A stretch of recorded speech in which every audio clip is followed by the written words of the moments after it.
hello. It's Spooky Sunday. You lurk a bit, feeling a bit achy. Oh no. What you doing to make yourself ache? Oh Jesus, achy. Oh, I got gurgly throat. Excuse me.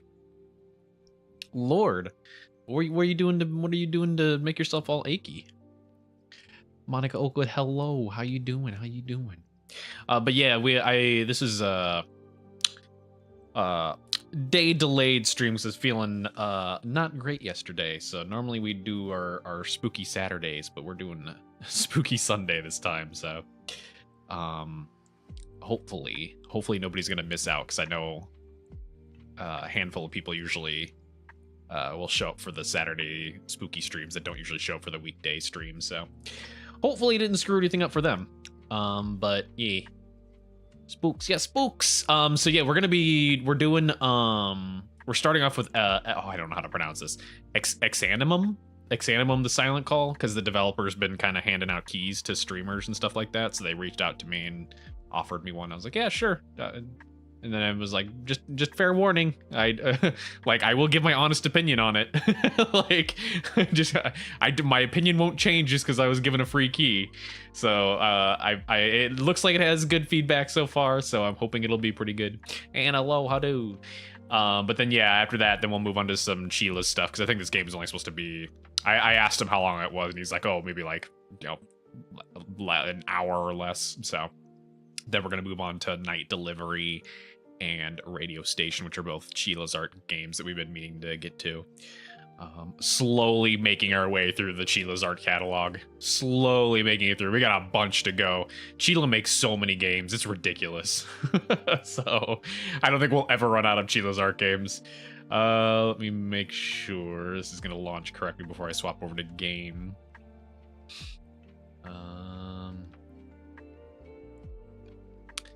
They do. They've actually slowed down a little bit recently.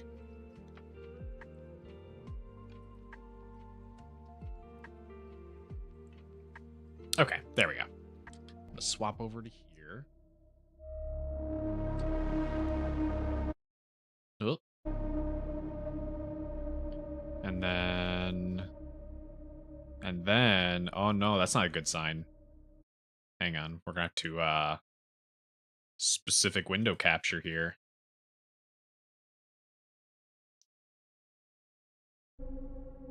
Oh, am I lagging? Is my model lagging? No, we're doing okay. We're doing okay.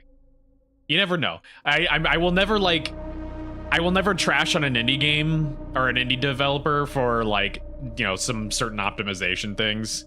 But you never know with an indie game, because especially the perfect example would be Chilla, where like half of their games are so horribly unoptimized that sometimes it makes my model freak out. So let me make sure. Yes. Oh, that's why it wasn't capturing. We'll do borderless. Unlocked FPS, no VSync. Actually, we will lock FPS. We will lock FPS to 120. Never heard of this one. This one isn't from Chilla. This is from shit, what was their name? I literally just had their name up a second ago. Perspectic, I think. Yeah, Perspectic. Which I think they've only done one other game besides this. It looked like. Yeah, they've done another game called Again and Again. Both of them are pretty cheap. They both have positive reviews, so I'm hoping for good things. Make sure this is all okay. I really don't need to worry about HDR. Set that. All the settings are set to be good. Motion blur off, as it should always be. As it should always be. Lens flares is on is fine. Bloom is on. We'll see. Bloom, you never know. Ambient occlusion, that's fine. And then everything else is probably... Actually, let's turn on NVIDIA DLSS. That's actually surprising. An indie developer putting DLSS into their game is shocking. That's not a normal thing. We'll see. It could ruin the quality depending on... Because it doesn't look like I can set a quality setting for the DLSS. So we'll see. We'll see. Yeah, hello, how do... But yeah, let's give it a go. Let's give it a go.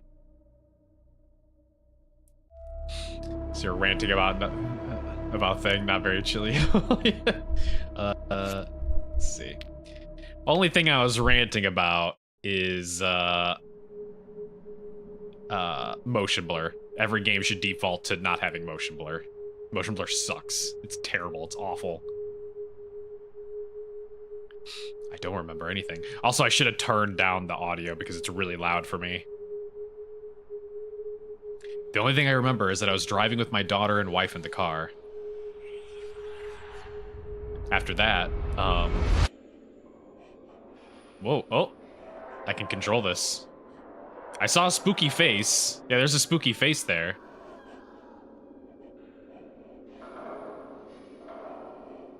Oh my god, I need to turn down my sensitivity. Can I move? Oh, I can move. Okay, in that case, hang on. Let me make some changes here. Make some changes. Audio. Oh, it's all master volume. I don't like that. I don't like that, but that's fine. That's fine. Let's change this to. I mean, 120 is fine, but let's VSync it because I'm noticing some screen tearing. But otherwise, I think we're okay. What's motion blur? Motion blur is literally like when you move around, like the stuff kind of blurs a little bit, and it's supposed to make things. It's supposed to like make things look a little more real because your own vision, you know, when you move with your own vision, it's not like, you know, hyper focused, right? Like you don't see everything perfectly. It's always kind of blurred because of how fast it is. Hello. Is this the indie game from the dev that reached out to you? Yes, yes, yes. Okay, another change I need to make real quick. Is there a mouse sensitivity? Should I be using a controller? I'm almost wondering if I should. Okay, I'm just gonna turn down the DPI on my mouse.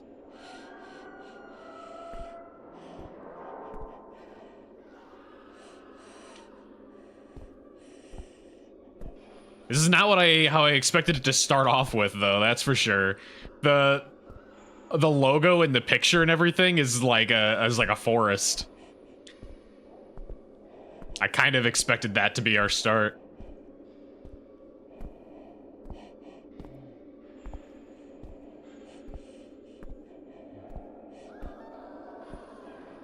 We'll see if this is where to go.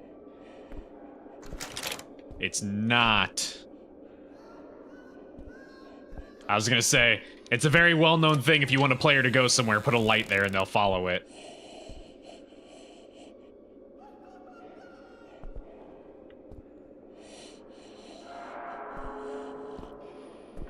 I feel like we're in, like, the movie Hostel. Which, God, I hope it doesn't get that gruesome, because Hostel was gross. Pretty awesome to reach out to you. I mean, they've been reaching out to a lot of people. I'm not gonna hype myself up and be like, oh yeah, of course they did.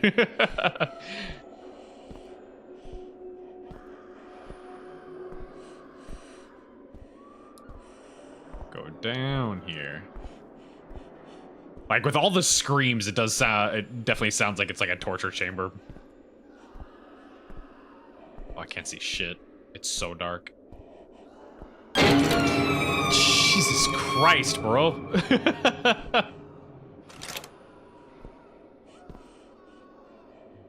Well, that was just rude. Oh.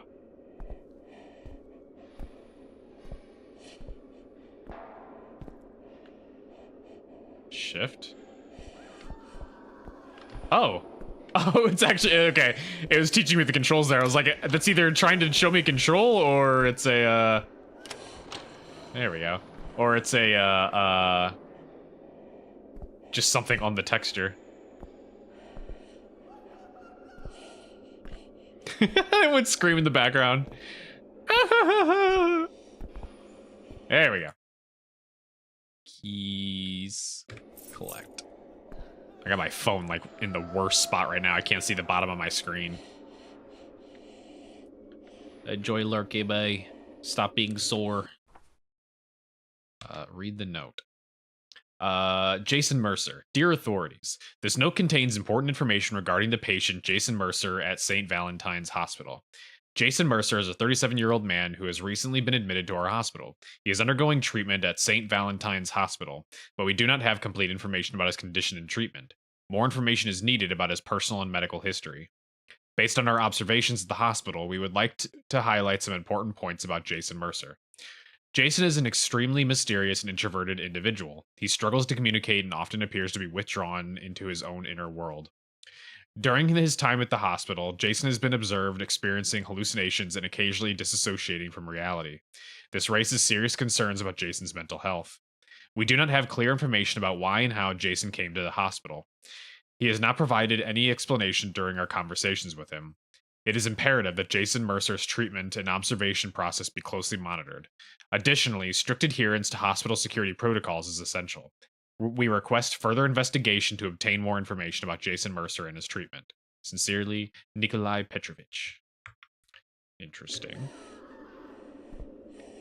This is a Russian developer, I assume?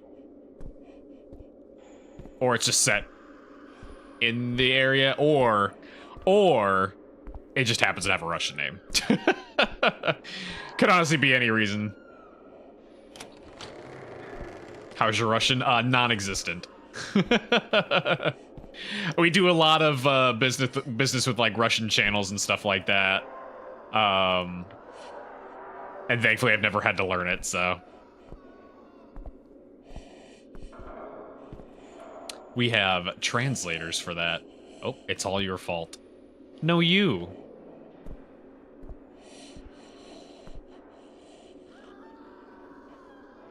No initiative. Language is hard. I was already trying to learn Japanese, and then I was trying to learn Spanish.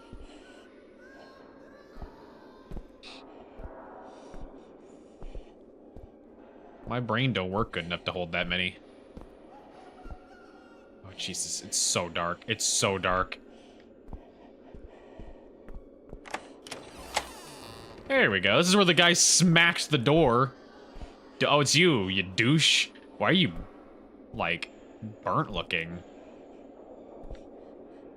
He's fine. I'm sure he won't grab me.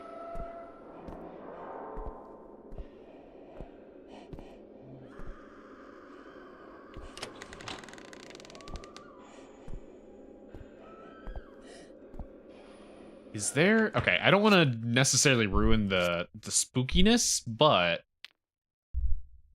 I think I need to up the brightness because I'm actually struggling to see doors sometimes. Let's go to like 65 maybe. That didn't help at all. I think I'm in a bathroom. Yeah. Definitely in a bathroom. Somebody took a bloody poop. Oh, I didn't actually realize I was gonna just reach into it. I found a key. Cool. I'm glad I checked.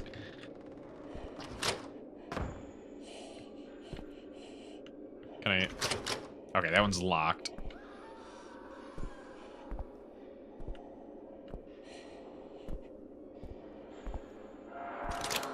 That's locked.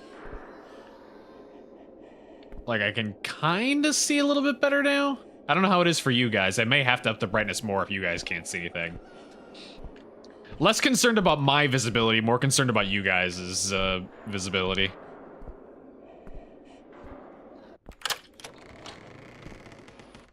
There we go. Nice. Oh, we got a nice color change. Oh, it's nice and pleasant out here. Ah, it's a nice day for ash. I love me a good ash snow. Make some ashmen. There's a guy over here. Hey, hi. How it do? Oh. It don't do.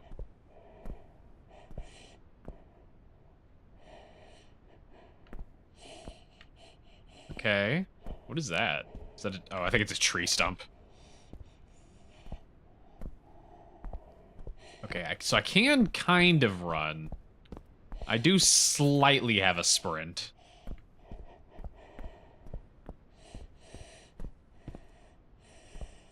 Okay, that's not usable. Oh, hey, there you are. Hello, can you take this off my head? I don't know why at that moment, but I just apologized. And she said, this is your fault. Oh.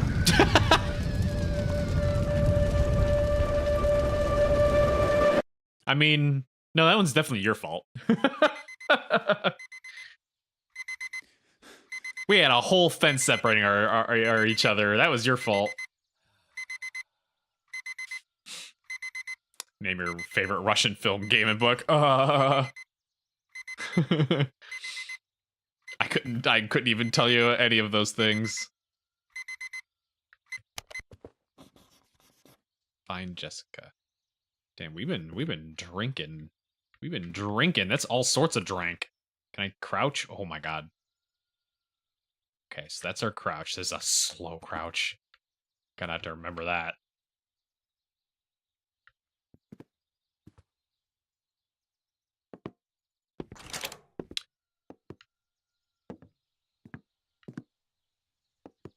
There's some very intense fisheye lens going on, though. That's for sure. Let's see.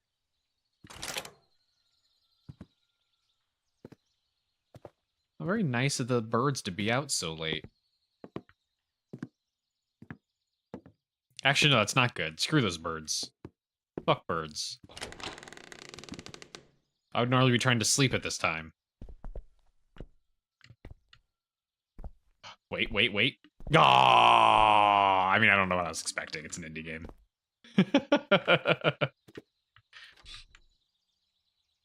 Jessica was changing clothes in the room. We had plans for today. Okay. Is Jessica my wife? My wife? Oh. Take care of your daily needs. Wash your face. Okay.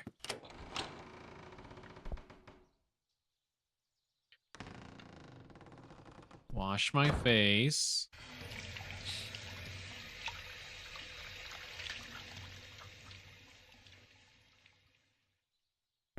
Take a dump. As one does, wash your face before you take a dump. That way at least your hands are clean when you're washing your face. And then take a shower. Because if you don't have a bidet, it's the next best thing.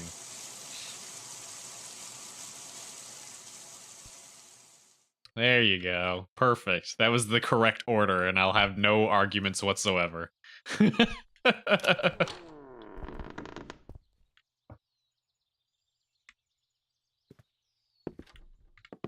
what else? What else do I need to do? Was there a... There's not a checklist, unless... No, there's not a checklist. There is a time, though. Is that how long I've been playing? I think it's the playtime. Yeah, it's the playtime. It is definitely not 11:09 right now.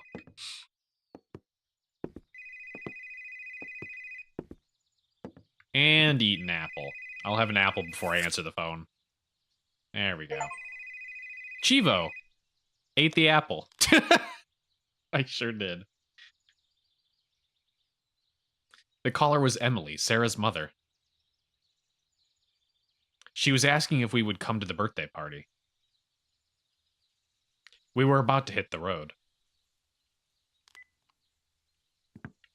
Okay. I am definitely more inclined to believe this is a foreign developer now. There's just those hints of English oddities. Not that I'm complaining. We played a lot of games that have had like just nonsensical, just zero attempt made to translate properly. Take that flashlight. That'll be useful. Good old bag of sand. Me too. I got a bag of sand.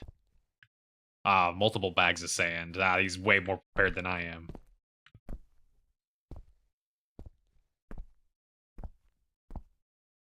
Are we gonna leave without our child, though?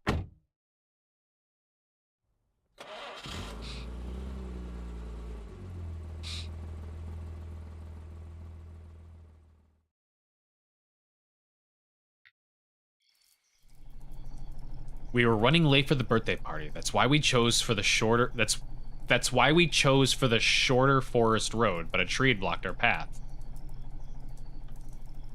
Oh, God, Jesus. Turn the flashlight by pressing the F key. I'm glad I thought to grab the flashlight. I wonder if I would have been able to not have this. Hang on. Let's... I feel like... Let's see. 60... Apply that. Because I can see my FPS dropping a little bit. I'm gonna keep DLSS on, because theoretically that should make it run better. Okay, I think this is acceptable.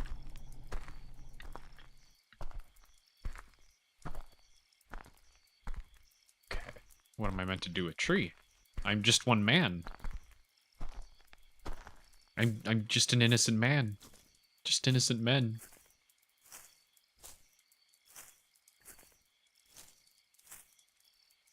I should first explore the surroundings. Oh. There's another one over there. The lighting is nice. That's a dead-ass cow. Or pig, whatever it is. I can't tell what it is. I can't see the face. That's a cow. It's fine. Oh.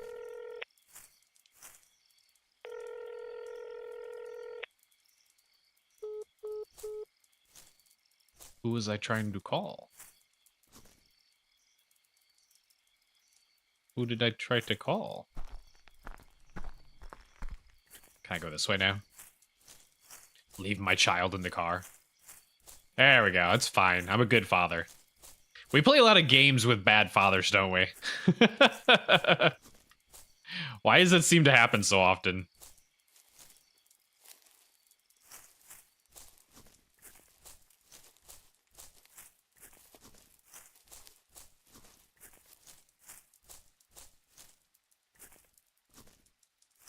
Okay. Oh, what is this?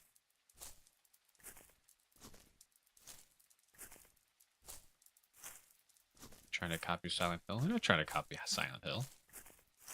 I don't see that. When a developer wants to try to copy Silent Hill, they try to do the same shit where they just fill the entire screen with fog.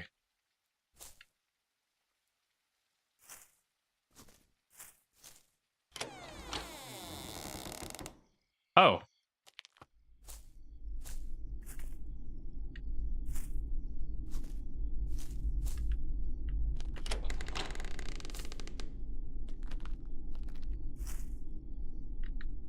Why your basement looks so crappy?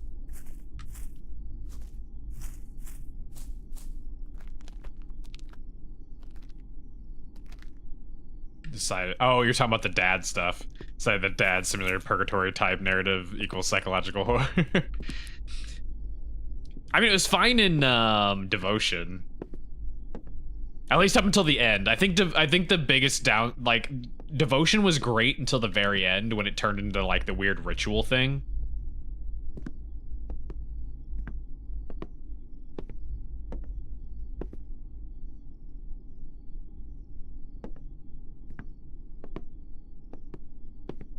Like, Devotion got weird at that point. Can't tell if I hear something or it's just the music. What is that? A clock? That do sound like a clock. What does it say? In God we will... something. Oh wait, no. In God we trust. We will... M.A. Hang on. We'll read it in reverse. M.A. Oh, in God we trust, we will make it. Okay.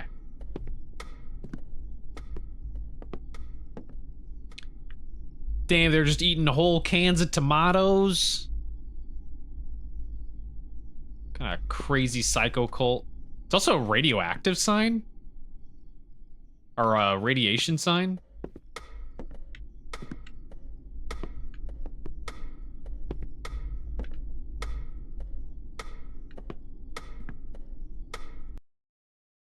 The hell's that? Picture, is someone watching us? I don't know. I can't even tell what it is. Is it my car? I think it's my car.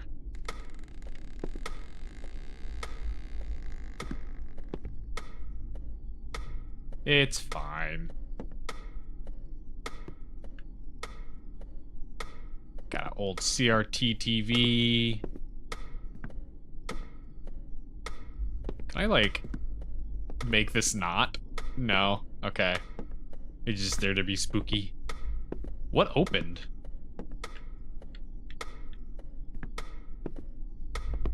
How you doing down there, daughter? Are you okay? Yeah, okay.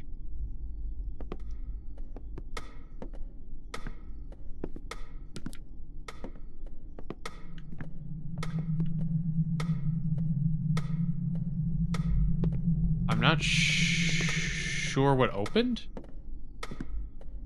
I heard the creak of something opening. Hello? Hello? Oh, also, we forgot to boop. There we go. Oh, I didn't even notice there was another door over here. Oh, it'll be fine. It's just a spooky attic in a spooky house. With spooky red lighting. Nothing bad has ever happened in those situations.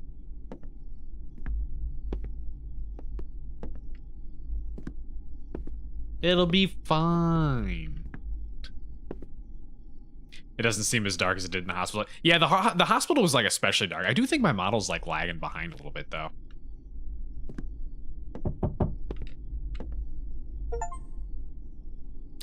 Okay. Hang on, did I get an achievement because I reacted to the knock, or because the description was just knock knock? Oh, that's blood.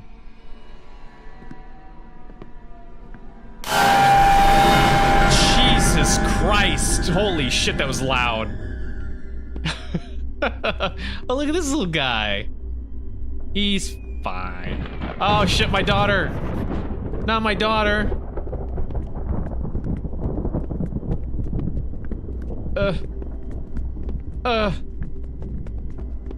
So it was so loud. Oh my god, my ears. Okay, I do have limited sprint. Hi. Can't think. Must daughter.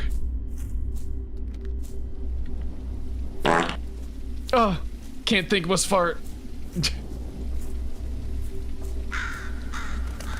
I'm coming, daughter. Nope, no, I'm not. I'm going real slow.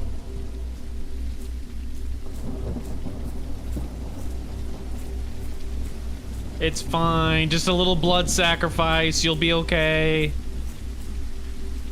Nothing bad will happen. My car just explodes.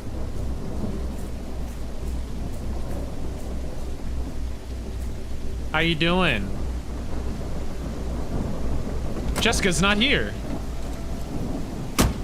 Oh my god, Jesus, the car sound is so loud. Oh, jeez, oh golly.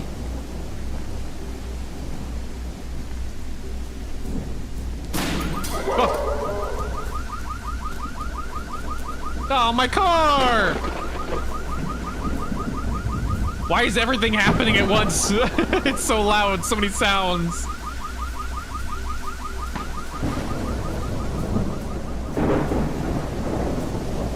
Completely unexpected turn of events. Hang on, I need to turn down the volume. This is actually like hurting my ears. Let's drop it down to like 30. I can see it peaking my audio on the audio capture too. If you guys can't hear me talking over it, let me know, and I'll have to tweak it down a little bit more.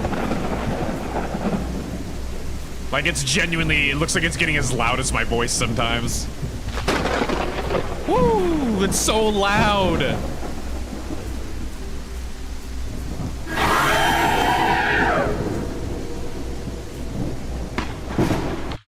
My brother in Christ. Oh, my alt tabbed.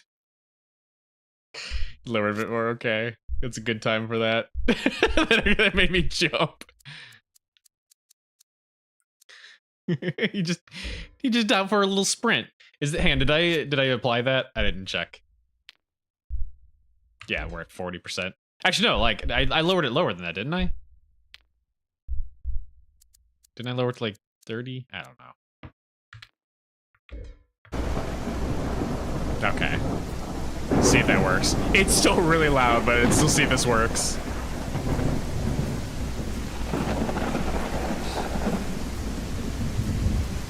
Again, they're an indie developer of like a single person, I think. Whoop, wrong way. My reaction to that jump scare made me do a 360 or a 180. I won't give a small dev team shit for audio level issues.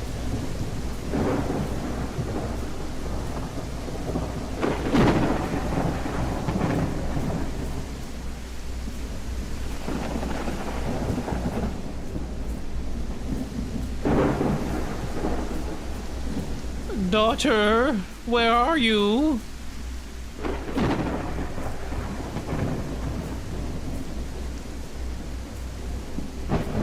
See, at least in this case, we're not like evil dad, right? At least right now. We're not evil dad, we're just irresponsible dad by leaving our daughter alone.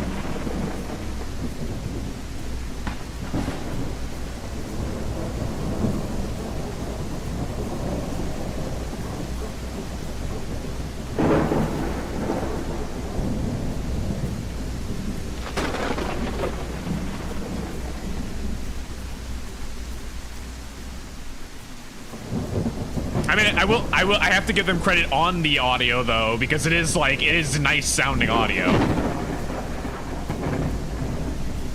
This is the kind of rain, like thunderstorm, that I would go to sleep to with a white noise machine.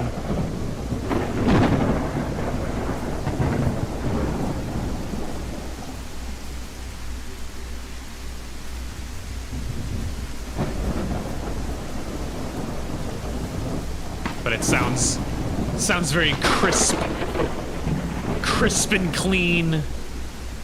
You haven't jumped into any of these scares so far? Yep, totally. Love the sound of rain falling asleep. Oh, it's so nice.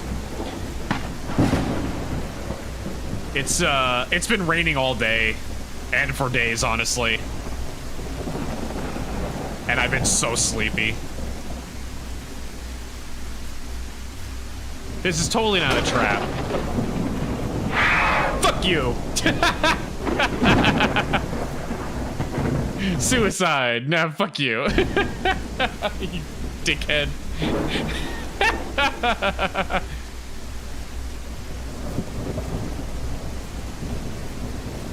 Literally mentioning it's a trap.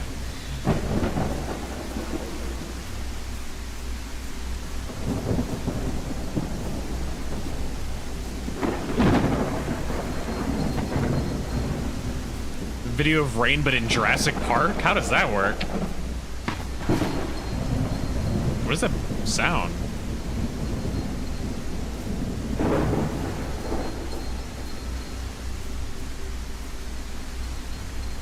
I cannot get over a tree.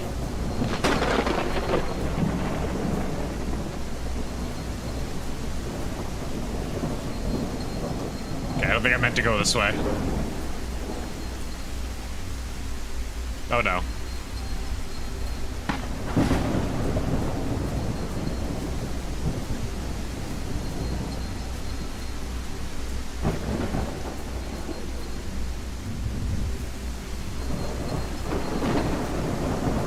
It's Blair Witch all over again. It does kind of feel very Blair Witchy.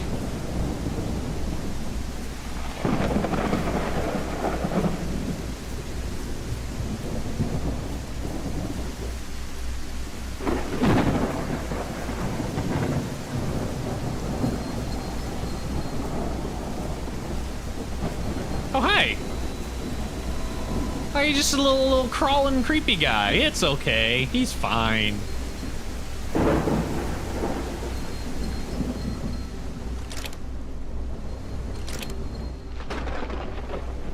Hello? Hello? Can you spare a cup of daughter?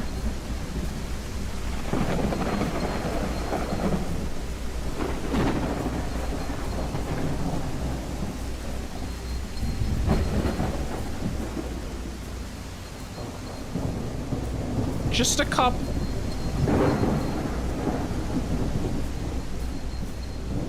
Oh, there was a blood trail I was supposed to follow.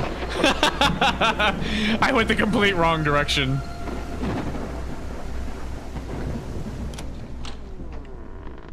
While searching for Jessica, I found a house. Perhaps she could be here.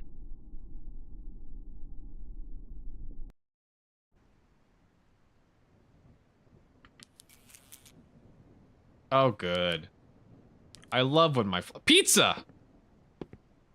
Well, this monster can't be too scary if he loves pizza.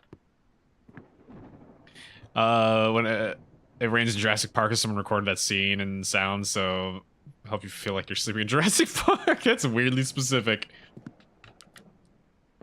I just use a white noise machine that plays thunderstorms. I think it like generates it, like actively makes it so it can like loop properly. But it's Russian. I still don't know if this is like a Russian game. I'm just saying that because the English sometimes seems a little off. Crispy breakfast cornflakes, nice. Honestly, that kind of looks like my cereal. Honey bunches of oats, best cereal. I'll have no arguments.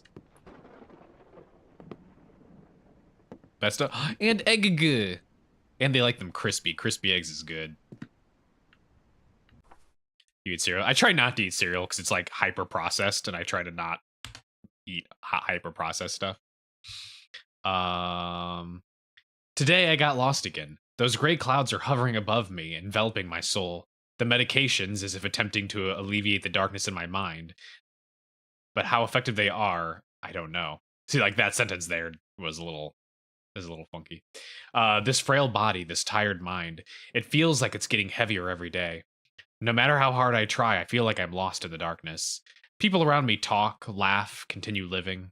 I, on the other hand, am an observer, a mere figure existing on the edge of life. Even though I'm in this world, I can't establish a connection with it. My journal is a kind of internal scream. Perhaps no one will read these lines, but writing seems to alleviate this weight, if only a little. Yet even among these pages, I feel lost. Maybe this loneliness could lead me to find someone. Perhaps in this place where I'm lost, I can find a glimmer of hope, a light. Maybe. You want to like cereal, but you never grew up on it? Raisin Bran's... He may know. Raisin Bran? Raisin Bran? Of all things, Raisin Bran? Hang on a sec. Let me see if I can make some more tweaks here, because I can see my model lagging behind. What if we just change this to like... Oh, I can't change the resolution, can I? And we can turn this down. We just go to high. It's probably fine. That's probably fine. Like, we don't really need a whole lot of stuff. Why? There's a...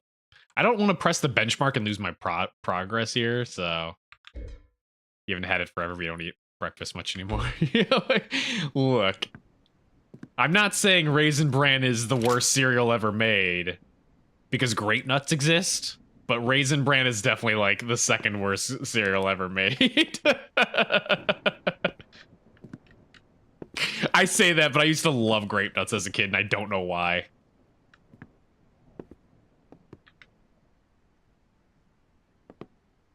Probably because it was an excuse for me to... Hi! It was an excuse for me to just dump sugar all over my cereal.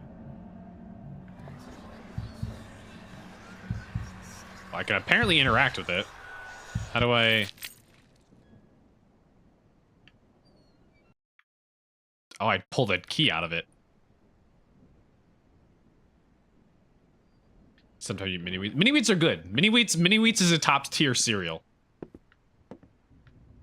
Honestly, so like every so often when I get mini wheats, if I do buy cereal, Sometimes I'll just eat them without milk. I'll just have them as like a little snack.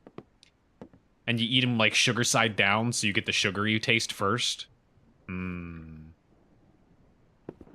More sugar to cereal. Seriously, surprised you survived adulthood. Look, surviving adulthood because of sugary cereal is like a rite of passage in America. If you survive our sugary cereal, that means you're strong enough to beat anything. That's how you become strong enough to be an American. God bless America. Why do you think our military's so strong? They survived all those years of mini wheats and Lucky Charms and Cocoa Puffs. There's a thing here. I just can't see what the hell's going on in here. Can I flick this? I cannot. Oh. Okay. There's a thing here. What is this thing? Oh. It's a nothing. It's a nothing. Q. Oh. If something's supposed to be happening, I don't see it. Why? Things is happening. Music's playing.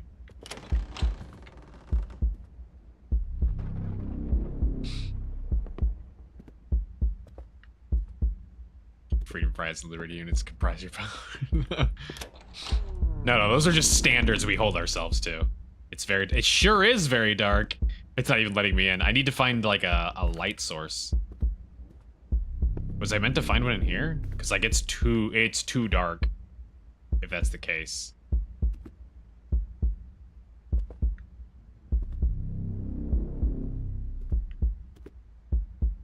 Found out you hating Raisin Bran's gonna get you. No, if that's the case, then it's gonna give me a hug for hating Raisin Bran. It's like, oh, thank God. You're not a weirdo. Oh, there we go. I could interact with the light switch.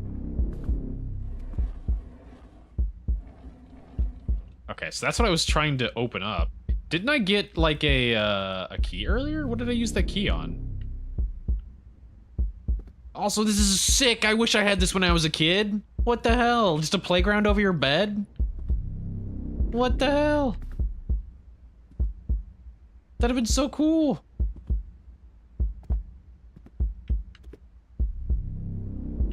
Yeah, did I not? I could have sworn I picked up a key earlier. Maybe I used the key to open up this door.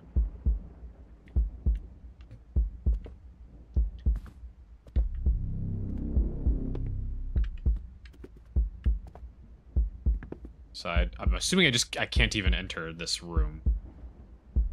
Yeah, I can't. Is there a light switch, maybe? No. Okay.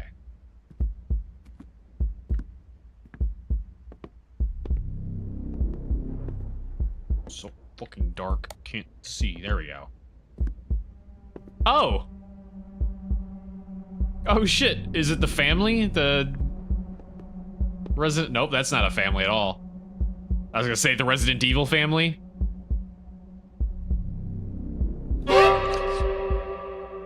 What's up? It made me jump and I thought he was gonna do something. He didn't do shit. Oh, that's for that room. Well, we've been in here already. This is where we determined that Hime has terrible taste in cereal.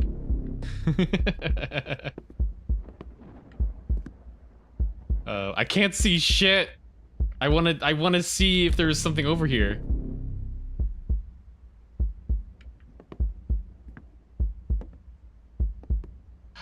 Did they finish? They didn't even finish their pizza!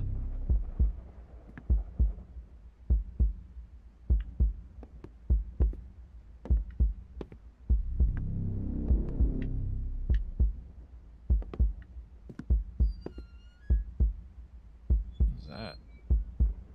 Also, what is this? What is this? This seems very important. Especially the fact that it let me like hone in on it like this. What are we looking at here? Is it a map? I hear creaking.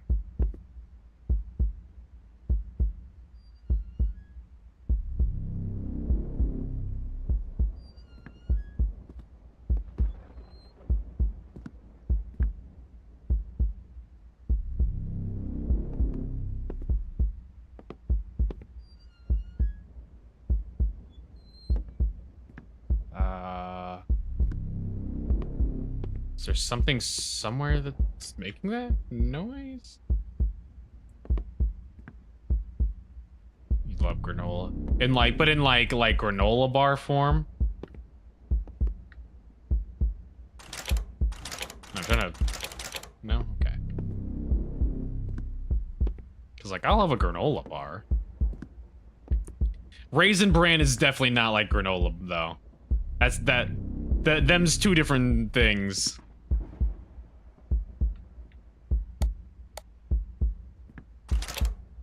Okay. Oh. What was that click for? What was that?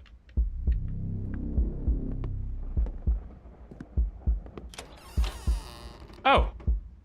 Well, it's red, so there's gonna be a spook.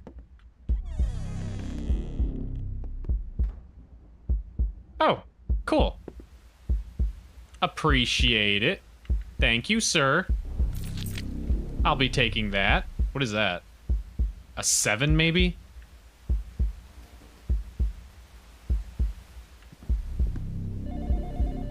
Just hate raisins. I don't hate raisins. Raisins are pretty okay. They're pretty okay. It's their game. And there's their other game. Also, Lotus. Hello.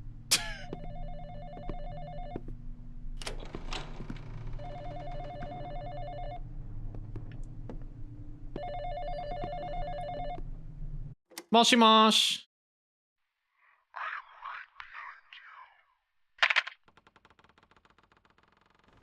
Well, I'm right behind you. No, you're not, you liar. Redial. 911.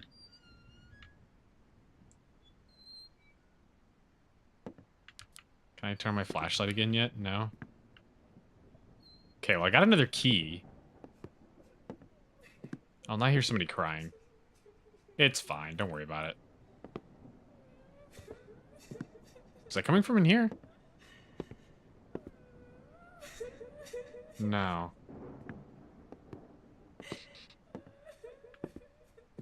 What did he say? He said, I'm right behind you.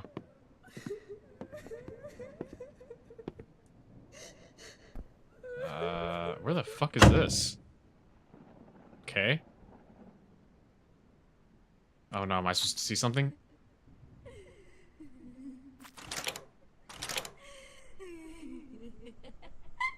Oh, sorry, I didn't mean to come in. I didn't mean to come in. I'm sorry. I won't look. No, this is occupied. Occupied.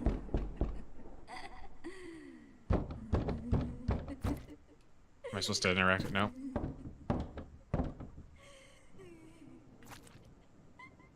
How do I... Can I do a thing? Am I just trapped in here?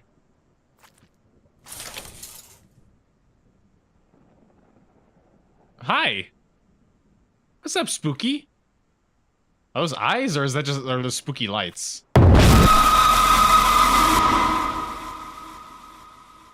Fucking Jesus! That actually peaked the audio.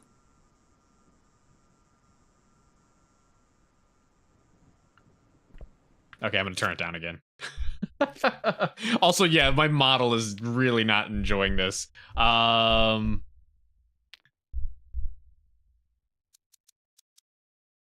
Turn that down some more. And then I'm gonna have to... What if I just... I'm gonna turn off the DLSS, because maybe this is set to something weird. Apply. But also, DLSS may not even be functioning properly, so... Let's see. No, I'm definitely lagging. Why'd you do that? What, walk into him? Because it was the only thing I could do. It was the only option I had. Unfortunately, I think I'm gonna have to drop this down to medium. Because it's already set to... locked at 60 FPS, so... Not a whole lot I can do on that front. Is that better? Not really. Not really. Oh, there's a bunch of blood out here now. So, what did that do for us, though?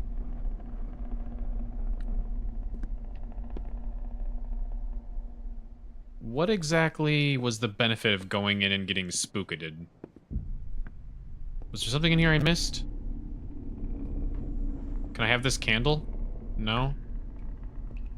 It says suicide.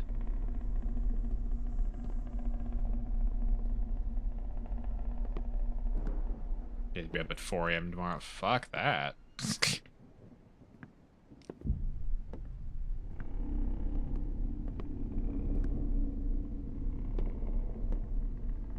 Nothing new in the kids' room.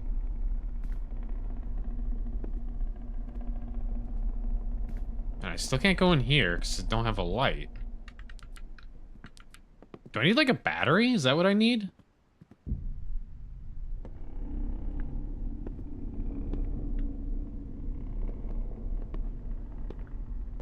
Hello, sir. Can I borrow a battery? I don't know what these are. Like, I'm not sure what this is supposed to be. It looks kind of like a 7. But then, like, I don't know what this is. Huh. Gonna keep yourself sane by have yourself to finish up FF7 though. Yeah, but then you gotta go play Crisis Core. And then you can play the remakes. I mean, I guess technically Crisis Core is a remake. The one on Steam is a remake of Crisis Core, so technically you'd be starting the remakes already.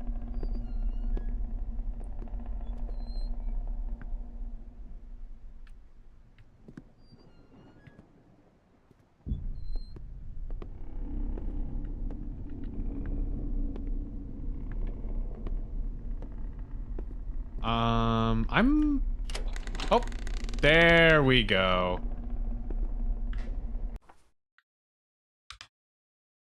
I found myself alone with the painful thoughts that I struggled to put on paper.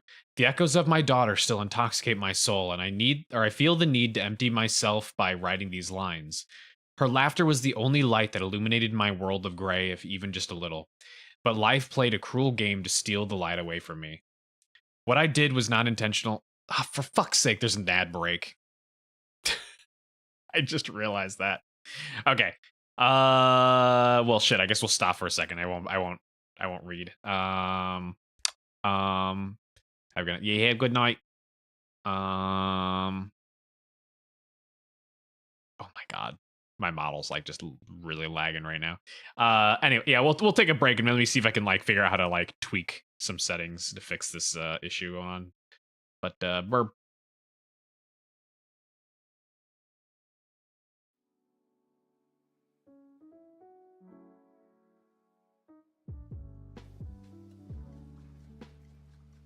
right. I know you can, because you're my daughter. And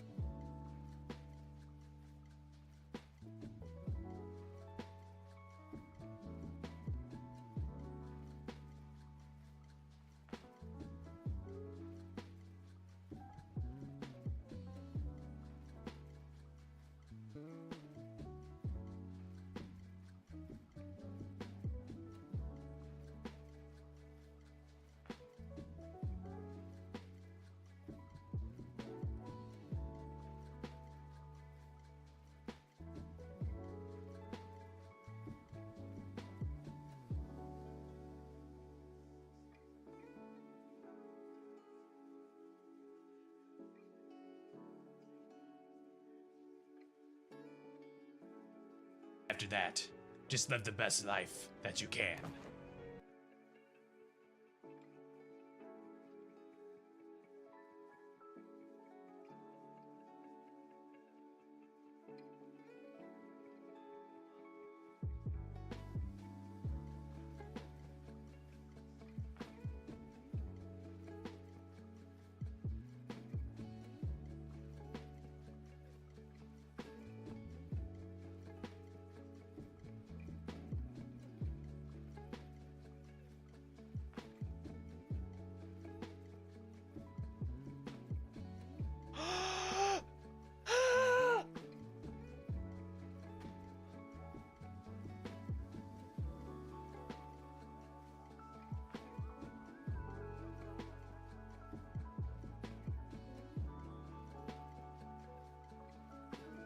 It's our boy.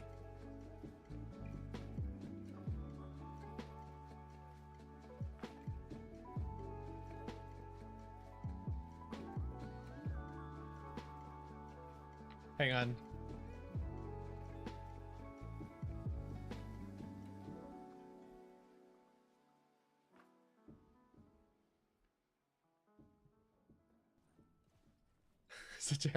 I'm so happy.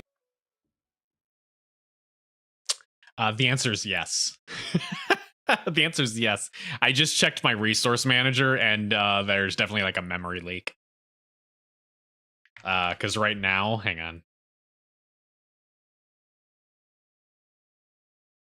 Or maybe not a memory leak, because the memory's not increasing, but it is currently using up almost 2,000 megabytes, which is more than literally anything else I have running right now. And it's causing very, very high power drain.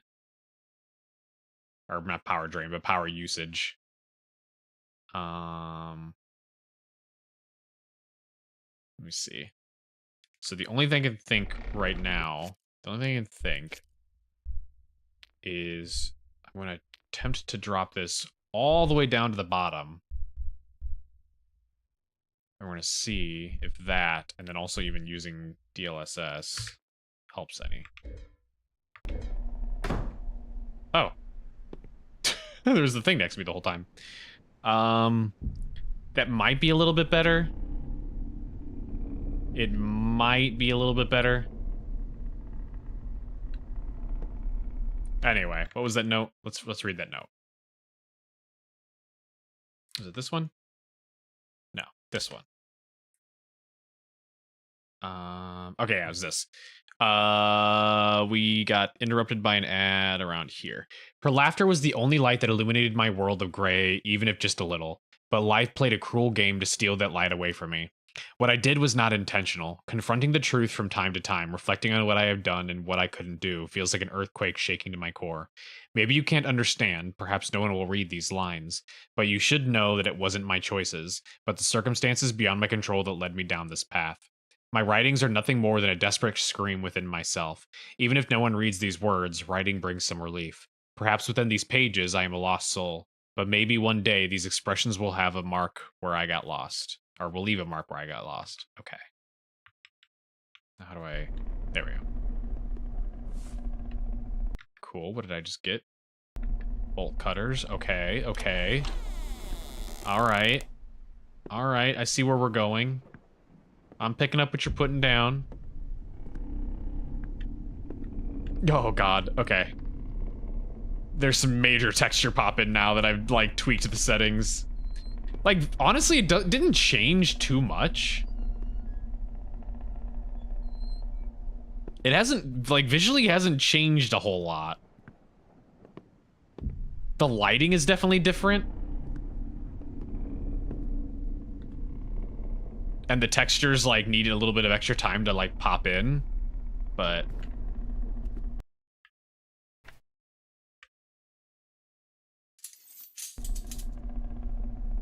So your home looks like. How dare. My home is nice and clean.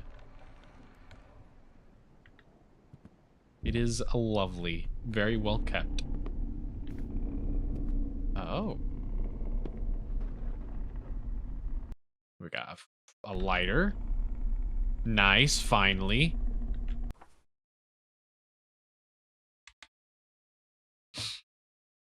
It's a good facsimile of an American home. In the middle of bumfuck nowhere? Yeah, exactly. That day was another nightmare. I experienced one of the darkest moments of my life. My wife, the most precious part of my life, slipped away tragically in a car accident. The sound of the collision, the shattered glass, even remembering them pains my heart. In that moment, like, I'm so sorry. I'm so sorry. In that moment, time stood still and everything was dragged into a sudden dark void. But the pain didn't end there. My daughter became paralyzed as a result of the accident. Witnessing her trying to cling to life every day, yet failing, shatters my heart even more. I raised her with my own hands, embraced her with love, and now it feels like I've taken her life with my own hands. I couldn't be a good father. Every day I question why I brought such pain to my family. Perhaps writing these lines can somewhat alleviate the destruction within me, but right now I feel like a lost, shattered soul. So either we're reading actual documents from somebody that like actually got into an accident with his family in the car, or this is the main character's thoughts. Why is there a window attached to your kid's thing? That's weird. Oh, look. Hellbook. The angel named Zerakul responds to a deep call in silence. Amidst the dark shadows, the lament of lost souls is heard. It shines like a beacon of hope in silence. Those filled with desire to bring back the lost loved ones must carefully turn the pages. This angel is introduced as a mysterious entity existing to aid those in sorrow. Those who hear the call may have a chance to find their lost loved ones by following Zerakul's guidance. Is this Jessica with the paralyzed child in the car? Maybe. But also when we checked in on our daughter, he specifically said she was getting dressed. So if she's paralyzed, that doesn't make sense. She physically wouldn't be able to get dressed. Okay, we need this key. Okay. I'll take that, I guess. Cool.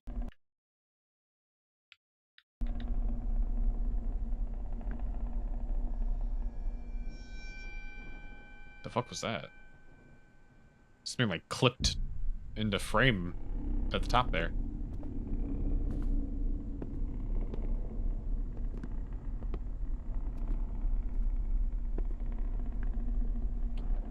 Recognize those symbols kind of look like the ones that have been around, but also not quite the same. So I wonder if I have to piece the two things together. Today, I couldn't resist the anger boiling within me once again. I hate everything. This dull life, the playful memories, and most of all, the nightmares within myself. My doctor couldn't rescue me from this chaos. These medications, instead of calming the storm inside me, why am I young so much? I just had soda, had caffeine. Seemed to intensify it. Why isn't he healing me? Why can't he find a cure for my illness? These questions are driving me even more insane. I'm lost in helplessness. My anger feels like a natural reaction to all of this. Perhaps, I hope, this internal storm will calm one day. But for now, the darkness within me leaves a bitter taste of hatred.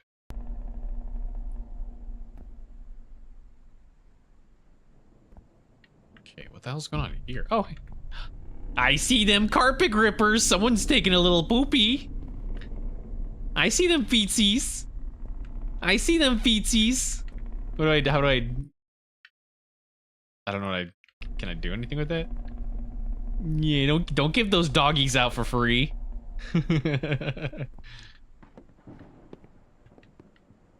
What kind of soda? A Diet Pepsi, even though I don't really like Pepsi because it was the only thing that the place had. I went to a place that makes smash burgers because I love me a smash burger. And they only sell Pepsi products, which is, hi, little guy.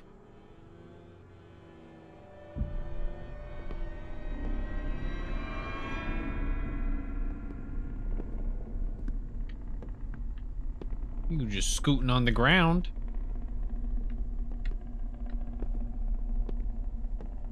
At least it wasn't Diet Coke. I don't like Diet Coke. I love me a Coke Zero though.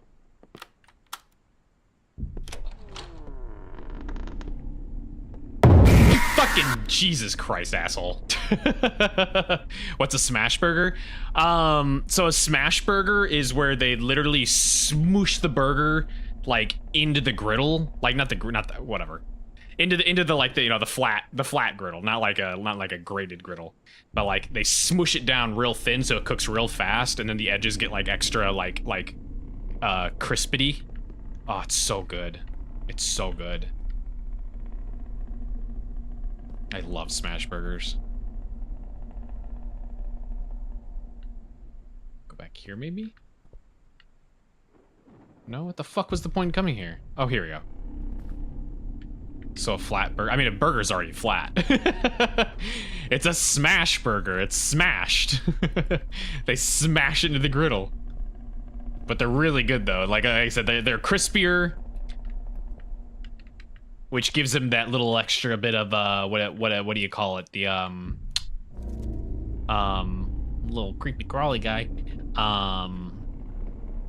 Forget the name of it. The name of the chemical effect when things cook. When I make it very thin to begin with, why flatten it afterward? You don't flatten it after. You flatten it while you're cooking. Like, so you put the raw meat on the thing and then you smush it underneath like a weight or underneath a spatula or something like that. And so basically it cooks in like a matter of like 30 seconds per side.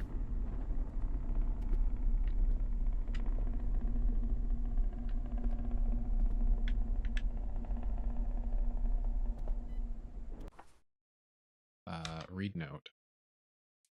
Making you hungry now? Good, good. Go get a smash burger. My daughter, my little angel, was dependent on life support in her hospital bed, and facing this reality was becoming increasingly difficult with each passing day. I didn't want it. No, I didn't want it. No, I didn't want her to breathe in this dark world. What? I didn't want to condemn her to this life of pain and sorrow, yet every day the sounds of the machines tethered to her tired body were shattering my heart. Oh, that slow motion throw. That was a croissant. Wait, where was I? Yet every day the sounds of the machines tethered to her tired body were shattering my heart. The turmoil within me, alongside the pain of feeling like a parent, was shaken by the desire to do what was best for her. Perhaps shutting off these machines would be the best decision for her, but making that decision was deepening the cracks I'd created within myself. I didn't know what to do. All I knew was that I wanted an end to my daughter's suffering. And maybe making this decision could be one final gift to her. Okay, so basically we decided to cut off her life support. I'm gonna kill you. No, you. I don't want to do this.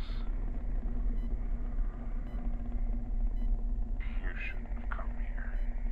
Well, you took my daughter. Don't leave me. Well, do you want me to be here or do you not want me to be here? I need you. Heyo? Where are you?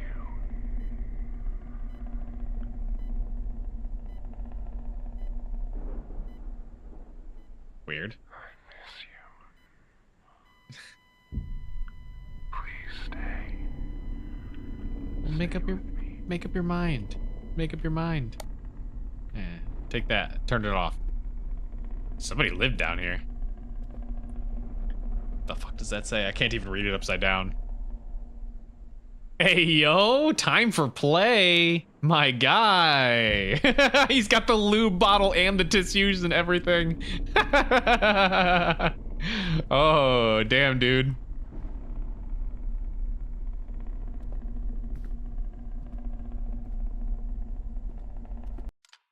Yeah. Oh, Jesus Christ. Okay. Oh, I see. Hang on. I have to go find all these. Each of these had a number in it. Shh. Fuck. Hang on. Let me write this shit down. Let me write this down. Let's see. It was this symbol, then the Chrysler logo. Or not Chrysler, the Chevy logo. Not Chrysler, Jesus Christ. Then this thing. And then this thing.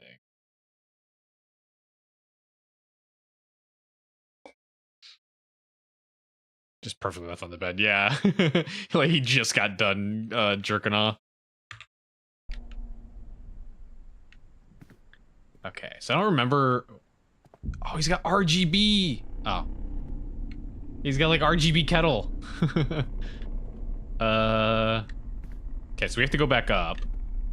Whoop. Go back up. Is there like a faster way to get over here? No, also. No. Okay, I clearly should have been taking notes earlier.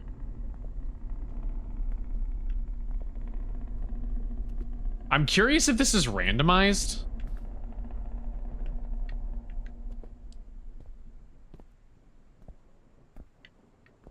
Like if the number changes for everyone. Okay, we'll start at the bathroom. Suicide. I don't remember if there was a symbol in here or not. Doesn't look like it.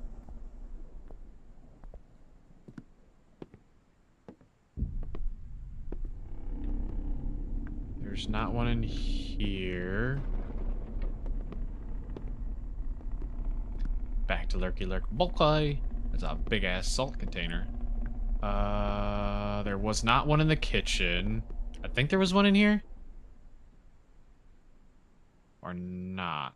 Look at that! What is that face? Oh god. It's just like two goobers. Look at these goobers. Oh man. One by the feet season, one by the phone. Yeah, I remember those two.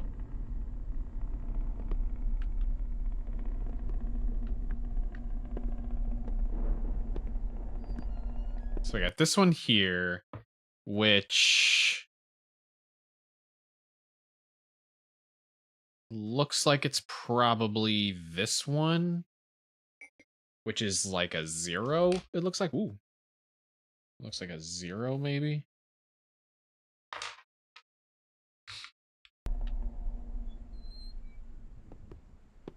And then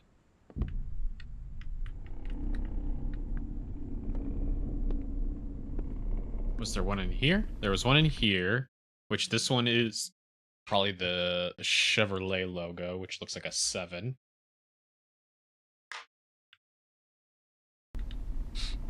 I didn't draw these. These are just like, they're like worn out versions of the symbols. So I have to just try and figure, I'm basically trying to figure out which one's what.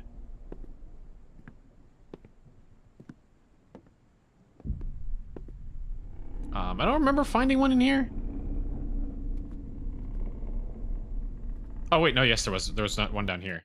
Then there's this one, which looks like the first one, which is 1. So we got 170. We're getting a 7501. And then where was the feats? Where was the bathroom at? Am I losing? That bathroom was like ground floor, wasn't it? Oh no, it was right here. There's the feats! And then 5.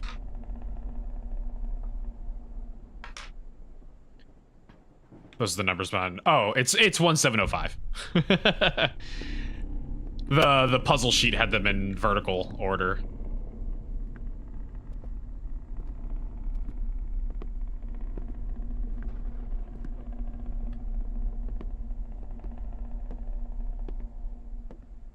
Okay.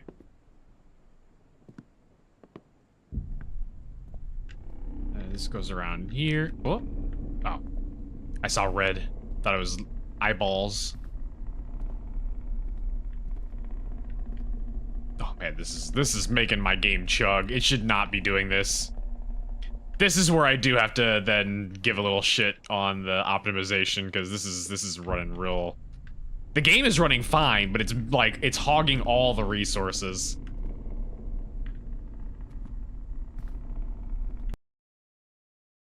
Wait for this to phase in. There we go. So it was 1. How do I? 705. Sub baby. Thank you for the sub, Celine. Let's go through 9 months. I almost said 3. 9 months. Thank you. Try to unlock. There we go. How would do? What is this hall? Oh. Ow. I got an achievement called Headache. I've always fought with myself. I can never change the outcome.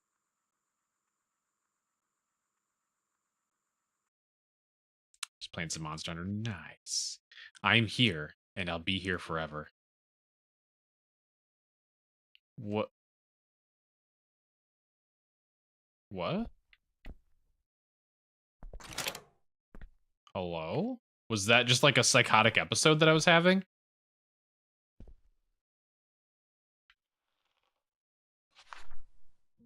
What does it say? I can't even see it. I didn't want my daughter to endure blah blah blah. Oh, I think these are the notes that I found.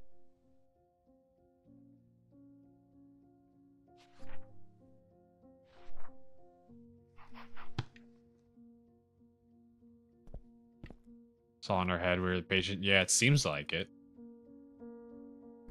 Hello? Hello?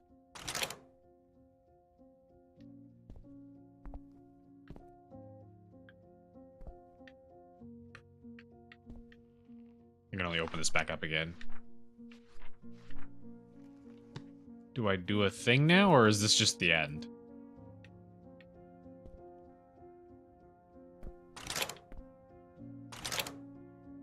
Hello? How we find out how we kill our family horribly and end up in purgatory. I mean, the note we already found basically says that the wife died in a car accident when he was driving, and then the daughter was seemingly like hooked up to life support, and so he decided to pull the plug.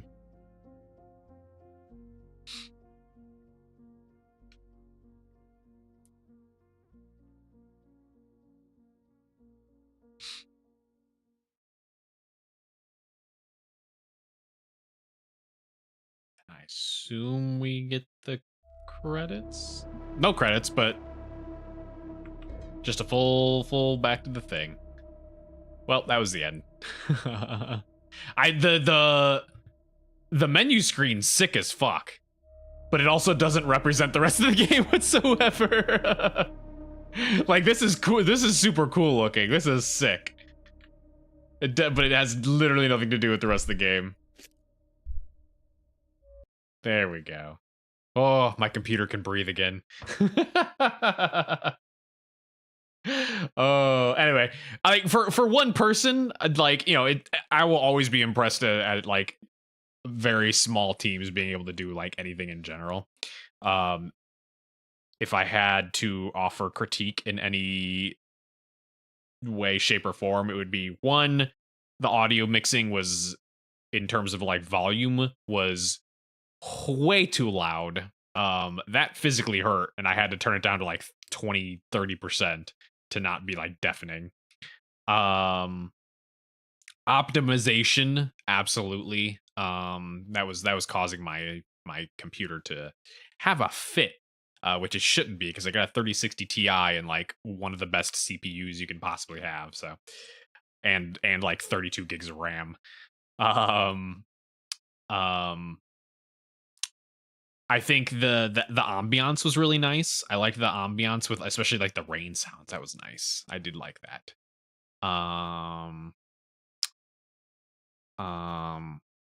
Fisheye lens was a little unnecessary. You could have gotten, you could get rid of that. I don't think that's necessary for a first person game unless you're actually actively doing like a handy cam kind of game. Then it makes sense, but it doesn't make sense for the human eye.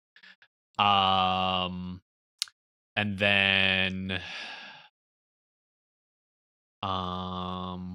less jump scares. I know some people are fine with jump scares. This is a personal taste. I think a lot of people love jump scares. Like, that's why people love like Five Nights at Freddy's and stuff like that. Personally, I'm not a big fan of jump scares because I think they're too easy.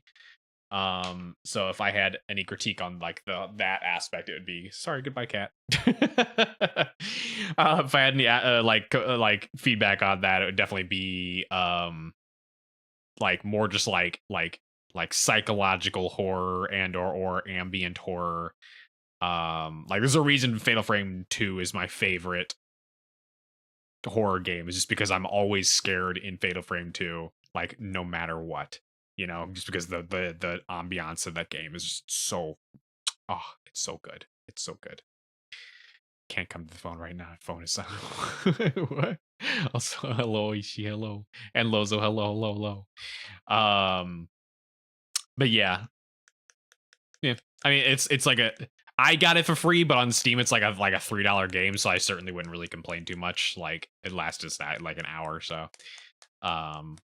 But yeah, there's definitely some things I think can be patched and fixed and stuff like that. So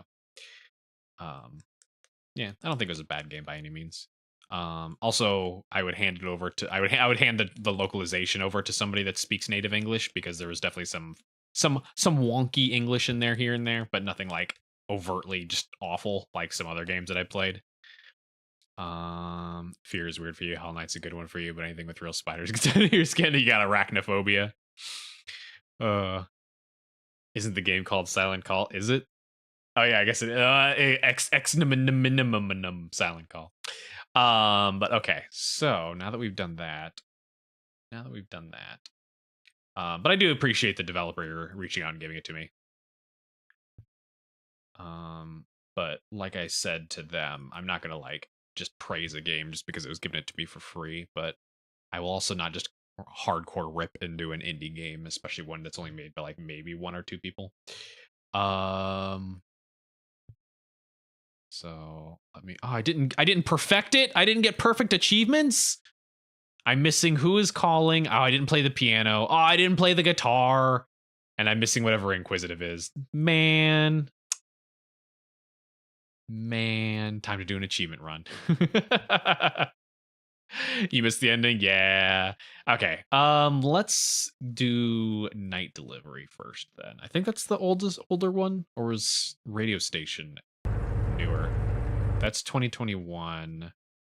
Night Delivery is also 2021, so it doesn't matter either way. Okay. Then let's do Night Delivery. And we'll give this a second because I always have to fiddle. with Chilla's Art games.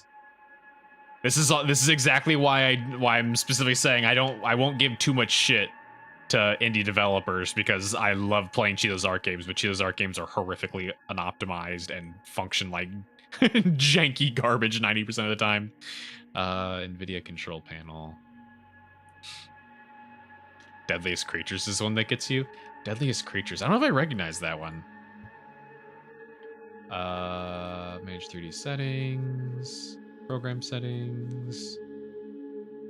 I have to do this for every single Chilla's Art game.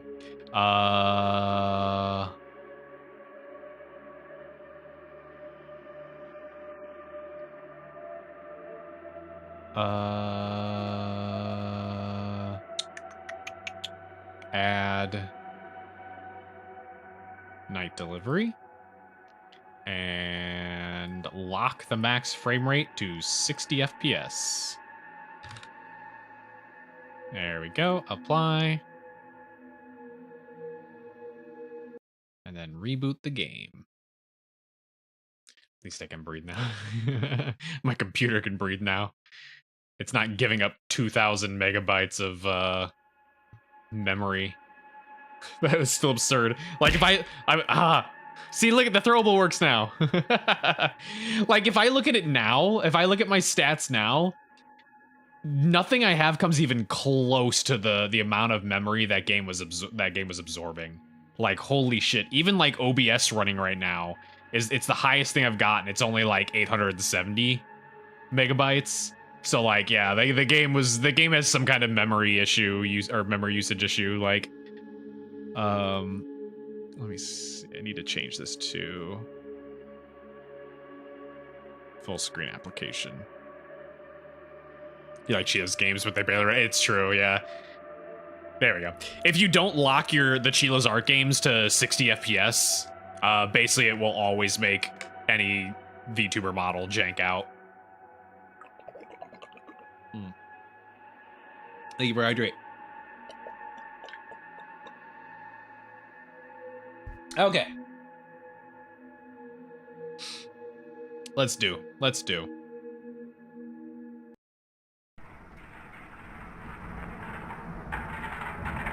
ASMR bedtime story. Oh no. Are you going to ask for the next chapter of Don Quixote?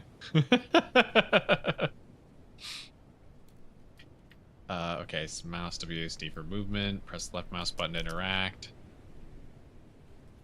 Okay, there we go. Is my DPI just insanely high right now? It was really high on the previous game too. Or is it just Chilla weird jank? It might be Chilla jank. Hang on. Texture quality 12%. Why would I not want the texture quality at 100%?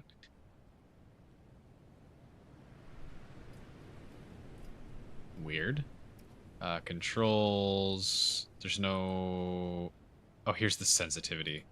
Mouse sensitivity, I'll change it to like, oh man, this is also a thing. Every single Chilla's Arc game needs you to tweak the mouse sensitivity. You like a Russian novel? Oh my, you gotta find the novel. I don't know any Russian novels. Also, you know the deal. We won't. It's a couple chapters. Definitely won't be able to read an entire ass novel. No head bob. The head bob doesn't seem to be doing anything. I'm not noticing a head bob. Maybe it's only when you run. There's barely even a bob when you run, too.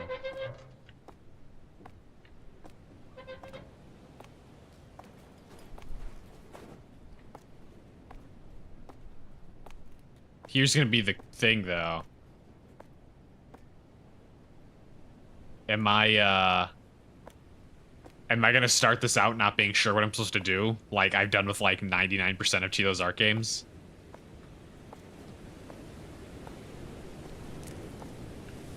The head bob makes you feel sick. Oh, let me know if it, like, the head bob becomes noticeable, because I genuinely can't see any head bob right now.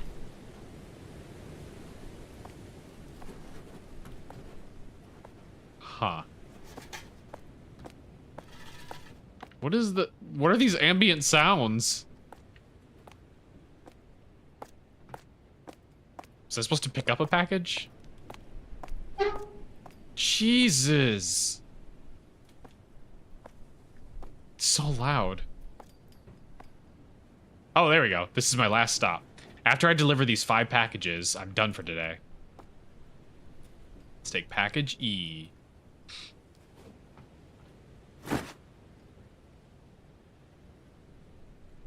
Also, oh shit, hang on. Also, I completely forgot we need to change the game category. Night delivery. There we go. You can also switch items using your mouse scroll. Room 206 package. Okay.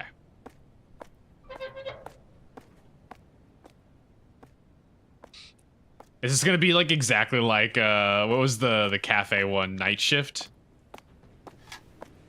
Where like 99% of the game is just a sim, and then suddenly the last like 10% of it is like getting murdered. I don't see a way to get upstairs. Or is that over here? Maybe said they changed the category. Oh, that's what you meant by category. I'm so sorry. I thought you were referring to like when we were talking about the book stuff. What was this? 206? 201.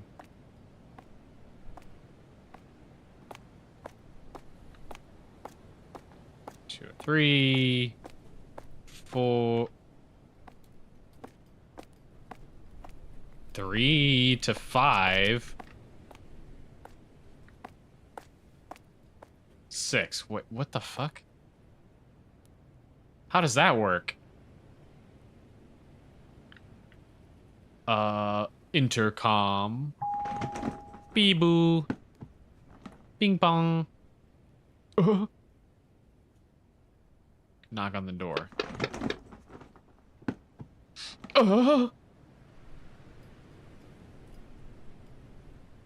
Intercom again? It's getting more exclamations every single time. Wait. How do... Oh! Jesus Christ, hello! Hello, sir.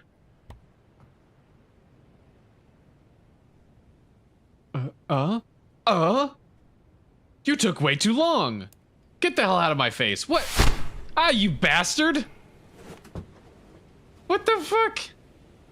You're the one that took ages to answer the door, you dickhead.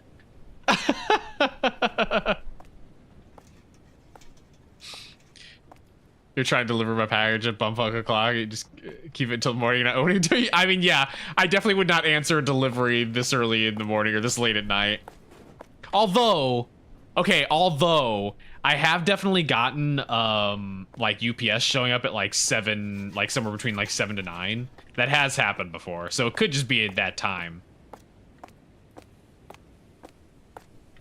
God, that one specific window every single time I run past it.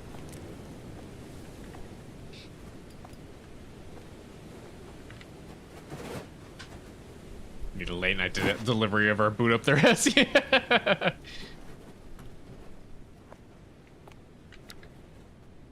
Room 502.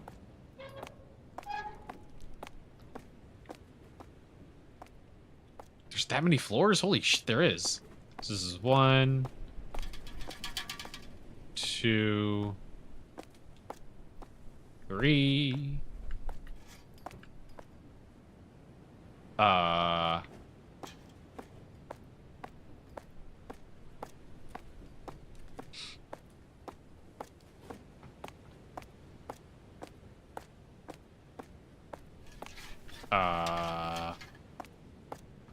How'd I get up higher? Hated taking a package not too long ago. I got some sus. Why were you getting sus stairs? It was a sus-shaped package. How do I get up higher? Can I climb over it? No. Am I missing? Was there more stairs somewhere? You'd think there would be. This one set of stairs feels like a fire hazard.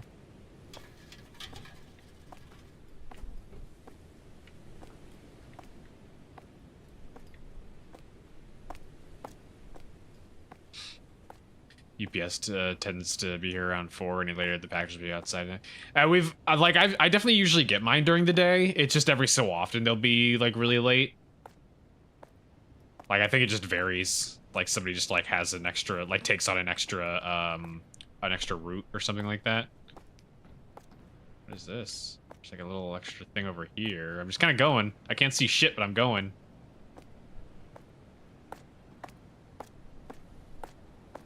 Oh yeah, playground. It's a doggo. Hello, little doggo. What's up, boy? Hi.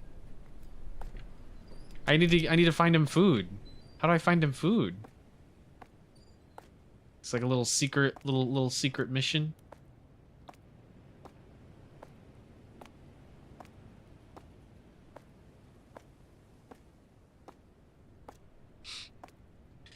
The guy seems sus, kind of flirty when they ain't supposed to be. Oh yeah, just a guy being a weirdo.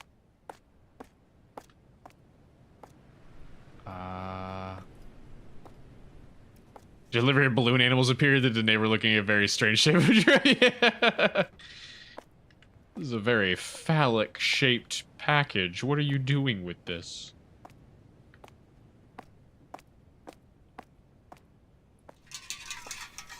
That's what the fucking, oh.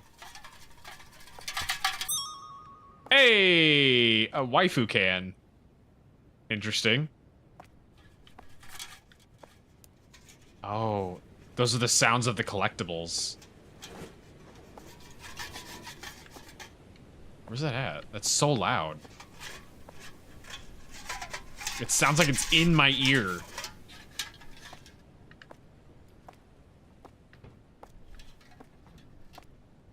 Oh, there we go. Ba-da-boo. Nice. Cans of the backers. They're always VTubers, too. Every single one of them is always a VTuber. I feel like Chilla's games are, like, exclusively funded by VTubers. Oh, thank you for the posture check, by the way. Child support again. Yeah. So...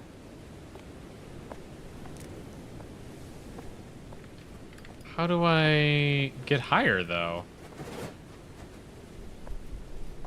Can I maybe... oh.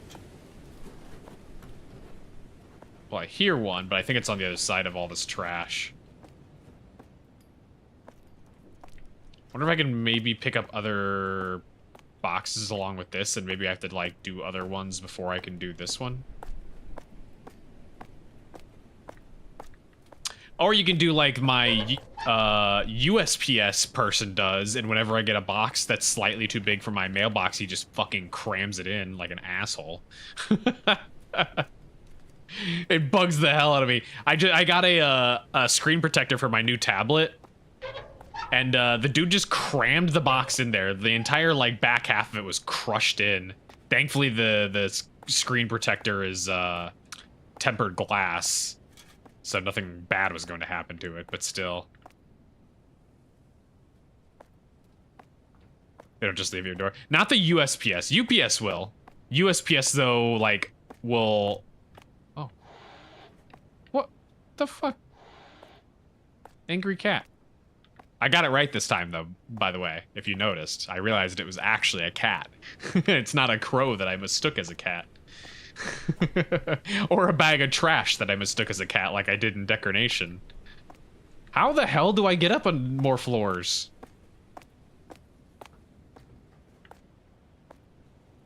Can I, like, misdeliver packages? No, I physically can't. Don't applaud that. Get out of here. There must be... There has to be another, like, set of stairs somewhere. Unless, like, I can call them. What is this, 502? Can I just cram it in here? No.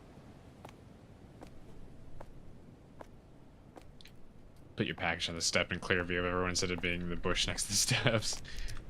I don't think a lot of times they care too much.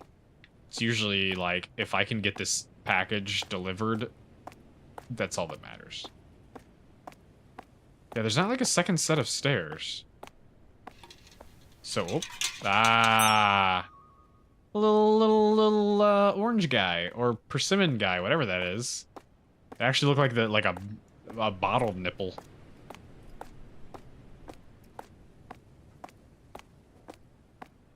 And there's the trash. What the fuck? Am I missing something? I feel like I'm missing something. I feel like I should know, like... I should be able to do something here. Hang on. Inventory, run, crouch, movement. Yeah, there's no jump, so I can't do anything about that. Oh, also, that was crouch. I was sitting here pressing control. Okay. Check this floor, too.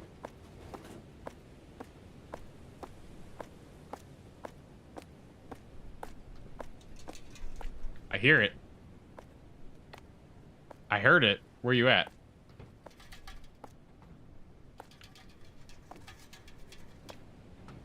Where the hell is that? It's so loud. Where is that? It sounds like it's inside the pole. There it is. 100% apple juice. There's no stairs here. Where the yuck? 502. Yeah, it's 502. I was gonna say, unless I'm just dumb and misreading the package thing, but yeah, it's 502. I have to be missing a way to get up to the next floor. But that doesn't make sense, though, because, like, all the other ones don't have additional stairs. So... You'd think maybe you would bring the package over here? What do you want? What do you... Maybe you have to find something to get rid of the cat, which will let me get rid of the trash. Oh, wait, I heard that. That's just a lemon. I kind of see a little VTuber down there. Oh. Okay, coffee one.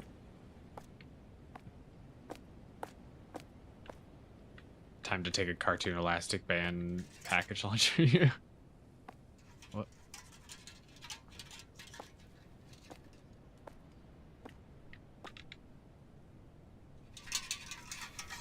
I hear you. Oh! Look at that little guy. I hear another one.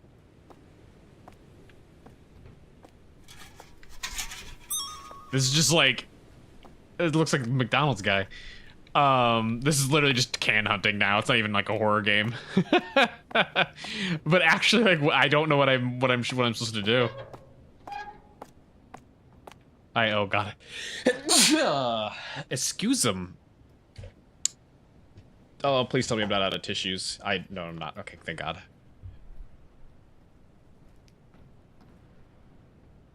Bless you. Thank you. Thank you. My allergies have been going wild today. It was a lay on the couch with the rain day, and the entire time it's just like my nose is just going. Oh. Like it is really dark. Can I like change that? I don't think you can. Oh wait, brightness. There we go. Apply. Oh god. Okay, it doesn't really help in the sense that, like, actually being able to know what I'm supposed to do, but I can see, so. We got this mystery house here. And I hear can.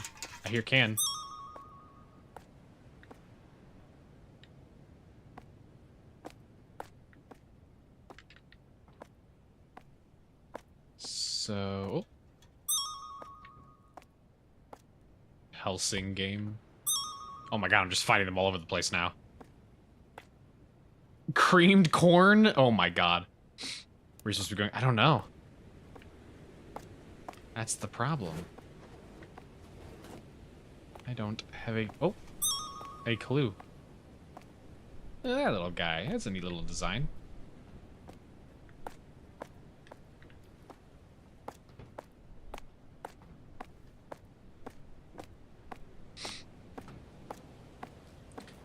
Packages for 502, but I can't get to the 5th floor. There's our pupper boy again. I wish I could give you something. I don't know what to do though. I'm sorry, little guy. Oh. We're getting lots of collectibles.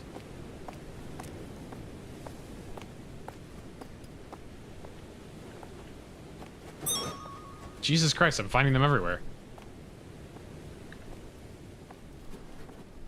Yeah, there's absolutely no additional stairs.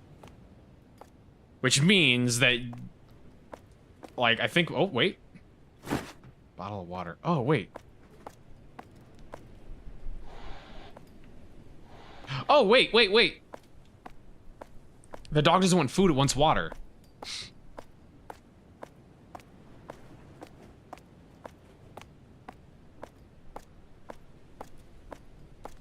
You little booper, here you go. You good boy. Kohei, have you got used to the new environment? You said you're doing your best to get along with everyone in the apartment. Did you get along well? I know that you are very kind. I hope other people can feel that too. Start with one person first. Also, it's okay to work slowly. You tend to think pessimistically. Try to think positive. By the way, how's the dog? Aikichi, was it? Show me the dog next time, okay? Mom. That didn't fucking help me in any way, shape, or form. That didn't help at all.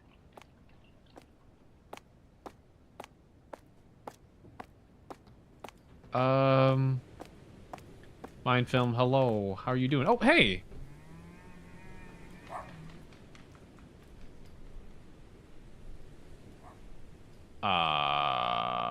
Okay. Oh, also, I can turn the dynamic lighting back on now that the other game was not completely breaking everything.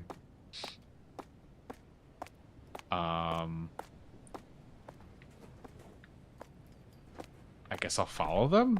Because I don't know where else to go. Oh, God, that stupid window! Every time! Where'd you guys go? Doing pretty good. Good. Glad to hear. I am doing A-okay. We're just having a nice little spooky night. Where'd they go? Did they just do like a whole lap around the building? Sir, I need you to let me up to the 5th floor. I said sir, not Siri. Siri, stop listening. Damn it.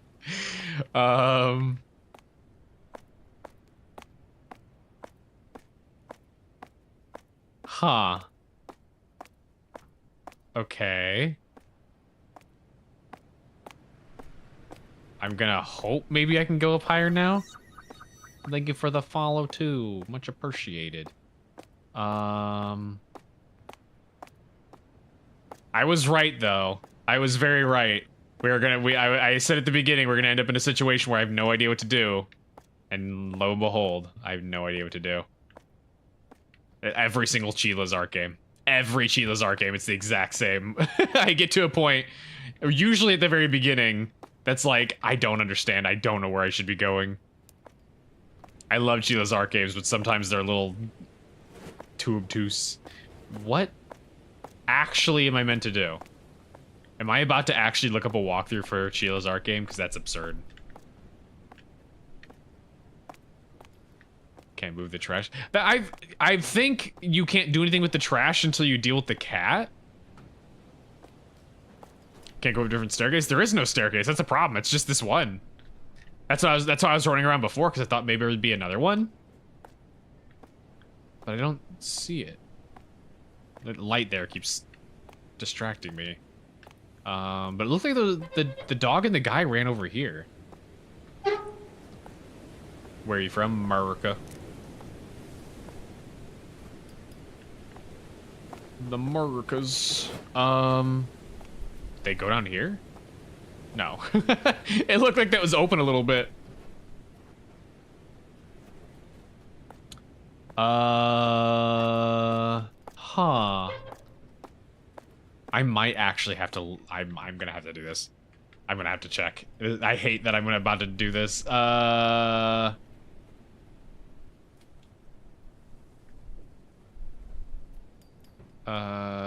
is there no... Oh, there it is, guides. This is hilarious that I'm about to do this.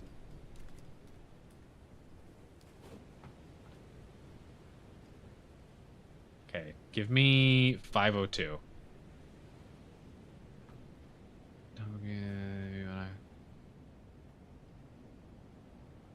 Deliver a package to a drunk man in apartment 206. You'll blah blah blah. Yeah, I did that. You'll get a bottle of water. Wait, but how do I can't deliver the package to 502. What? I can't deliver the thing to 502. Discussion pages 502. Am I stupid? I can't. Nobody else has any ID either, so it can't just be me.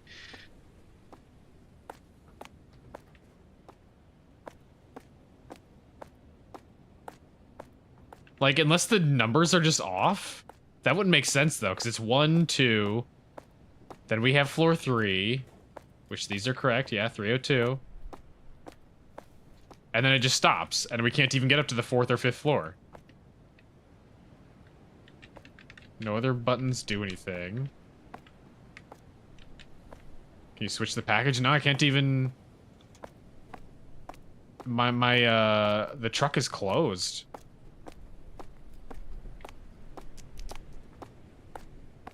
I'll try to find another way up. That's what we were doing earlier. There's no other, there's no other stairs. Like, I circled the entire building. I can see their balconies. Also, my footsteps are suddenly disappeared. That's a little weird. Also, an ad's about to start. Maybe while the ad is playing, I'll, pull up YouTube. And go check to see what somebody else is doing. Because this doesn't make any sense. This has gone from being a horror game to just, like, trying to figure out how to get up one floor. So we read that letter already. Like, we can't go in here. That's probably, like, a maintenance room anyway. This is also a closed door. Yeah, like, there's no other way to go up to another floor. Huh. Huh. Well. All right. Finally, a game to rival Siren World. Yeah, with how obtuse it is. I don't know. I think I'd still prefer to do this again rather than to do Siren 1's obtuse levels again. This is the kind of jank that I expect from Chilla's art. Oh well. We only have like a 50 seconds till the ad starts anyway, so we'll take a quickie break, and then I'm gonna. There's an elevator? Oh, is there? Oh, I'll check it in just a bit. Ad's still gonna play anyway, so but yeah, we're gonna take a quickie break. Ads will play, no worries, it'll be paused. If you are subscribed, you'll get to watch some clips, so consider subscribing. But yeah, burb.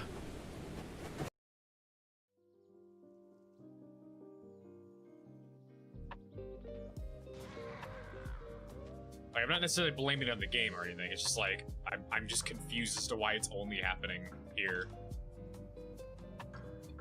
Let's not wait. Actually, I want to see what the killing move looks for this. How does this look?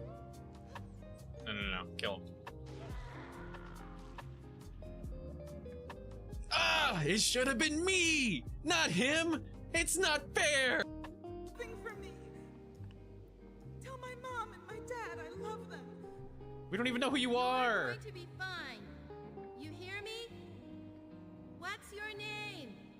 Becky Wands. That's a nice name. What? Yes. It's a very nice name. I'm Ann Anderson. Are you listening, Becky? Don't give up. You want to see Mom and Dad again, don't you? That's Then a you can nice tell name. them you Yes! love them yourself. That's a very lovely name. Oh, Jesus Christ. That was, oh my God, that was perfect timing. That wasn't even a fart to me. Oh my God, that was just the sound of him landing.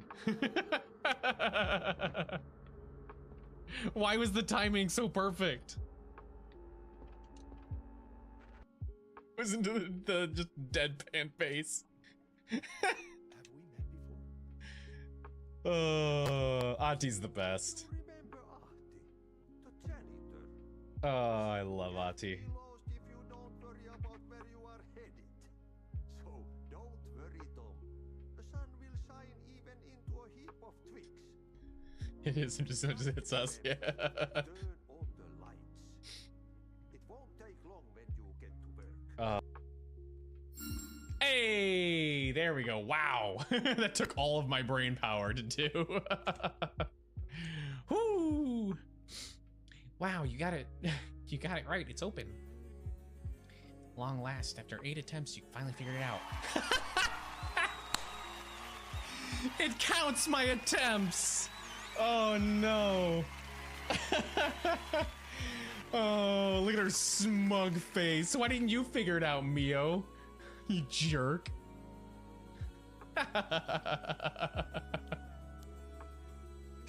I realized that since there are only 120 possible combinations, I was bound to get it eventually. Hey, I was actually putting in the effort. Get out of here. Board that kind of works for Ganondorf, so. Oh, wait, it's over this way.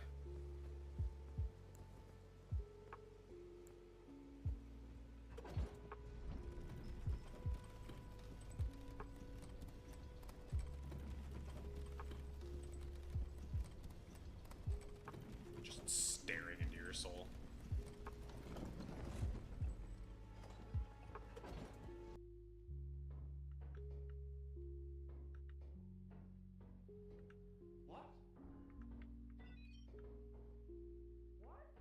What? What? Are you dead?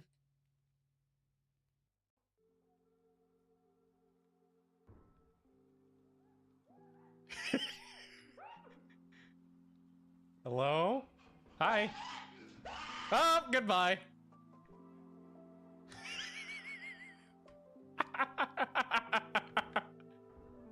And we'll never know what it was. Hello, I'm back. There we go. Okay. So yeah, the first game you were talking about, the one where they're just like They're like, "What's your name?" And she says the stupid name, and then the guy's like, "That's a nice name." Like, yes, that's a nice name. That one's Michigan Report from Hell. It's like a really shitty, terrible old PS2 game. It's not scary at all, but it's hilarious. It's genuinely one of the funniest games we've ever played on stream. It's so goddamn funny. It's so funny. It's so stupid. And then, yeah, then the other one's Paranormal Site, which was pretty solid. It was pretty solid. It's very visual novel, but it was pretty fun. It was an enjoyable story. Also, yeah, I see the elevator. Yeah, I see the elevator. But yeah, it was a good story. The gameplay is okay. There wasn't enough, like, in my opinion, there wasn't enough puzzles. I would have liked more puzzles, but it was still solid. Yeah, Michigan was hilarious. Michigan was so funny. 502, right? Yeah.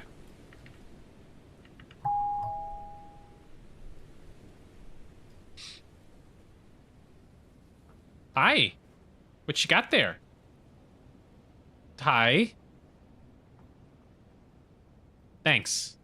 I have a reward for your great service. You love cats too, don't you?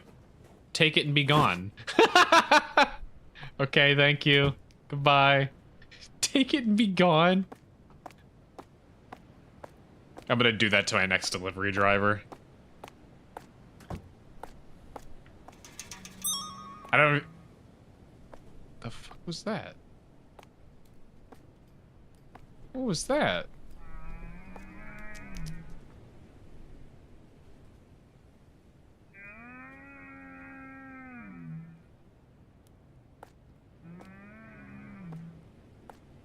What the fuck?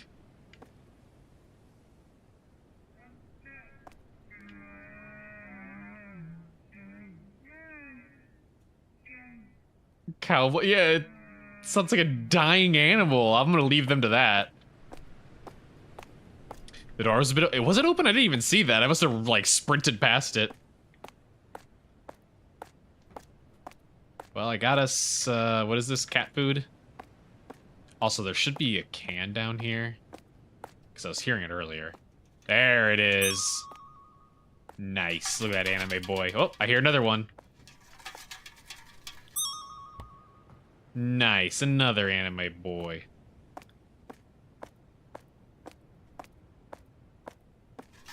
Oh. And another anime boy. Tonico water. This one's also making a noise.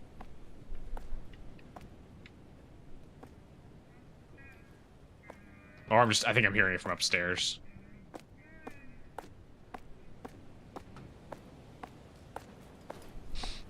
Was that the one you were waiting for me to find?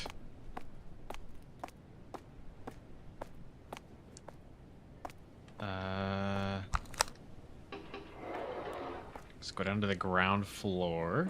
Boop.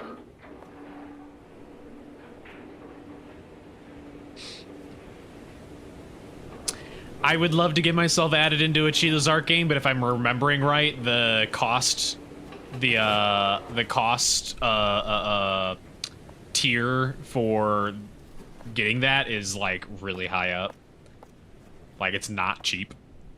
There you go, little guy. Kohei, how are you doing? How's the new apartment? The white on white is not helping me here. In the previous apartment, you had to move because the residents there weren't so kind to you. Is it okay this time? Before, there were people who made a fool of themselves about disabilities and welfare, right? I said it many times before, you weren't the bad one. Don't blame yourself. Also, don't be impatient about getting a job. Kohei, you're my son. You'll be okay. Things will get better. Mom. Okay. Hi!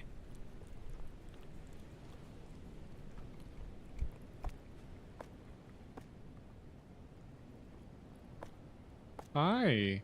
Chilla's only had 2 non-Japanese supporters appear. Because they just don't put the non-Japanese supporters into the game, or just because there haven't been any? Wait, is this floor right? Oh, a little spooky man being all creepy. I see your game. Okay, just throw the letters away, exactly. Don't want to hear from you again, Mom. Let's take this flat one.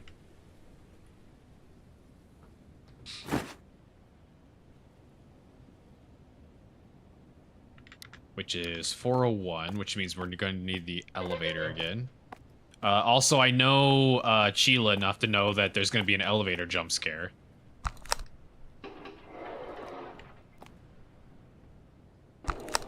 Like 100%. 100% there's going to be a jump scare on the elevator at some point.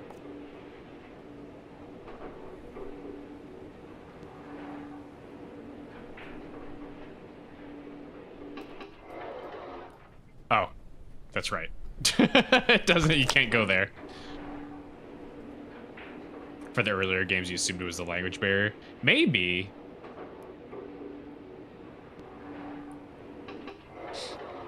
What if they just don't like non-Japanese people?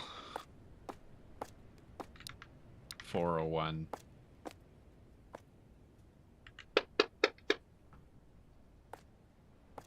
Hello? What? Hello? I mean, I can't blame you. I would be doing this too. I'm scared.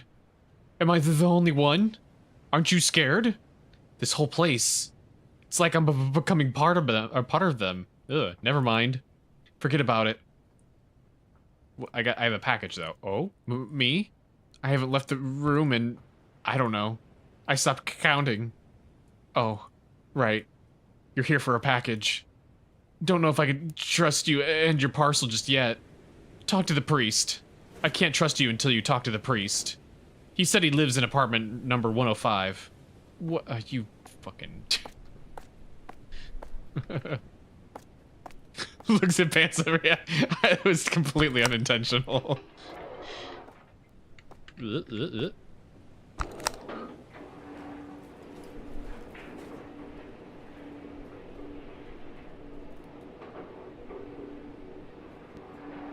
Yeah, I think every single Chilla's Arc game that's had an elevator, they've had a scare involving it. The one that really got me was the one from Parasocial, where like I heard the guy rush into the thing as I turned to look like where he was standing. It's 106, 105.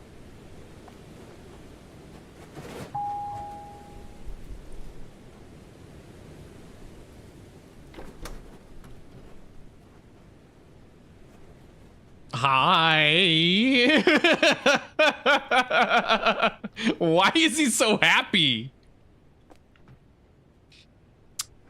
Huh? I see Michiru sent you here. I'm the local priest. Say no more. I can sense that the package is cursed, but I need to make an offering first, before I can perform any sanctification on the object. Monetary, that is. You, what do you mean? I don't have money. Need cash before I can perform any sanctification on the object. I guess, okay, well. Hey, what's your name, Michiru? You got a $5? Happy person. Yeah, honestly, if anybody, well, I can't say that. I was gonna say, if anybody answers their front door looking like that, I would be very suspicious, but there's been a handful of packages I've gotten where I would definitely open the door that way. I would say I would look that way when I originally got my Switch, but actually my Switch was a very odd delivery where they couldn't find my apartment, even though they've always been able to do it fine before. And then I called the place being like, you guys have always made the deliveries here. What do you mean you can't find my place? It's literally like, it's street side. You can't miss it, you know? And they're just like, oh, well, we'll get a hold of the delivery guy that was doing it. We'll have him come back around again. You can give him directions. I'm like, sure, I guess, whatever. And the guy was just like, well, I'm actually like already a decent ways away. You want to just meet at this parking lot? And so I had to meet the delivery guy in the middle of a parking, like a Walmart parking lot to get my Switch from him. Oh man. You spoke to the priest directly? How lucky you are. I've only exchanged words through the door intercom. So he needs money? Why, of course. What the priest says is always right. Here, give this to him. Make sure to give it to him ASAP. I don't want the priest to be waiting any longer. That's a big old dollar bill right there. Also, hey, Funko Pop, hang on. Let me turn the cross chat on. Where'd it go? There we go. This guy's getting scammed. I can't tell what value this bill is. There's no numbers on it. It's just the photo.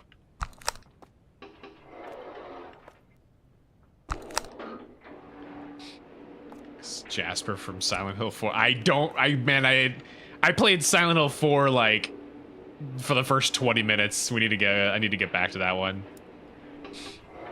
Yeah, I just got evil red. Yeah, it's the new spooky toggle. Okay. So this guy here. Here you go, happy man. Let me double check the amount. Wait, what? This can't possibly be enough. Does Michiru really think he can get away with this?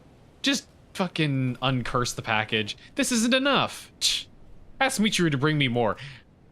There's gonna be an elevator jump scare. This is 100% gonna lead to an elevator jump scare. There's too much up and down. I've been doing good. How about you?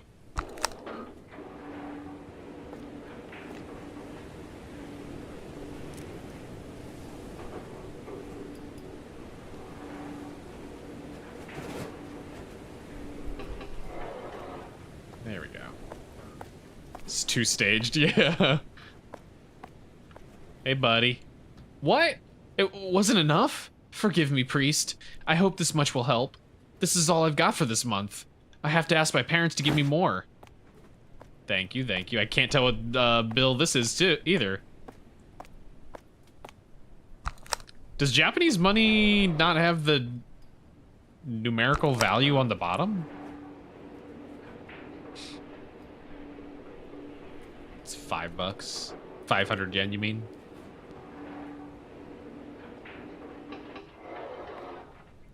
YouTube, yeah. Wait, why did I go? Did I not press 1? I didn't, okay.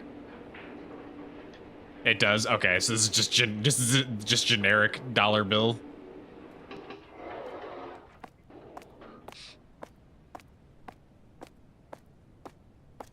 Made up bill. Here you go. Let me double check the amount. Wait. Oh, that's enough. Barely, that is. I'll forgive him this time. Let's begin the ritual. Jesus Christ. Also, sorry you haven't been here. No, it's okay. Nobody's ever, you know, obligated to show up. I just always appreciate when anyone can. Anytime you can's always good. Amazing red eyes. Oh, thank you. You have to go for now because it's 4 a.m. You have to sleep at some point. Yeah, have a good night. Thank you for stopping by. I appreciate it. You have a good one. Done. Whew. Now go away. What? Jesus Christ. Why do they make all these characters in the game so mean? Yeah. Or you get like the really uncomfy friendly ones. Like Parasocial. Those characters were like uncomfortably nice to you.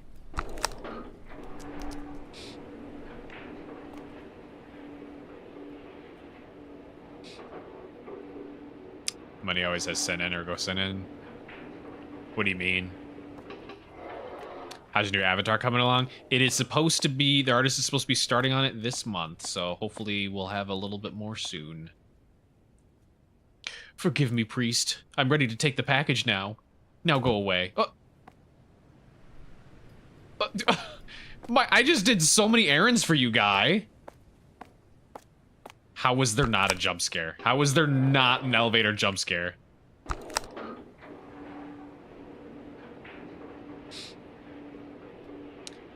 Hyped to see it. Yeah, I'm looking forward to it. It's been a long time coming, and then I have to get it rigged. How? How was there no jump scare? I was fully prepared for it. People in Parasocial wanted to kill you. I don't think they wanted to kill you. I think they just wanted to like permanently stalk you was the thing. Because that one dude set up video cameras all throughout your apartment. What do I do with the old one? Just not use it anymore. This one's an adoptable, so I don't like own any of the rights to it. Other than just to like use it for streaming, so not really a whole lot of reason to do anything with it.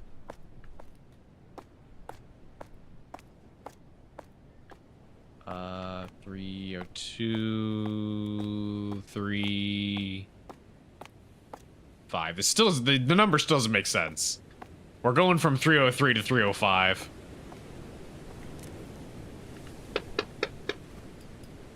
Hello.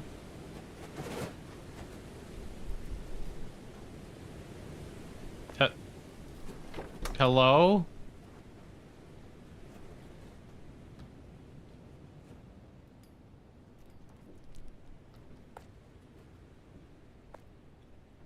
Hello? Save your fucking game already, Jacob! How dare? Why would you do that? You can't even save in Chilla's art. Oh.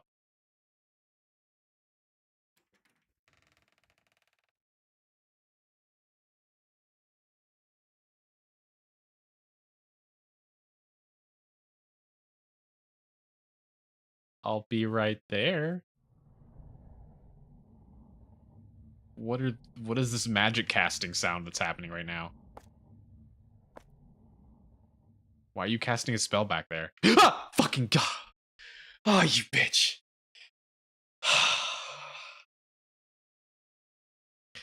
Hi. That package is way bigger on the ground than it was in my... What is wrong with her neck?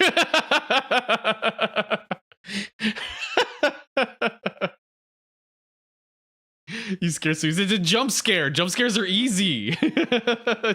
Literally, all they have to do is catch you off guard. Might go watch some DVD. Just wanted to check to see how you're doing. Yeah. Thank you for stopping by. I appreciate it. You have a good one. They barely make you blink. Hey, what are you doing? See, here's the thing, though. Here's what you have to remember. I'm streaming, so I'm constantly always distracted. There's never not a time where I don't have my guard let down. If I was playing this just on my own, like I would be hyper focused on the game and like always have my guard up. But when I'm streaming, I'm always looking at chat and always trying to pay attention to like other things here and there. So it's like I never have my guard up. I'm always exposed. What are you doing? That package. It's a bed frame.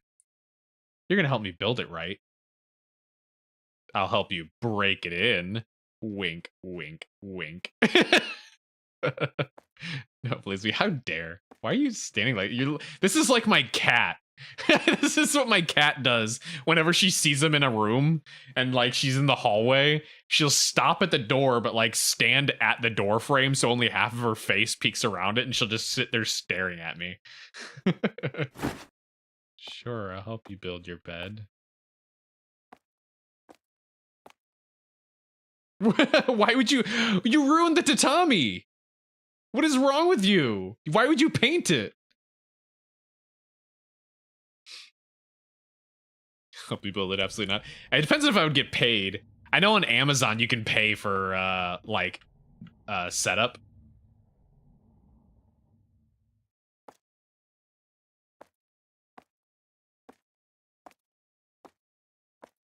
Where'd you go? Can I leave? Am I allowed to leave? I'm not. Oh, hello? Are you pooping? Are you pooping? What is going on here? What is this like? What is this like? I don't know if you guys can see this. I don't know if it's like dark enough. Or dark enough, bright enough, but there's like a box. There's like a physical object right here over the toilet. Oh, there's one right here too. Is my game glitching out? Oh wait. Oh wait, what the hell? No, it's just like a weirdly shaped kitchen. Wait, what? No, hang on. There's a wall here, and then it doesn't. It has back face culling. If anybody knows what that means, it has back face culling. Why does that wall have back face culling? That doesn't make any sense. That's so weird. Tatami's so easy to damage and expensive to replace. Exactly. And she just painted on it. Oh. Oh. Well, that's also some ruined tatami.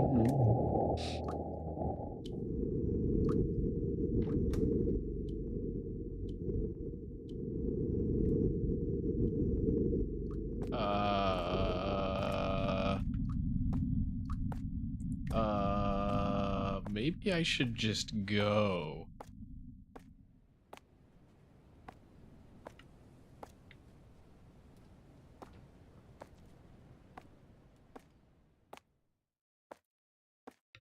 This also is back face culling. Now I have a flashlight so you can see it better. Look, see, there's a wall, but then you can see through it. Oh, this has reverse back. What the fuck? Chilla. What? Hang on. There's a sliding door there. Chilla? What are you guys doing? What the hell's going on with the back face culling here? It's so weird. Are you... So we just gonna ignore that, huh? Just gonna ignore it, huh? Yep. I can't interact with anything else. Some decent-sized apartments for Japan. I would live in this. I wouldn't live in, like, one of the, like... The itty-bitty tiny ones. But that's pretty nice size. It's a larger one, yeah. Forgot that there's ambient noises. Wait, hang on. So that was... I'm gonna go up a floor. Oh, I can't. That was 305.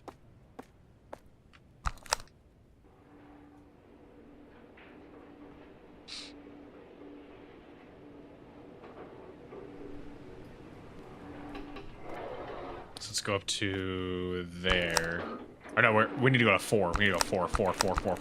Actually, no, 5, because we can't do anything on 4. Shit. Is this taking us to the right one? I think it is. Chris Strawberry, hello. How it do? So, 405. Wellness check. Wait, what? Wait, why are these numbers correct? What? Wait, they're not correct though. That says 406. Hold on. Wait, what's going on here? The previous floor went from 303 to 305. And now this one's going from 404 to 406. What is happening? This is weird.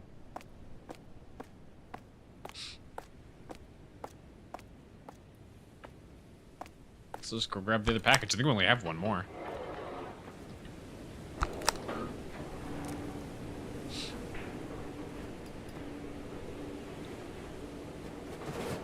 This has been a surprisingly calm game. Minus the weirdos. This place is considered nice. I mean, it's not the worst. The inside of the apartments look nice. The outside, not so much. The outside looks a little run down. And the corrugated metal siding looks ugly as hell, but what can you do? How they fit furniture to the tiny elevator? Nah, you don't. You gotta carry that up.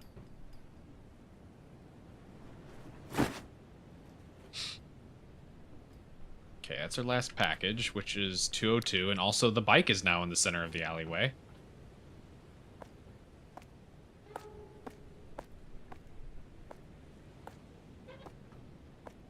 Where did you come from? Where was that at previously? I can't interact with it. Please tell me it's not a horror game. Of course it's a horror game. It's spooky, not Saturday. It's spooky Sunday. Normally it's spooky Saturday. 202. But we have the day after spooky Saturday. I don't know what you want to call it. 202. I feel like I should go see what the bike's about before I do this. But I don't know where it came from. It's Sunday. Unfortunately, it's Sunday. I mean, it is for me. I don't think this bike was anywhere else. I'm gonna do a little lap real quick, just in case. Because there's been, like, weirdly hidden things, so... Doggo's not back. This would suck, though. If you have a playground right here and you live in this apartment. Hey.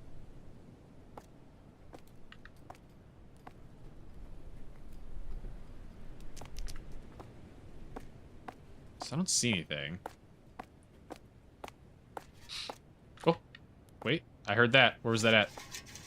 In the bushes? In the bushes? There it is. Oh my god, I can't even see. GVM Luca movies.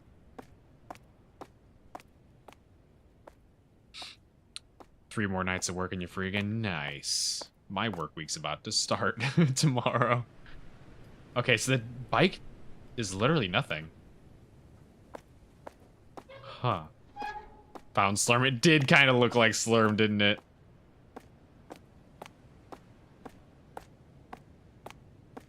Okay. Last package. Hello. Pressed intercom 5 times.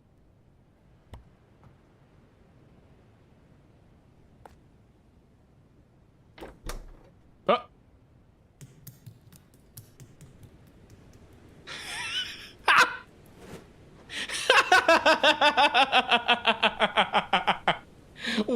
What?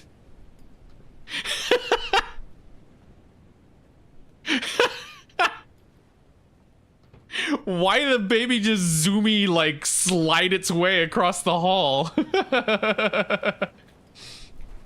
My baby. You have to help me catch him. What? I guess, sure. If you insist.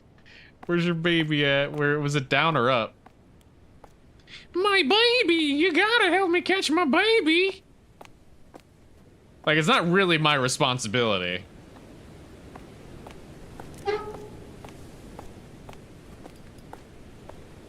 I guess the baby maybe's at the playground. That would make sense, right? Check around here just in case.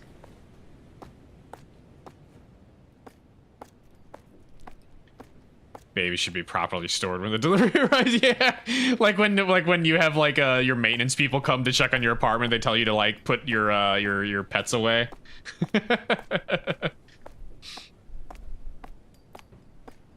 Hello, baby, you here? Nope. I mean, it's just a baby. How far can it get? This entire place is very self-contained. Your baby's not going anywhere. I'm literally blocking the only way out of the neighborhood.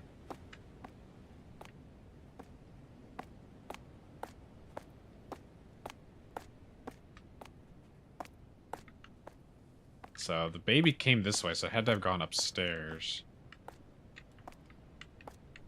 That's where the trash is. The baby climb over the trash?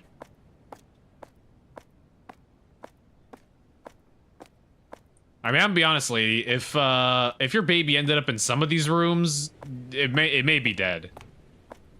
I'm pretty sure some cult stuff is going on.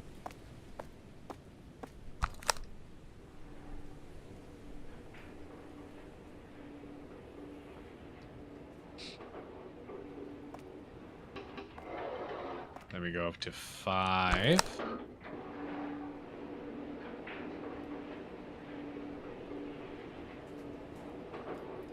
That baby guy, baby doobie guy, that baby was zoomied. Also, Satori, how it do?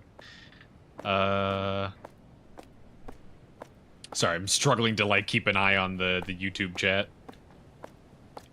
I need to realign them so both Twitch and YouTube are like right there next to each other instead of like split in half.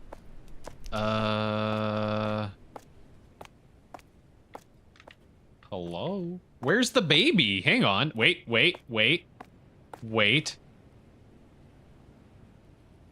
This isn't the messed up one, is it? What is this? What is this? Why? Why? Hold on.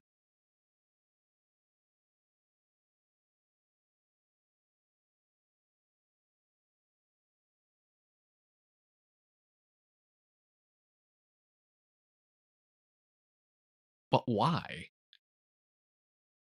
What?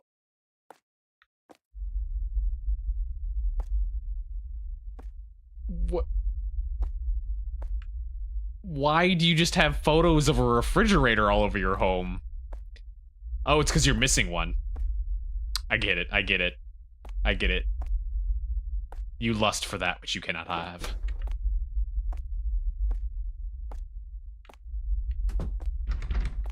Hello? Oh, that's the shower.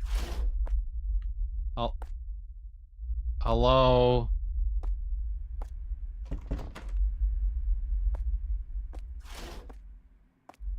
Oh.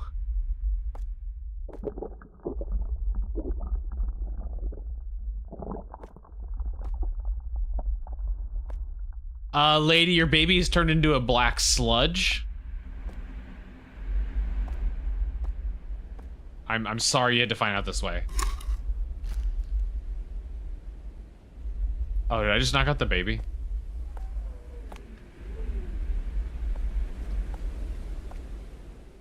I may have just murdered the baby.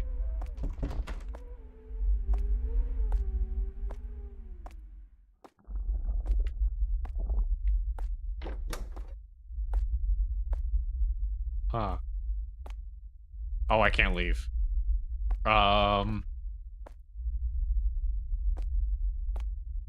Can't afford fridge, but I gotta borrow these picture frames of fridges. Yeah. A fridge is too expensive, but I got 100 for the cost of 10 at IKEA for these pictures of a fridge.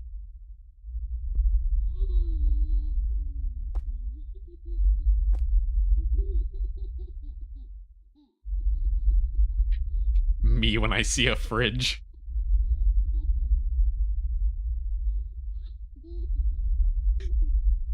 What the fuck?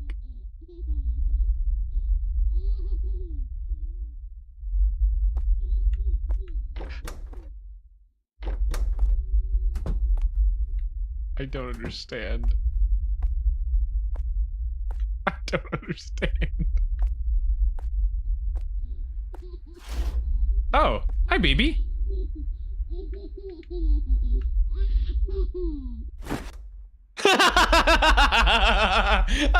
I'm sorry. The way you just fucking pick up the baby. Oh my god. Toddler in my inventory.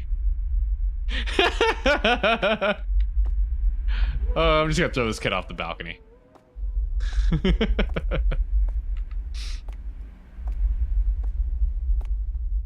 Good baby, yeah. Oh, that's so funny. Oh. Yeah, what's up? You want the baby?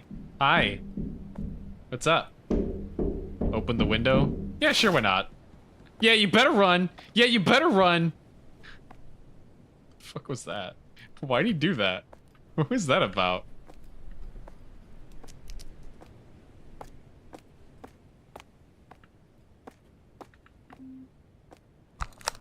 Okay. Down to... You know, I'm gonna go to the first floor first.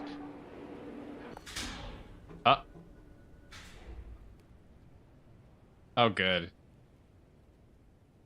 I'm using this baby as a weapon. What's happening? I appear to have dropped the baby. No!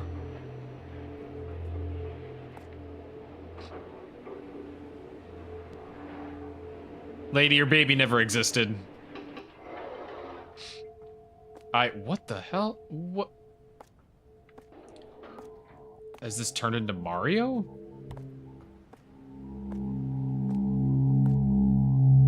What the?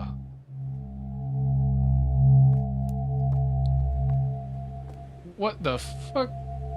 Manny. Oh, okay. Hang on, I want to see. Oh. Oh, that's closed off now. It's all closed off now. Okay. 401 package. So now I had to do this? No?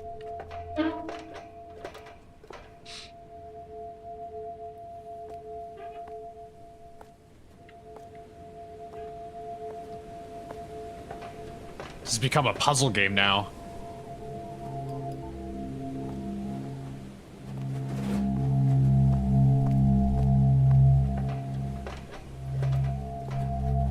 Just gonna go home, bro. 402. Oh, I can't even get to 401. How do I get over there? From up there? Oh, this is the one that wanted it to be purged, like, uncursed.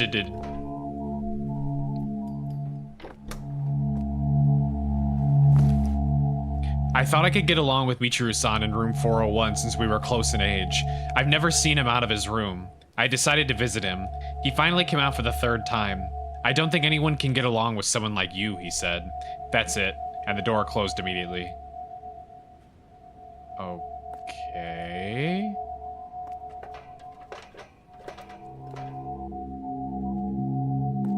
Is this entire game just about ableism?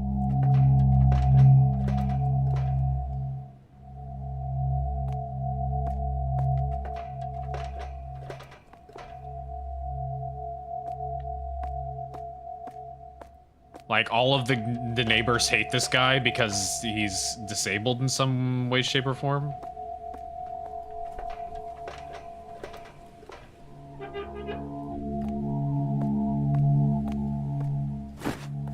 .305 package, which is over that way, which I can't reach yet.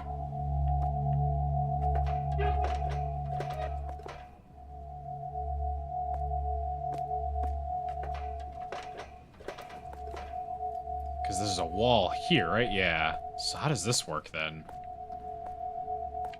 Up one? You'd quit by now with this job. I physically can't though. I'm trapped in this hellscape now.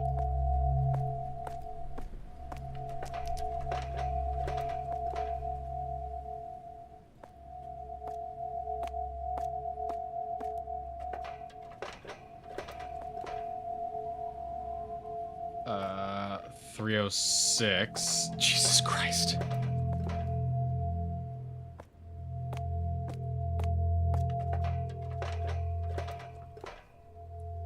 Okay, this should be 305, yeah. Arisa in room 305 is a student. She's also a part-timer at the nearest convenience store. I can tell she's a hard worker, and I respect that. When I thought she wouldn't say hello when we passed each other for the first time this morning, she said, "Are you stalking me? You ugly fuck." I wasn't stalking. Yeah, I'm starting to get the impression this is literally all about ableism.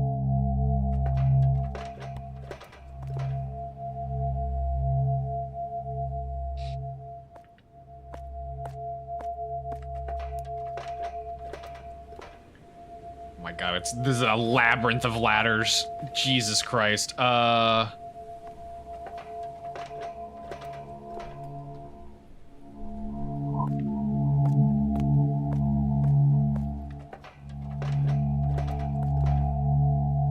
I think this was the way back.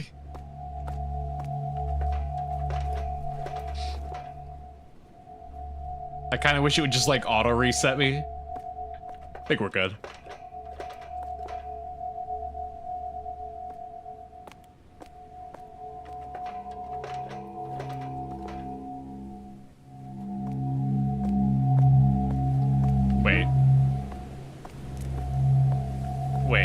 that's not right.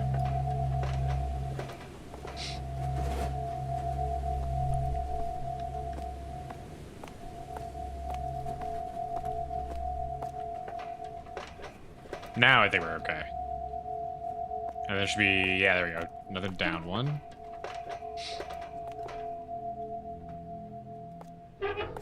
Jesus Christ, okay. Oh my God, we got 3 202.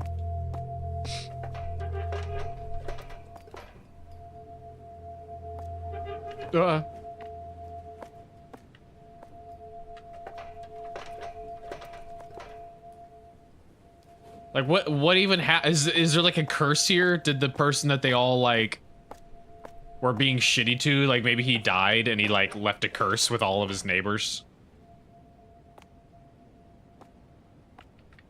It's 201, so this is 202. The baby was walking outside this morning. He's adorable. That is Mariko's child in room 202. As soon as Mariko noticed me looking at her son, she grabbed her son and took him inside the house. Please stay away from my son. Am I like a germ to her? This is 100% about ableism. I wonder what his disability is, though. It's only like just lightly implied that he has some kind of disability. Nothing specific, though. He could be deaf. I mean, if he was deaf, he wouldn't have heard any of that. Is there a 1? No, there's 502.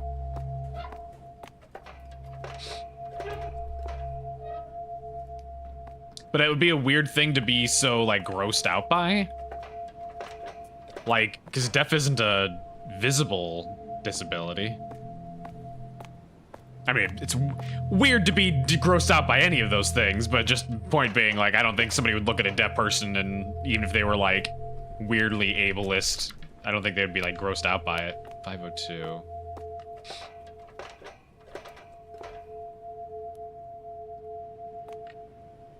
Okay, so I can't do it from here.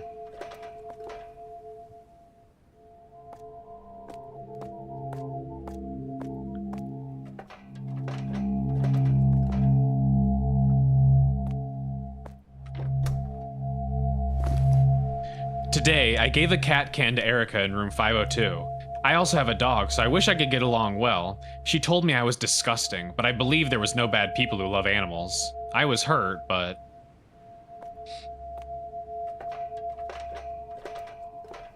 was not to marry, have any romantic relationships. That's fucked up. That's the fucked up. I mean, really, it doesn't matter what disability you have. There's a lot of places where you'll get treated just horrifically different and basically have no rights.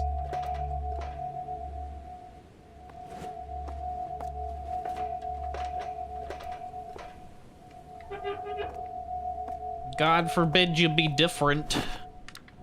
206.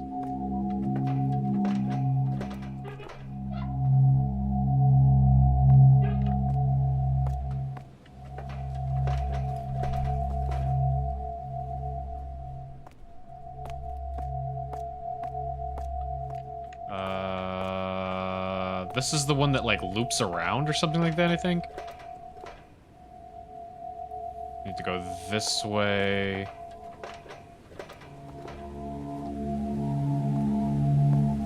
And then down here. And then down here. And then down here.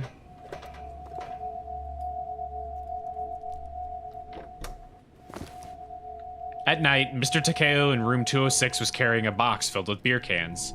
I said, "Do you mind me helping?" "Why the fuck are you trying to help? If you have time to help, you shouldn't be on welfare. You're just a burden to society," said Mr. Takeo. What? I wonder if people around me think that way. Yeah, 100% an ableism thing.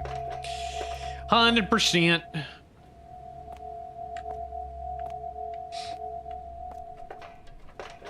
Also, what a weird thing to say. Literally, welfare is there for people in that situation.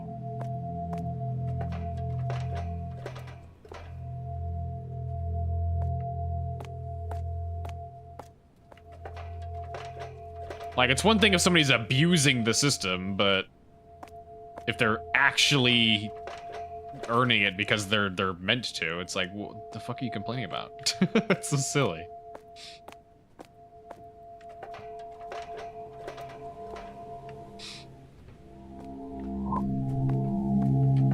It's like when people get upset when they see like somebody on food stamps buying a steak or something like that, and it's like, you know what? They're allowed to get a steak on food stamps if they want to. Like, let them enjoy a meal, like a decent meal.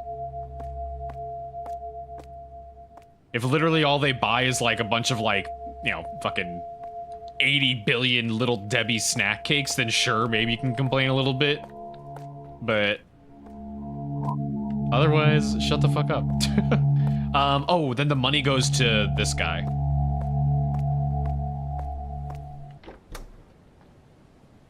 Oh, I didn't get to read the thing.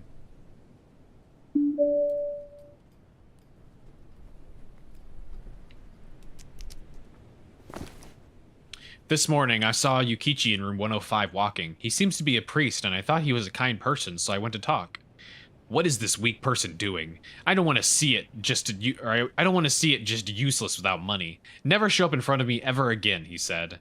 Maybe he was in a bad mood.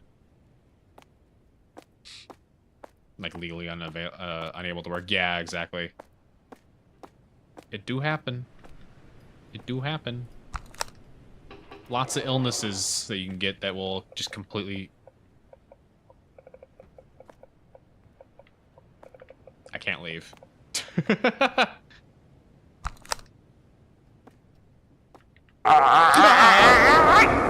fuck was that?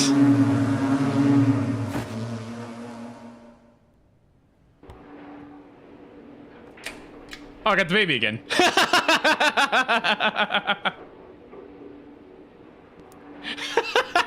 What the hell was that?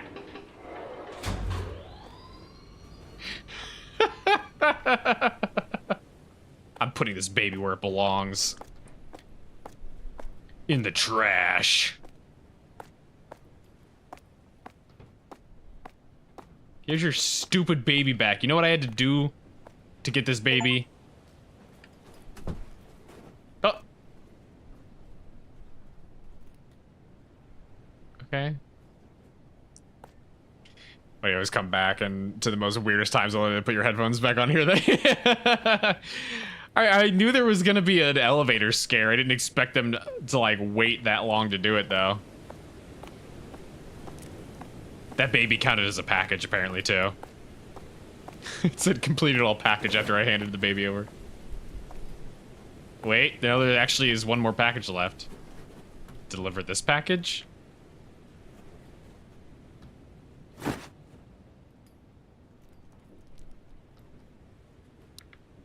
$404.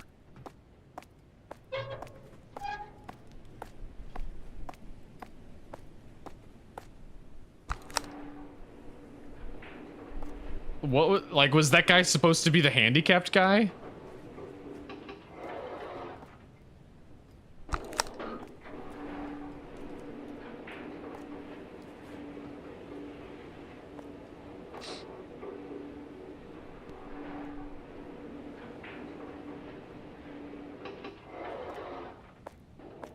Wait, no, this way. 404, which is 2, 3, 4. Appropriately numbered, except for that one.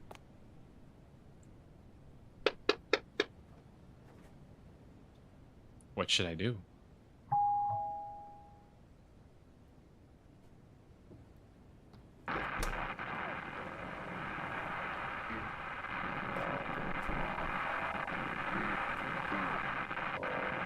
Yeah, I don't know about this one. I don't know about this.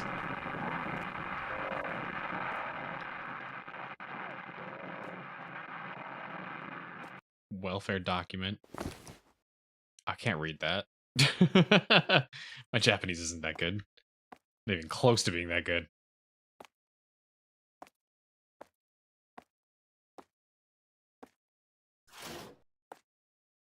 Oh.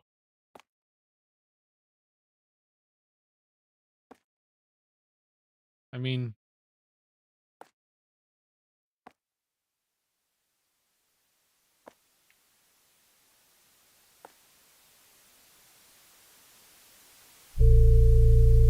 oh.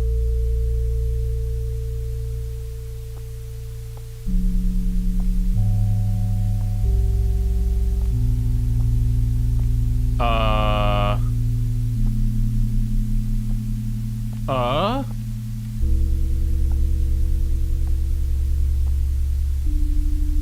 It's so fuzzy, I can't see. Sir, I have a package. It's USPS.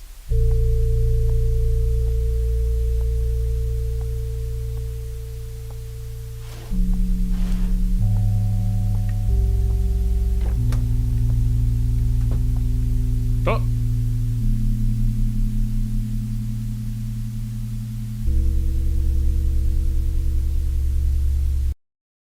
Special delivery. Special delivery. Landlord.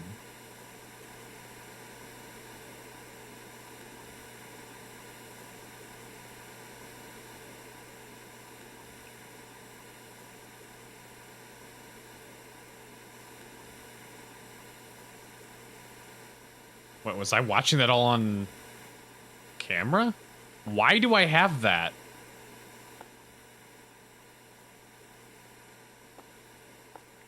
Why was I just like light Yagami watching this happen while eating chips?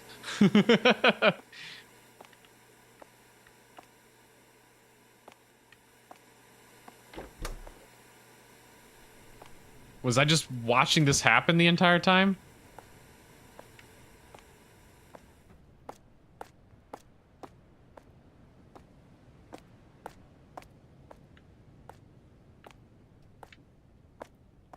The trash is in here.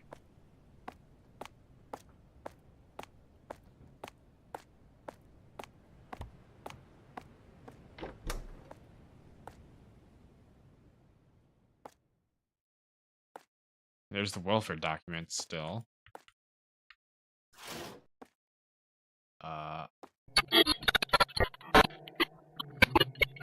What is happening?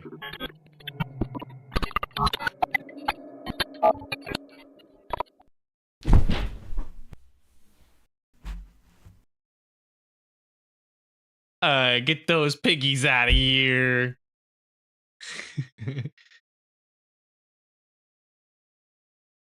He's going so slow.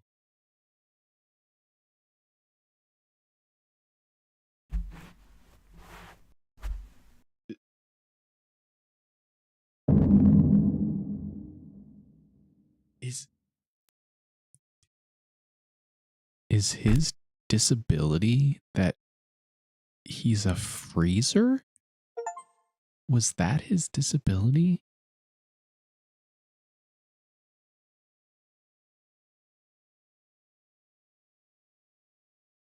What the fuck did we just play? What? What? What was that? What was that ending? What the fuck? Hang on. Hang on here. What? Where's that guide that I was looking at? It mentioned the different endings.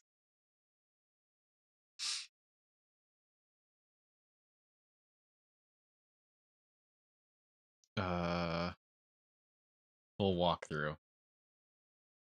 Ending.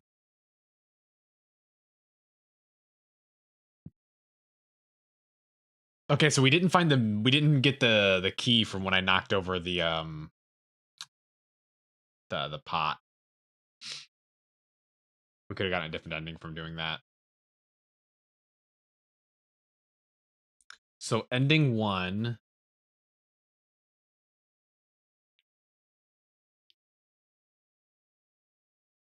You find a fridge in the middle of the room. And dead bodies of previous residents all over the apartment. I didn't see that. I saw the one resident. Then you play as the landlord, and your job is to get to apartment 404, take the flashlight, leave the apartment. Okay, it doesn't explain the ending, though.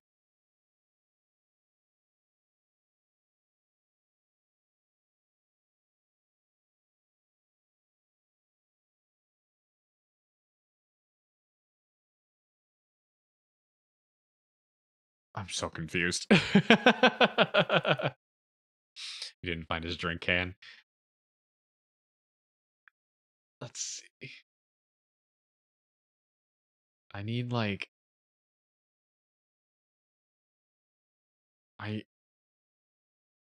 I want an explanation, but also I don't want to have to play through it again to get the explanation.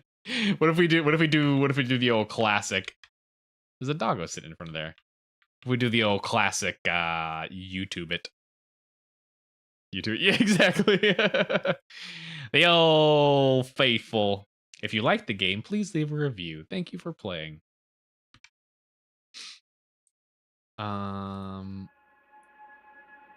YouTube.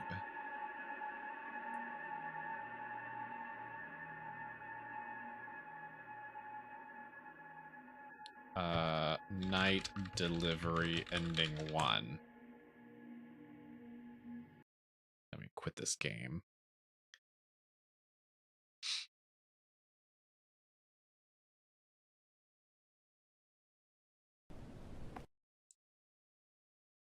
It's not worth the actual replay when YouTube will have you. Yeah. If I didn't have to do, so I would be willing to redo this if I didn't have to do the ladder section again. I think that's the part that makes it where I don't want to. Window capture. There we go. If it was just taking those things to the doors again, I would easily be able to do that, but all right.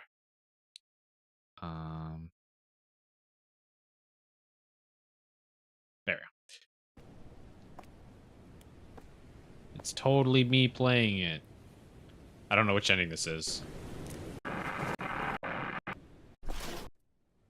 Oh, there we go.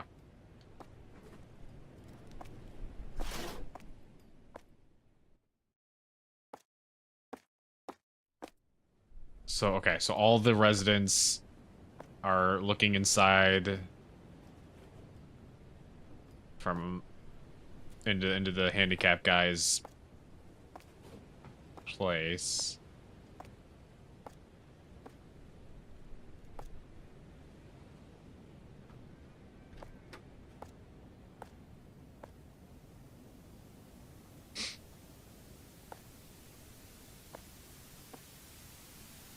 Baby T-pose, he's asserting dominance.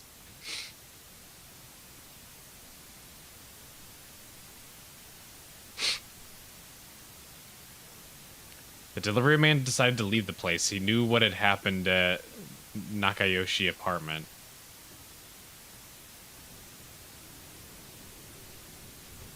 I went to the police with the landlord's passbook. The delivery man couldn't leave it there.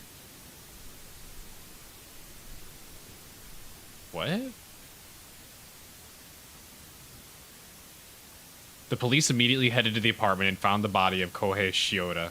The landlord was taken and questioned by the police.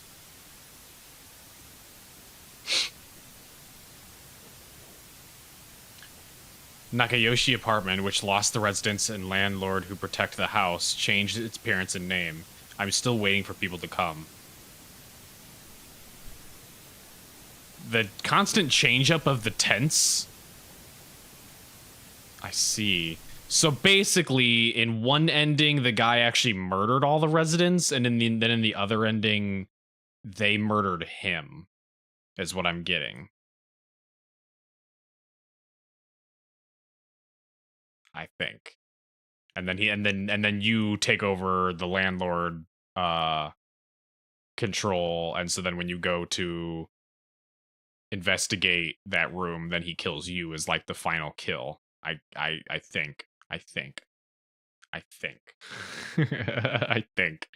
That one was a little weird. I don't know. I don't quite get the story that they were going for, but sure. Like I get it, but also I don't get it. I don't think the execution of what they were trying to do went over very well, but it is what it is. It's Chilla's art. I definitely wouldn't put that up there in the high ranking ones. I don't think Night Delivery makes it anywhere near like the parasocial level of quality. I think Parasocial is still one of my favorite ones that they've done so far. The point is to be kind to even to people who are different. I mean, yeah, yeah. But it's just, I don't know.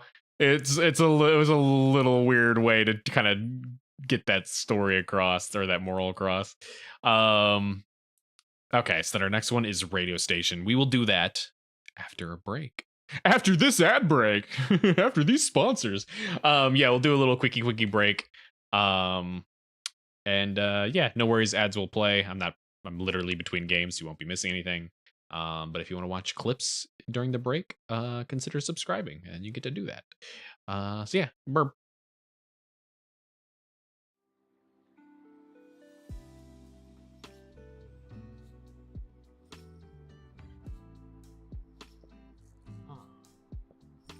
Oh my god, Jesus Christ, it actually scared me. Oh no. Oh, God, kidding me. Bit of an underreaction there.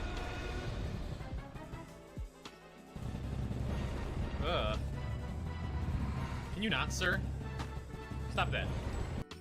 What if there's an achievement to keep them alive?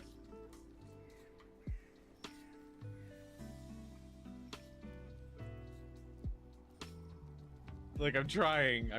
They're not very smart, okay? I probably would have gotten an achievement for not killing that one, but I did. There we go. You...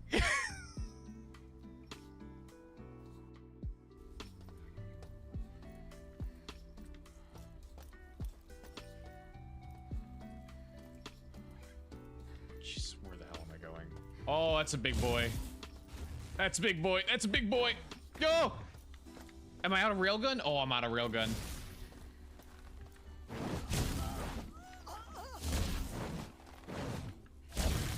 Oh my god, there. Where'd the rest of his body? Oh. Oh. That's awful. For an old folks' home of all things, too. Oh, he's got his own microwave and a coffee machine. He's got the best one so far. Ah, never mind. He doesn't have the best room so far because he's right across from Cynthia. Ati, can I have a hug? That was scary.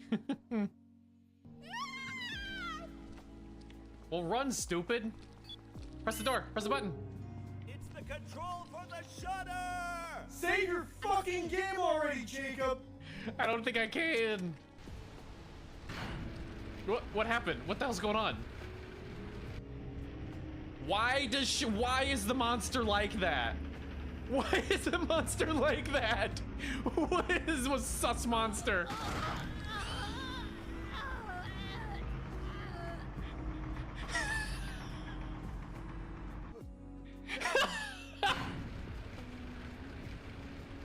What is this game like? This is so goofy. Oh my god. What? Can't believe This is some cartoon shit. Yes, it's horrible what happened to Pamela. You sound like you're What else so could we do? distraught. Oh, that's actually kind of cute. Hang on. The way he runs downstairs.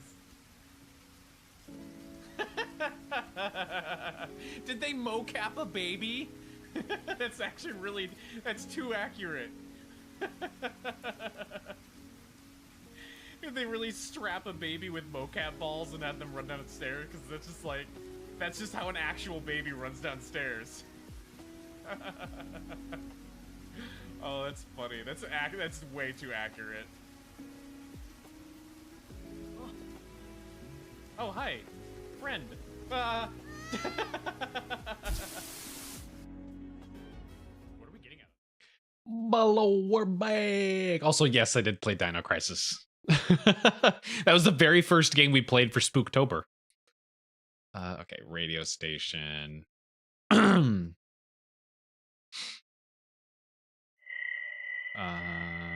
we go. And then let's do the usual, going into NVIDIA control panel.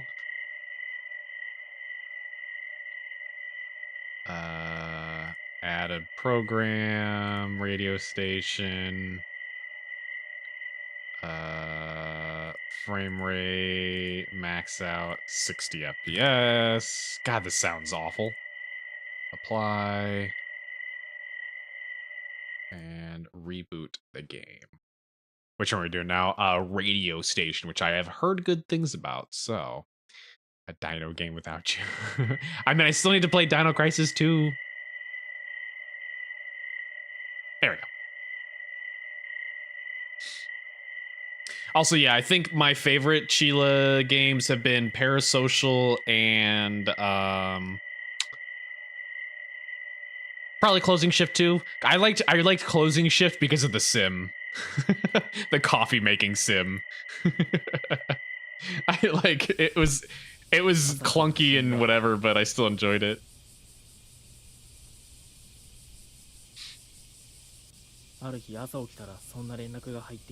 Oh no, I'm in the way. I can't. There's nowhere for me to move to get out of the way. One day I found that message right after I woke up in the morning. バカな。そんな。だってこの前会ったばかりだ。ラジオの仕事が軌道に乗ってきたって嬉しそうに話していたあいつが死んだ。The man who was happily talking that his radio job was getting on track died. There you go. 俺は信じられなかった。いつものようにラジオを流した後。Could be long lines. I'm blocking them all. After hosting the radio, as always, he was found dead at the radio station. 原因は不明だと。不明？どういうことだ？おそらく自殺だろうということで、警察は早々に捜査を打ち切った。自殺？ふざけている。あの夜、あの放送で何かがあったのは間違いないはずだ。俺は自分で弟に何があったのか調べることにした。Aw, yeah, taking it into our own hands to investigate a murder. That's a lot of question marks. The key to the radio station in the mountains is in the mailbox at home. You may take it if you need it. Hashimoto. That. Then we got a ginormous flashlight. Holy shit. Also, make sure this is all texture quality. 100%, of course. And then mouse sensitivity actually. It's still that's definitely Chilla's art mouse sensitivity.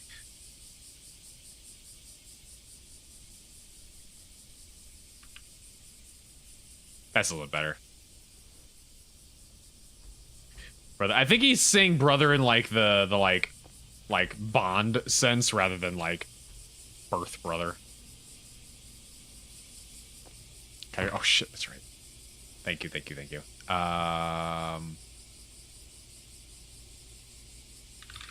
Nope, I almost just typed in night delivery again.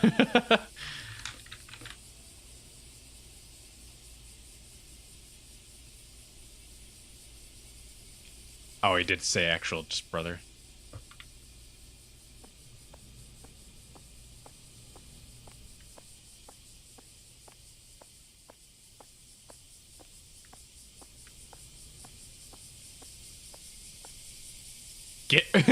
Get on car.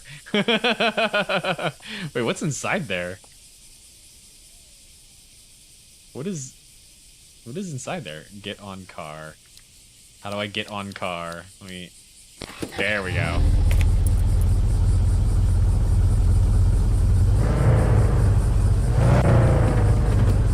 Wait, where am I at? Oh, I'm right there, so go right here. Nope, don't go right there. Oh, it's so loud. Holy shit, it's loud.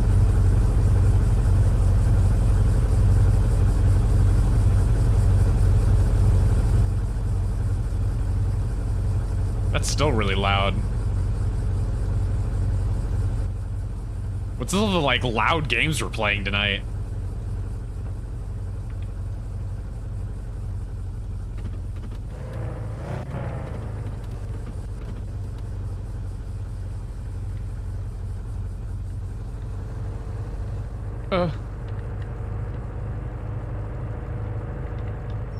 This is actually so hard to control. Mind the lane. I'm in the right lane. I know how to Japan drive.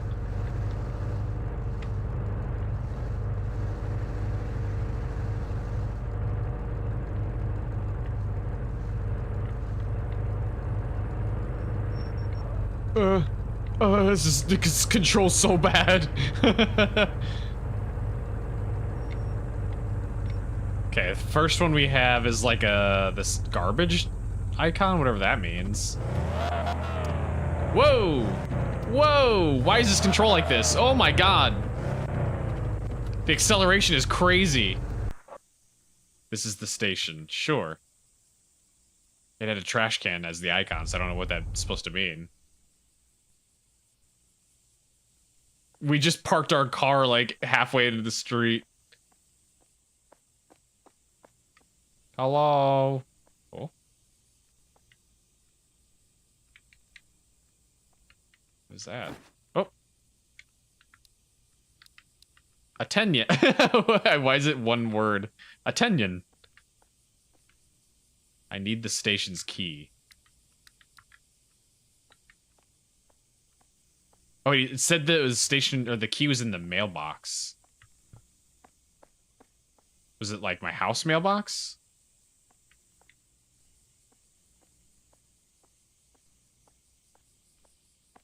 It's driving bad as driving. No, this is bad driving. This is bad driving. I'm not necessarily great at driving games, but this is, oof.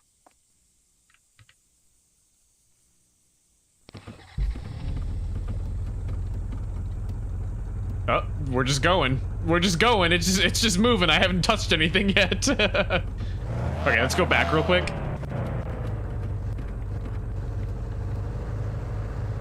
Because I think I was supposed to go inside my mailbox.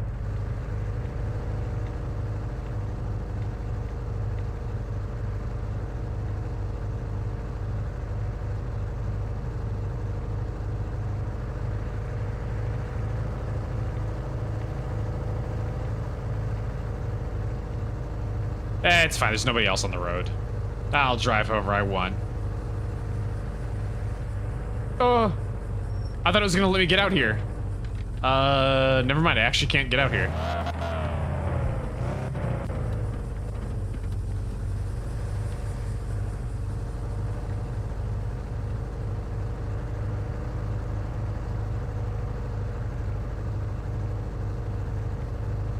So hold on. The station... Oh, I'm the green. Oh, I thought I was the yellow dot up, or I thought my apartment was the yellow circle up there on the home. Gotcha. Okay, that makes more sense. I was so confused. I was like, why is the station's marker a trash can?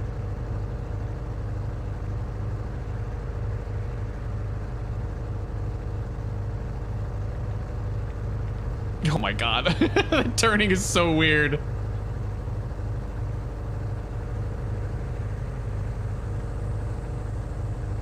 Damn, I can't believe my truck doesn't even have Apple CarPlay so I can listen to Spotify.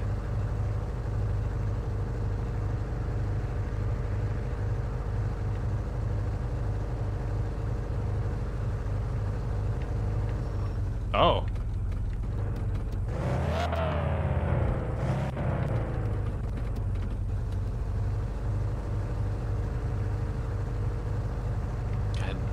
It's weird, it doesn't actually go that fast, but like, it lurches forward when you go from stopping to moving.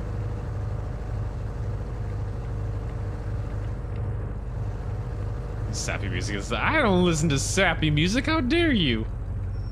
Let's see, it's this way. Just because I'm a hopeless romantic in the dating games we've played doesn't mean I listen to sappy music.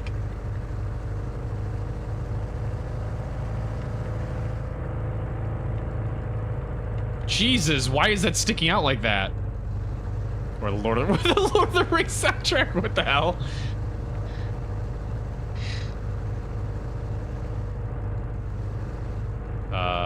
Wait, what? Oh, there it is.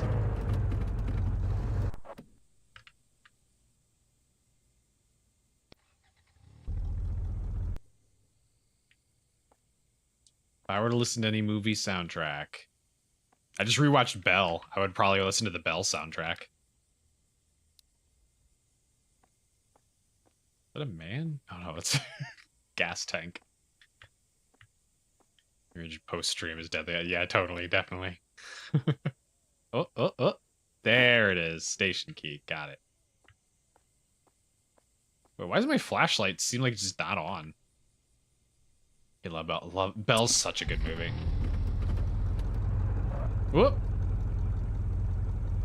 It's one of the few animated films I can get my family to watch.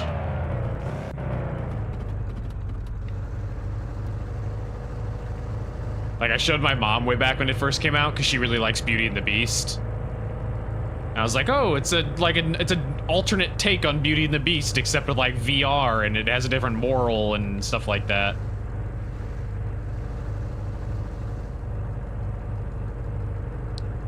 Never heard of Belle Supreme. Nah, it just proves the point that you don't know good movies.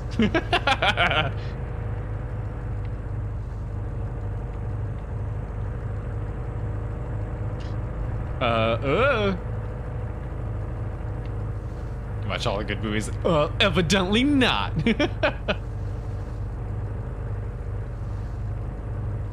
Let's see.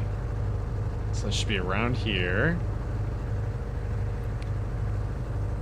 Mamoru Hosoda's films are all fucking amazing. Belle, Wolf Children, Girl Who Leapt Through Time, which was also supposed to be a pretty solid book, from what I've heard.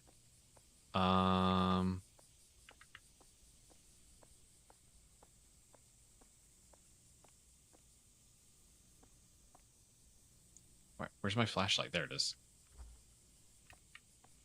Why is the lighting is so weird in this one?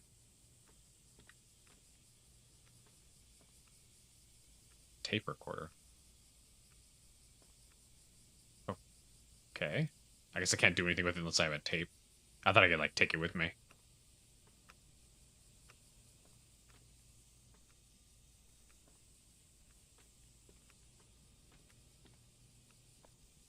Taking her to see Howl's Moving Castle in theaters for the 30th anniversary. Nice.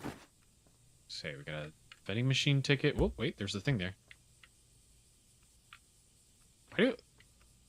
Like, my flashlight just stops working sometimes. Or is that for the door? Oh, it's for the door. Oh, I thought it was for the water bottle. Belle's Disney. It's not a Disney movie. Belle, it's a different retelling of the story of Beauty and the Beast, which is not Disney. Disney made a movie about Beauty and the Beast, but it's not a Disney story.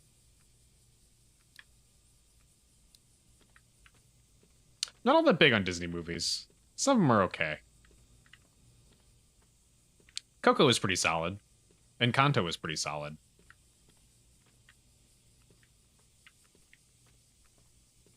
I think I got everything I would need. Vending machine ticket. Oh, the tape.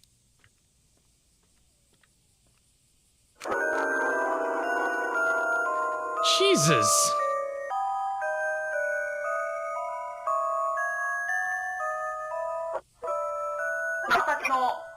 It's so loud! はい、鬼川正樹です。このコーナーでは僕、正樹がリスナーさんから送られてきたホラーな話を読んでいきます。ということで、早速読んでいきたいと思います。Subtitles are a little ラ off. ジオネーム、とうこさんからの手紙です。これは、霊感のある同級生の小学生の時の話です。その子は生まれつき霊感がありました。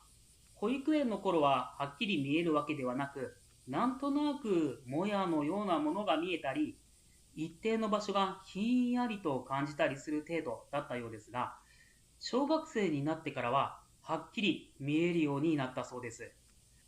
いつも同じ場所に男の人がただ立っているなぁと思っていたら、他の人には見えていないことを知ったことが始まりだそうです。そこから見えるという恐ろしさを感じるようになっていったといいます。女の人が彼氏とカフェでお茶をしているなぁと思ったら、彼氏の方の足がなかったり、可愛い女の子が公園で遊んでいるなと思ったら透けていたりと。 It's better than 幸いに Disney も first time, その honestly. 子は声が聞こえることはなかったこともあってか、実害がなかったので気にしないようにするようになりました。小学5年生くらいになった時でしょうか。一人の幽霊が自分 It の also tackles way more sensitive, dark いつも topics 何かを言っているよう like ですが child abuse. 何を言っているのかわからないので、鬱陶しいと思っていたそうです。そんなある日、一つの事件が起こりました。その日は友達と遊んでいて、 And 知らないうちに trauma. 暗くなってしまっていて、急いで一人で帰っていたそうです。薄暗いからか、少しの物音でも反応してしまい、怖くなってしまっていました。そんな時、こんばんは、と声をかけられたそうです。振り返ると中年のおじさん、一人家まで送ってあげようか。そう話すおじさんに恐怖を覚え断って去ろうとすると腕をつかまれ、送ってあげると言ってるじゃないか、と。恐怖のあまり声も出ず固まっていると、急におじさんが悲鳴を上げて逃げていったそうです。おじさんが見ていた方向を見ると、そこにはいつもの幽霊が。幽霊はその子を見守ってくれていたのでしょうか。 Too bad it's not the Chinese character. Well, then you wouldn't be able to read it. You mean kanji, by the way? My brother's voice? It said there are 6 more of these tapes. I have to find them all.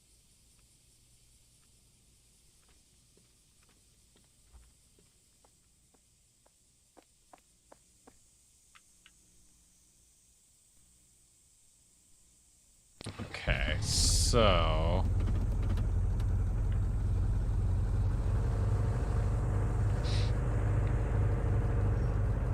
Wait, hold on. There was a vending machine outside here, wasn't there? So, can I use that here?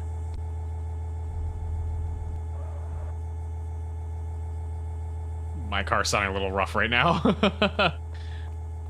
Can I use that on here? Does not appear to be an interactable anywhere. Suntory. What do we got? We got PPC. I feel like we've seen these already. PPC. Which is obviously Pepsi. We got some like green teas. We got Calpis. Some other green teas. Just Pocari Sweat. Is that one just straight up Pocari Sweat? Hang on. No, this is Mocari Sweat. Okay. We got Pocari Sweat.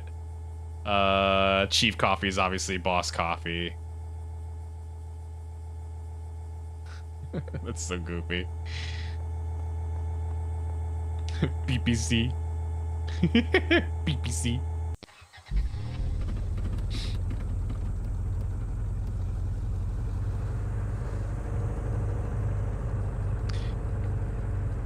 You hate it. Quickly goes from I'm excited to learn this to what the fuck real fast. It's definitely really difficult to like learn when you're a native English speaker.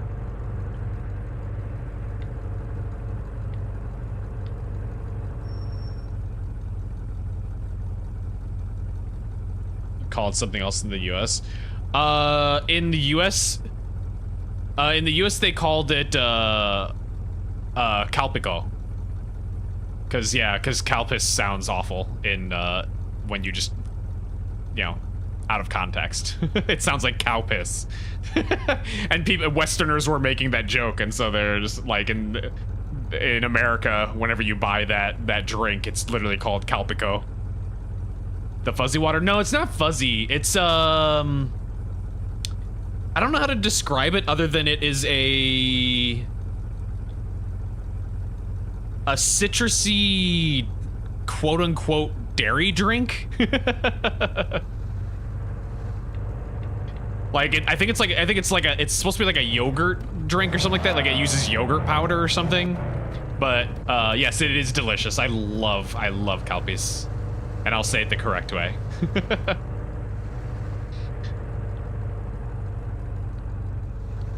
yeah, it's super good. And there's various flavors. I'm not big into however you pronounce it, lychee. So I wasn't a big fan of that flavor. However, I really loved the original, and I really loved the peach flavor.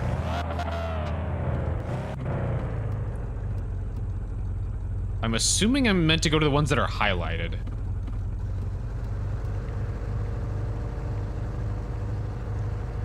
Miss out on the best flavors. I mean, I could probably order it off Amazon.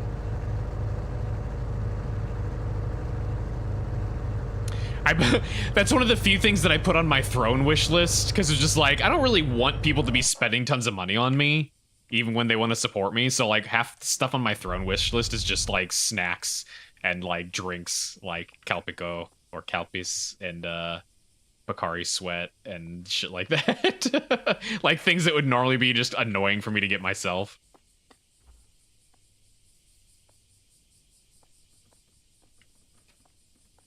The fuck is this? What the shit is this building? What the hell?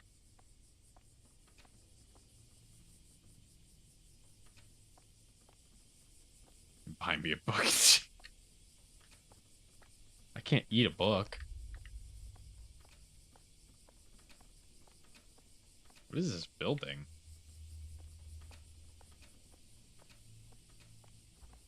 That just goes back outside.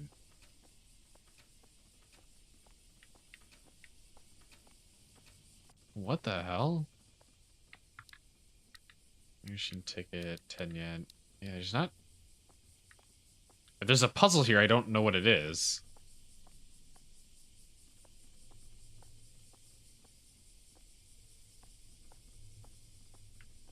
Because I don't see a hint as to what the solution would be. I'm assuming it's a, like, you know... Open, keep this door open, close this door. I hear sounds.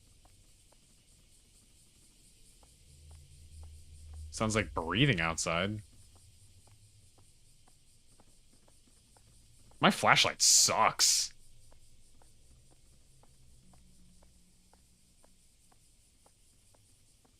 Also, somebody just dropped something metal outside. I don't know if that picked up on my microphone. Okay, I think we'll have to come back here. Oh, hi.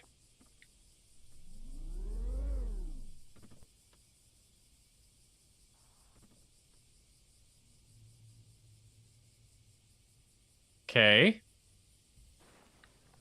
Oh, that sounded like they just got into an accident.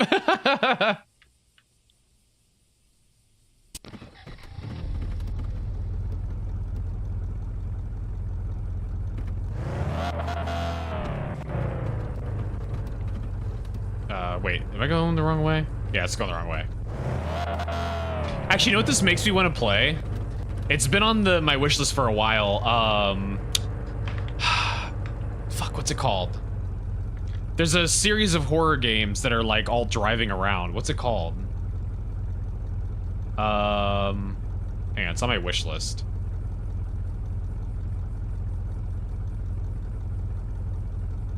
Beware? No. Pacific Drive, I think, maybe? It's like a series, it's like multiple games, they're all like kind of short. Fears to Fathom, that's what it is. Yeah, Fears to Fathom. It's like a whole series.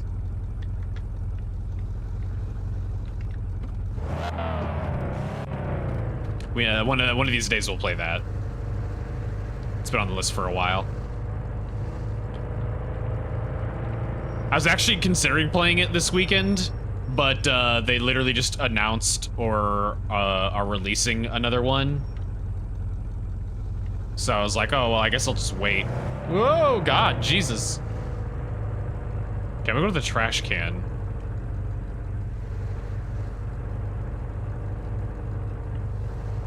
Also, hang on. You would die in a horror movie. You seem to have a thing for exploring sounds.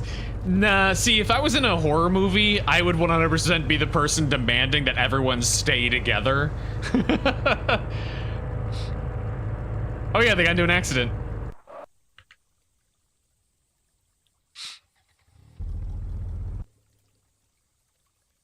How you doing? You okay? Oh. Thanks, I guess. What is this? Another tape. Okay. I need a key for this padlock. I can't read that. There's a creek down there. Okay, so it's not a trash can. This is like a chicken coop.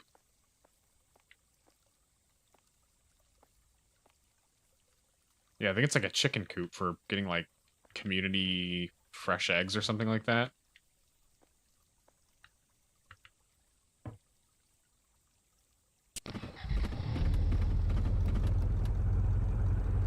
Okay, so take that.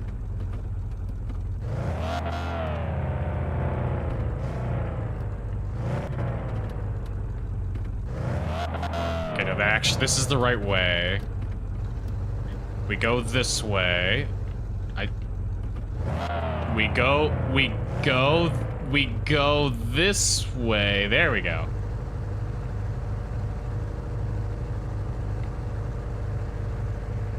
I'm just gonna drive in the middle of the road.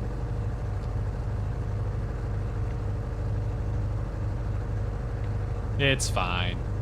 Middle of the night, tiny little sleepy town. Nothing bad will ever happen. Ooh. Snacks or ginger ale. I mean, we're headed toward the vending machine.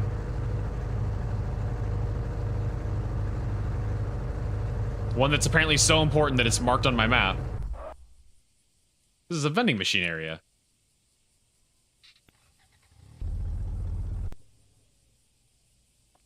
Okay, so we got a phone booth. Public phone. Also, there's DVDs here? Do they have Redbox? Is that what? Oh, yeah. Ah, yes. These very untextured things here. What do we got? Oh, these are all the backers. Yeah, I even recognize some of these.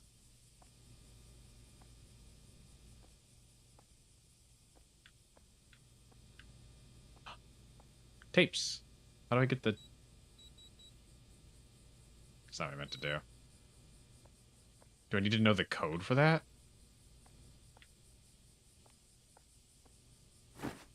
A UV flashlight. Ooh. Ooh.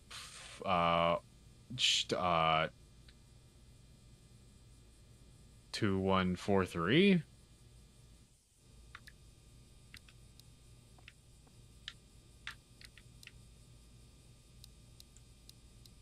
What is this, by the way? Doesn't seem like I need to actually do anything with this. So 2143? Like, it doesn't show me an order to do it in. 1324? Like, this could be anything. There's so many possibilities of what this could be just by, like, giving me these numbers. 1, 2, 3, 4?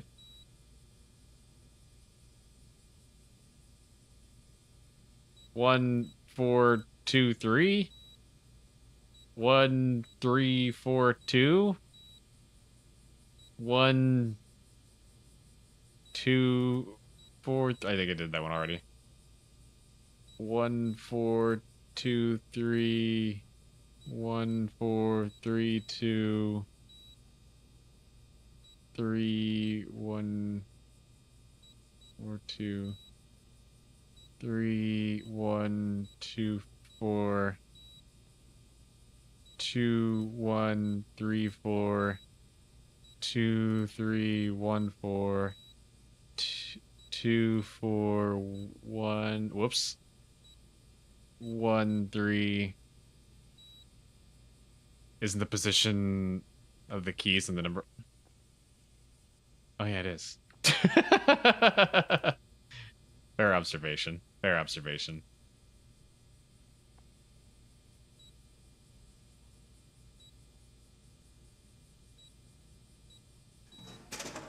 Yeah, it makes more sense. It's like, this is too obscure. Or it's too vague. But also, like, what the hell do I do with a vending machine ticket? These all are like, interactable, but, like... I can't actually do anything with any of them. Like, they light up like they're interactable.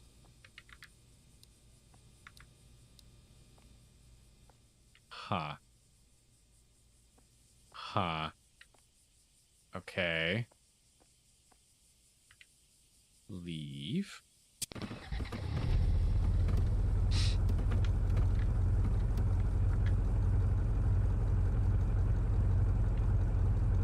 So we got one here. We got one at...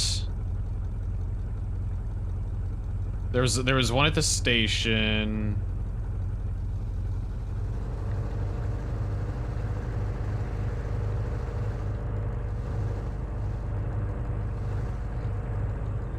Oh, what the fuck?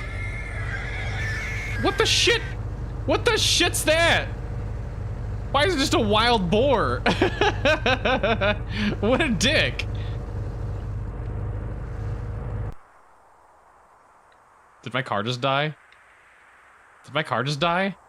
The engine's off. What? The engine's off.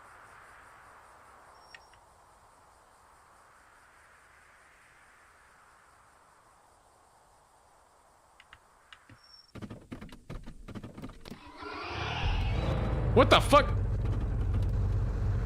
What is happening?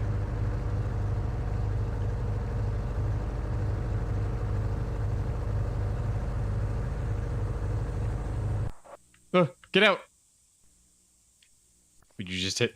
I didn't hit anything. That boar hit me. I did nothing. Nothing. Nothing was my fault. That boar was coming right for me.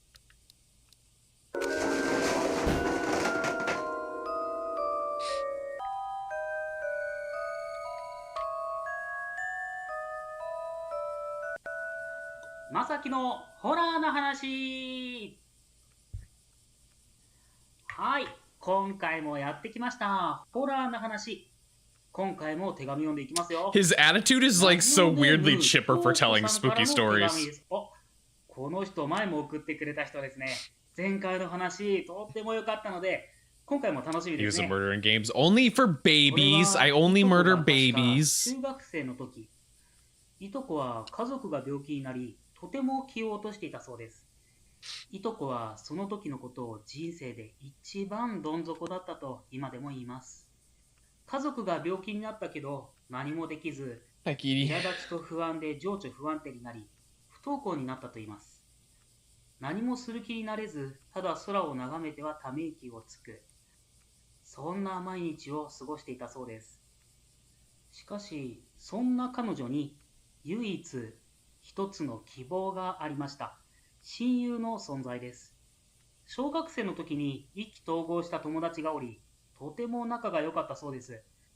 その子はいとこのことを心配して、毎日家に来てはいとこの苛立ちや不安に寄り添って話を聞いてあげたり、学校での楽しい出来事を話して笑わせてあげたりと、暗い心を照らしてくれたそうです。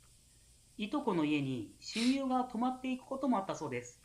そんなある日、今日も親友が来てくれるのを楽しみにしていた。You can lay in my lap, but you can't climb all over the desk. いつも来る時間より30分も遅れていることに気がつきます。Or you can leave, that 部 works 活 too. が長引いているのかもしれない。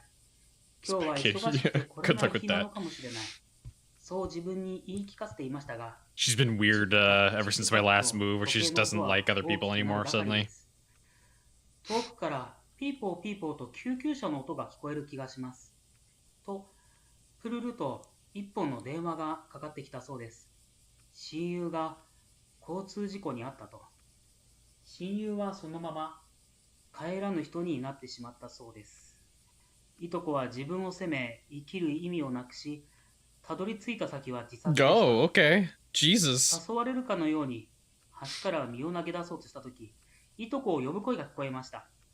構わず飛び降りようとすると、また呼ぶ声が。今度はそれだけではなく、女の子の顔が目の前に現れたそうです。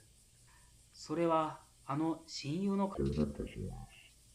いとこは驚きと戸惑いが一気に溢れて、親友を思い出し、その場で泣き崩れ、自殺はやめたようです。I wish it worked that easy. それから親友の声も顔も聞くことも見ることもできず、She's gotten way more testy about how you pet her. Like she doesn't like she used to tolerate people petting her way she didn't like, but now she like will immediately hiss at people if they do it wrong. And she'll be like super afraid of people for a really long time. Like everyone that she's been a bit more okay with have been people that have like come over multiple times. Which sucks because she used to love people.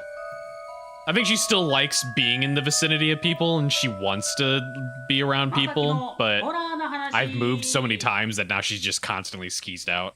はい、始まりました。ホラーな話。今回はどんな話が出てくるのか、手紙を読んでいきましょう。ラジオネーム、とうこさん。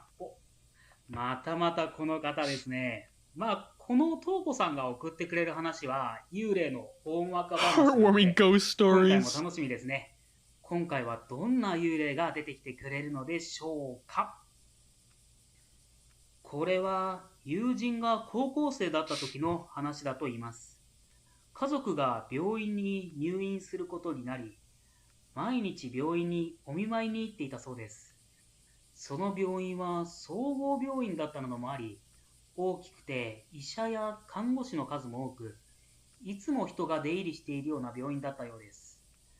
ちょうどその時期は人事の時期だったのか、見たことのある看護師を見なくなったり、新しい看護師をよく見るようになったりと、人の入れ替わりが多かったように感じていたそうです。いつものように Contact your investigation or paranormal. I really got scared again after not seeing her for a month. Yeah, sounds about right. 廊下で新しい看護師とすれ違います。その看護師は家族がいる部屋の方から来たので、 Waiting to see how Cora handles seeing my family again after ま months. た新しい看護師入ったのと尋ねると、いや、知らないよ。と言われました。自分の勘違いだったのだろうか。前からいた看護師なのか、違う部屋から来た看護師なのか。記憶をたどり、出てきた部屋の Swear to 場 God, 所 if I go outside this building and that や door は is just り waiting 家 for 族の部 me. 屋のような気がするけど、そんなことが頭によぎりましたが、それ以上は考えないようにしていました。すると、隣のベッドの中年女性が声をかけてきました。病院だからね、いろいろあるさ。そう言うと少し微笑み、飴を家族と私に一つずつくれたのを覚えています。とてもにこやかで感じのいいおばさんでした。数日後、見舞いに来ていたら遅くなってしまい、面会時間もあと少しという時間になっていました。トイレに行き、家族に声をかけてから帰ろうと部屋へ向かっていた時です。家族がいる部屋のドアが開いたかと思うと、この前見た看護師が出てきました。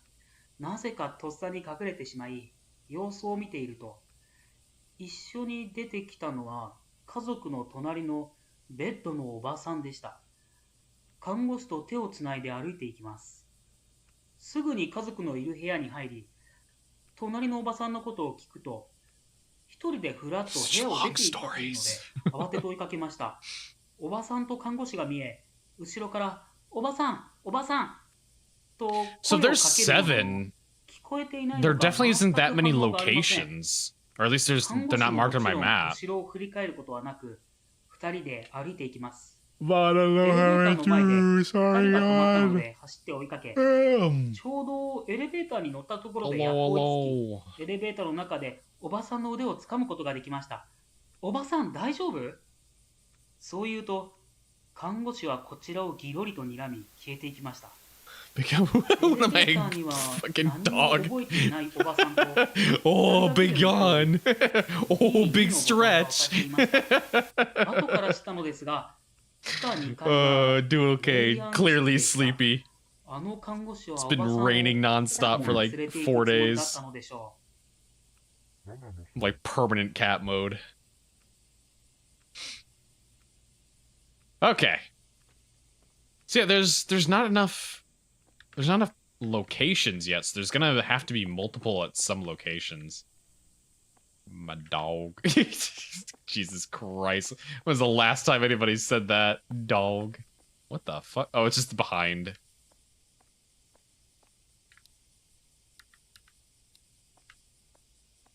Why does this flashlight suck so bad?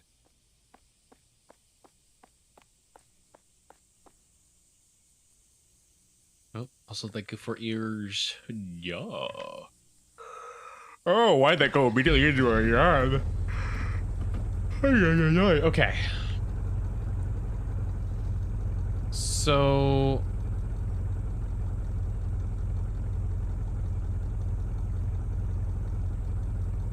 I don't know where to go.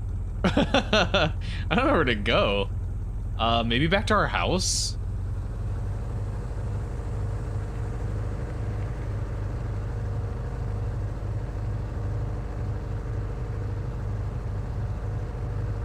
Just the yawning out. Yawning into the abyss, and the abyss yawns back.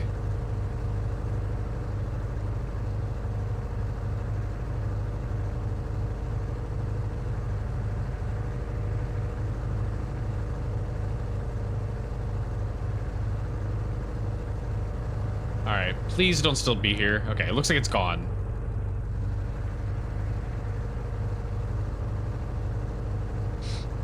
That boar was just like a weird random spawn. It's a crashed car. This looks like I can park here, but I can't.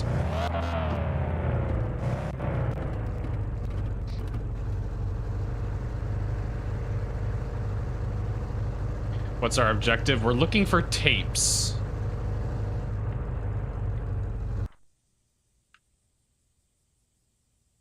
We should cast a little more cuddly, like let you hug him all day. Yeah. I mean, Cora definitely doesn't like hugs. She likes to like cuddle, but like on her time. Which I guess it's one of the things why people are like, oh yeah, if somebody owns a cat, you know they understand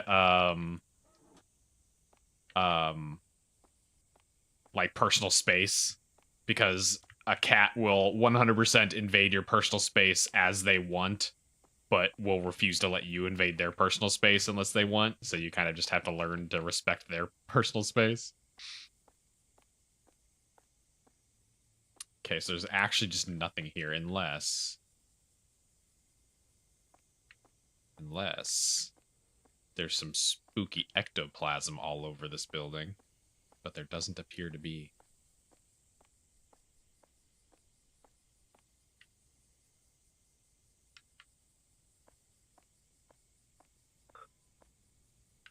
Okay, leave.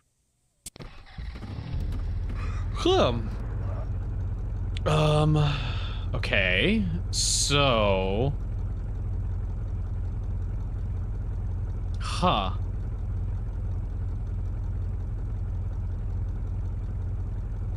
Oh, you know what? I wonder if... Whoop.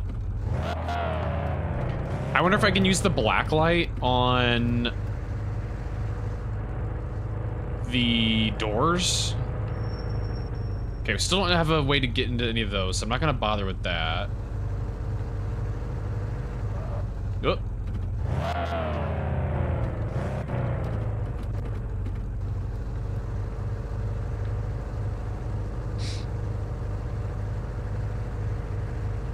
Oh yeah, like I can pick up Cora and like kind of hug her, like when I'm like carrying her around. But yeah, she'll 100% at some point, like, even if she's enjoying it, like she'll be sitting there, like laying there on your shoulder purring. There's the boar. Oh, is it dead? I think it's dead. I think I killed it. It's definitely dead. Whoops. But yeah, she'll be like, you can like tell she's enjoying it, but then like suddenly she like snaps to and is like, oh shit, I'm being hugged. Get me the hell out of here.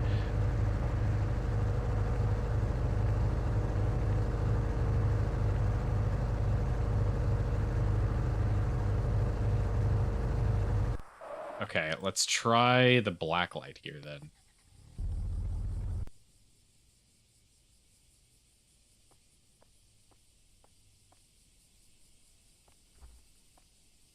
Ah ha ha! There we go. Boop. Boop. Boop. Boop. Oh, I can't see shit.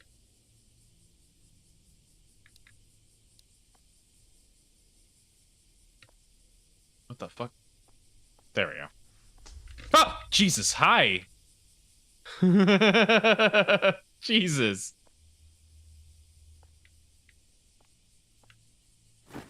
Okay, we got a voice recorder. How does that help me in any way?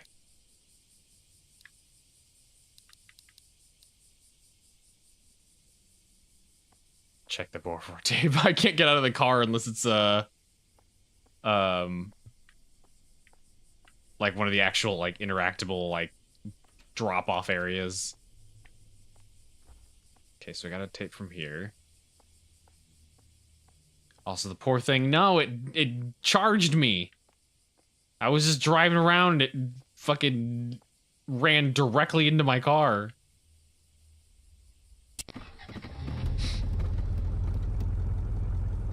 Okay.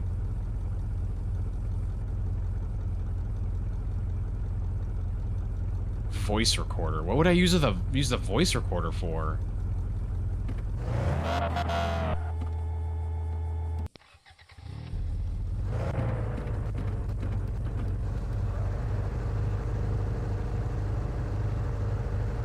So you hit it on purpose? No!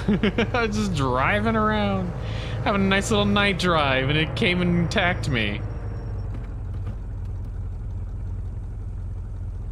Huh.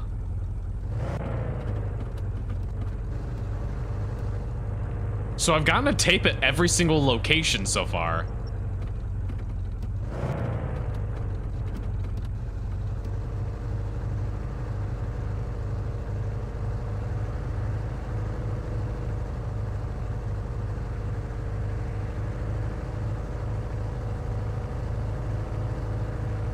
So I'm not really sure where to go after this. Unless listening to this tape unlocks more stuff. But we've got a bunch of items that I don't have any idea what I would use them for. Oh, there's a building there. Hang on, what's over there? I just noticed that.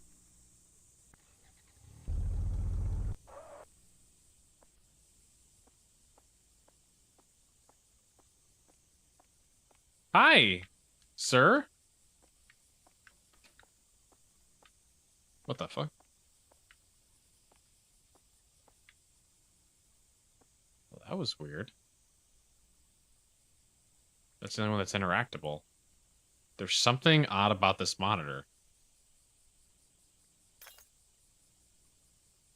Oh, nice.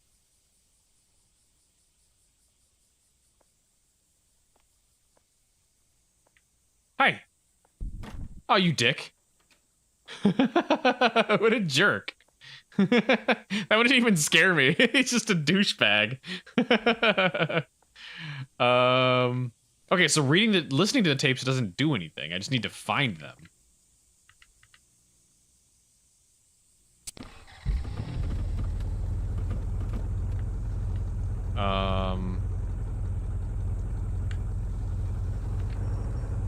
I'm gonna try going back to our apartment, but last time I tried it, it like actually just wouldn't let me, it wouldn't let me stop off there.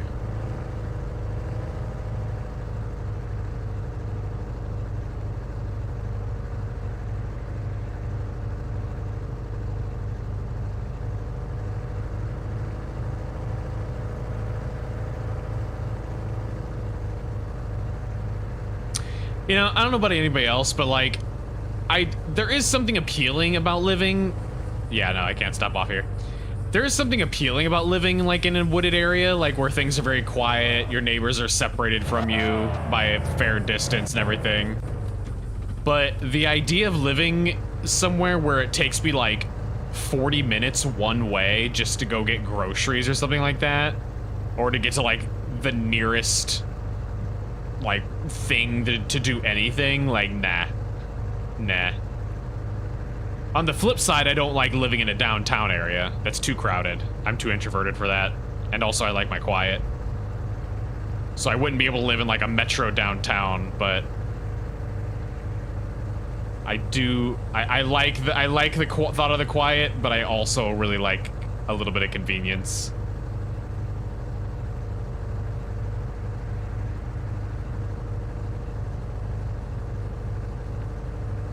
Okay, so where else would I go?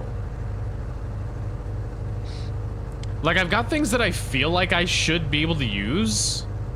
The coin in the vendor thing, the vending machine thing feels like I should be able to use them right now. A nice cabin trip. I mean, yeah, like for a vacation, sure, but I mean, like as a permanent residence. Sub little piggy. Did you have a tape in you? Can I stop and check you? No.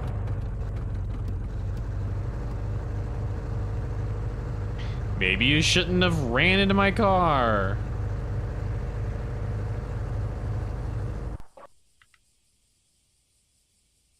Ran it over even in look.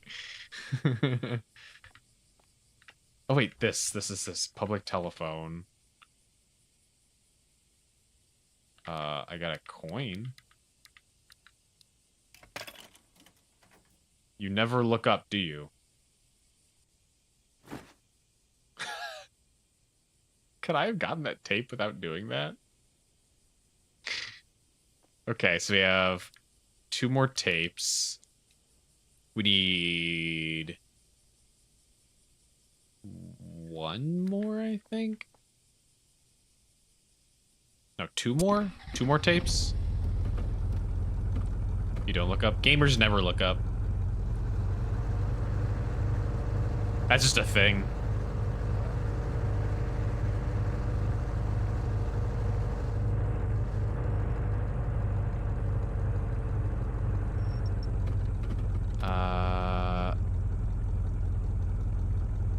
Where else could there be something? Where did you hear that about Portal? Yeah, I think it was a Valve. It was in one of Valve's games, one of the developer commentaries, where yeah, they specifically are like, it is in.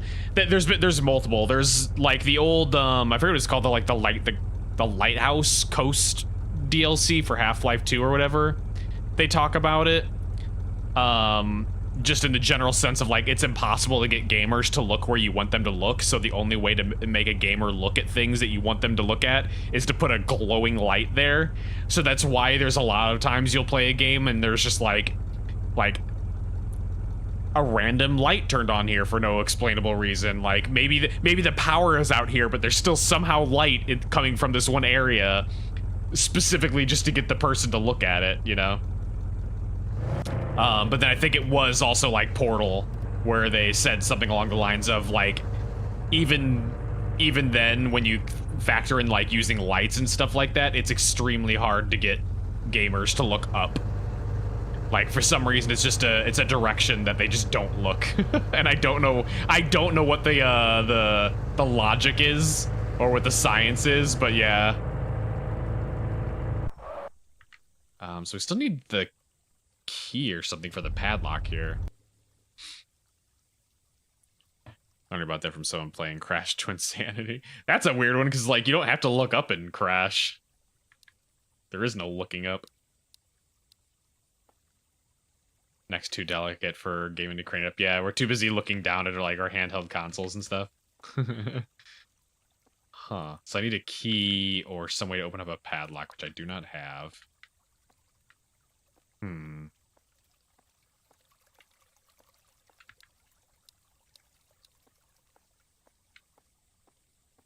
No stuff with UV. Okay, so there's really nothing I can do here.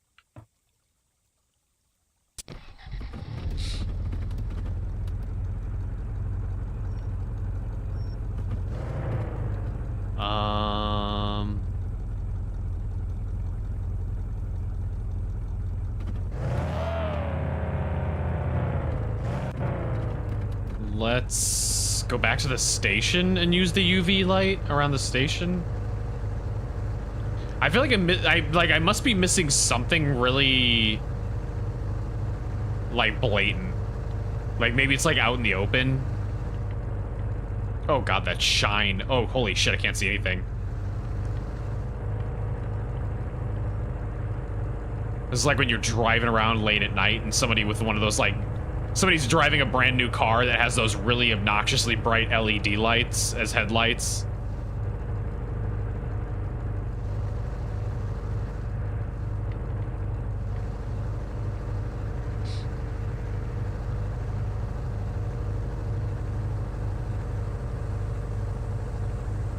Bloomivery.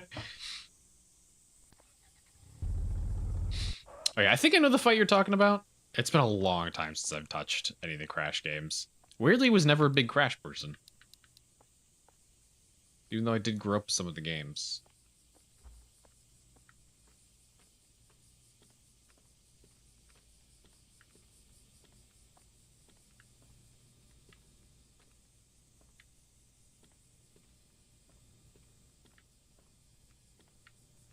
Team Star, I love Spyro. I need to go back to the remake because I've played through all the first game and I started the second one.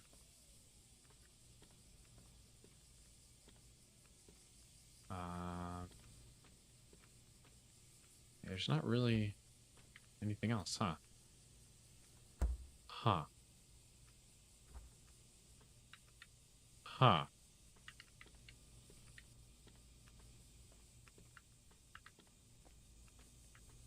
It's a computer. It should be marking things as interactable if they're interactable.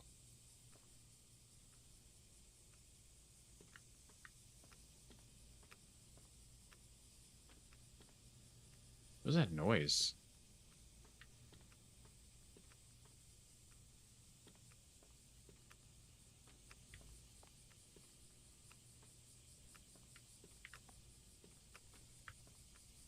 I don't know what that is. I hear it's like a clicking, padding kind of noise.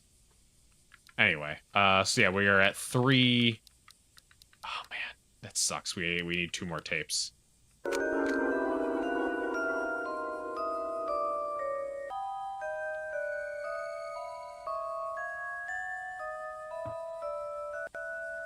Masaki no ホラーな話。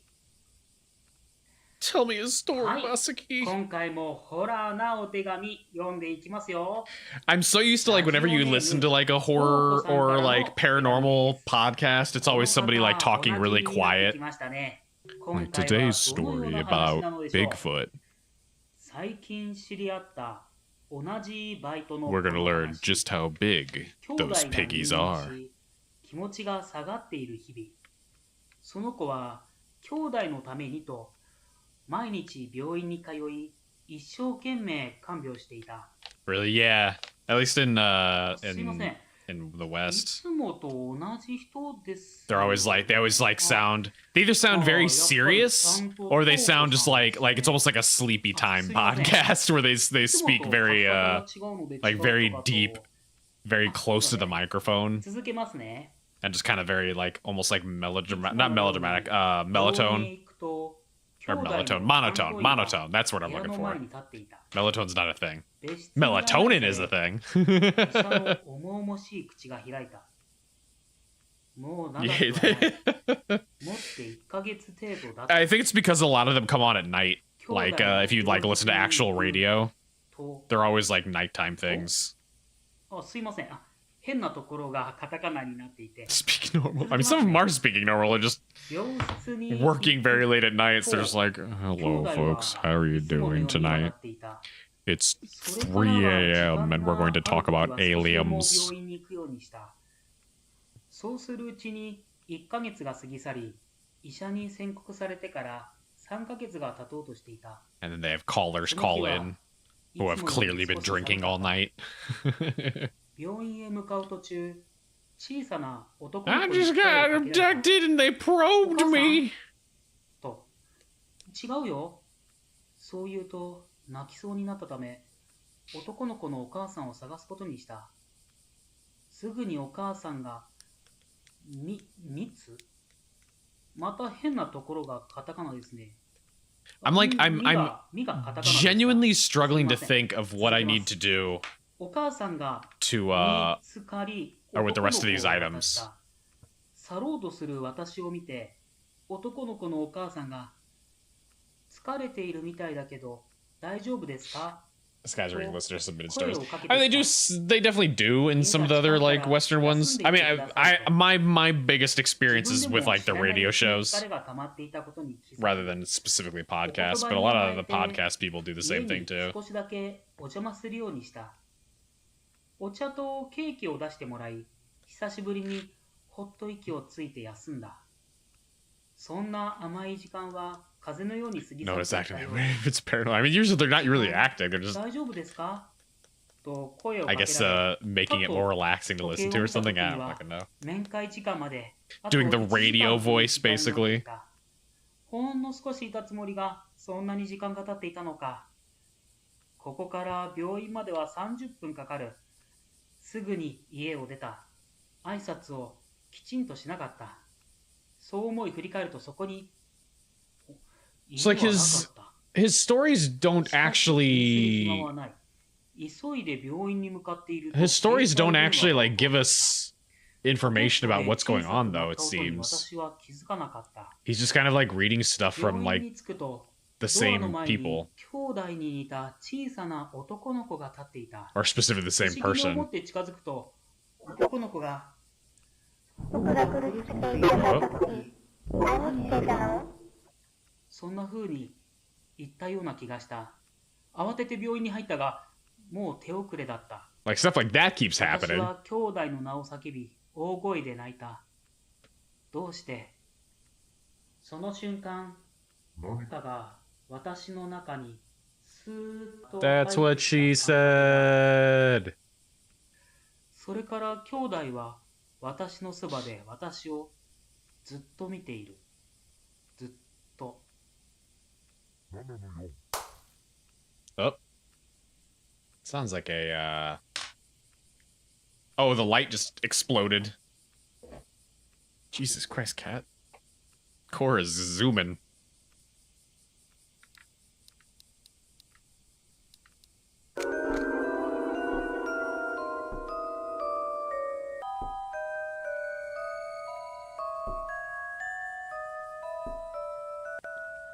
Masaki のホラーな話。 Hi. 最近このラジオの反響がすはいごく嬉しいばかりです。ありがとうございます。というこ Sup? とで、今回 Oh, she disappeared. 今回もおなじみラジオネームとうこさんからです。 Okay. I mean, at least something new 今 happened. 回に誰のお話か今回書いてませんね。まあ読みますね。両親なんて最初からいなかった。そう思っている。 It's like, okay, we got a vending machine ticket, which you'd think I'd use at the vending machine area. それだけだった。 I have a voice recorder, which I have no idea where I would 弟 use. しかいなかった。友人も So I guess we'll go back to the vending machine area, but I'm almost positive I tried using it on stuff. のカタカナですね。 Miss Toko keeps submitting stories. 前の手 I mean, I would have assumed that already if that was her. ことはないんですけど、気にしていると話が止まってしまうので、できる限り気にせず読むようにしますね。続けます。私の But I just expected the stories to actually like いなくなっていた。 be building an overall story. 弟と二 You 人 know, like each story is like a 許せ piece. なかった。何もかも。私の And then like the brother, like the brother here, as he's piecing together all the stories, realizes something that results in him getting killed or something. いつも決まった時間に手紙を書いた。丁寧に。見えるものすべてを取り込んで。 Don't you shush me. そうした手紙は相手に響く。相手の読んだ時の顔を見るのが好きだった。私たちの世界へごちそう。へご。世界へごちそうか。やっぱりカタカナ入ってると読みIt's pretty やすい capitalization. ですね。Oh. すいません。続けますね。 You're telling me to stop complaining. I was like, I'm not even not complaining. I'm just 弟はいつも私の隣にいる。 stating my observations. 心配そうな顔をして、そんな弟の手を私は握る。弟が眠ってしまったとき、 So it's a secret で message. き I mean, な it's かったことを too late at this point.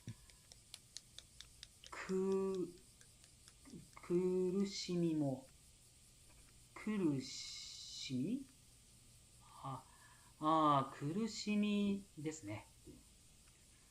苦 But- しみも悲しみもすべて忘れて Wait, the capitalization 私と doesn't 共 make に sense though. みんな行こう。私の周りではよく人が亡くなる。 Unless she's writing in Romanji. 私のせいなのだろうか。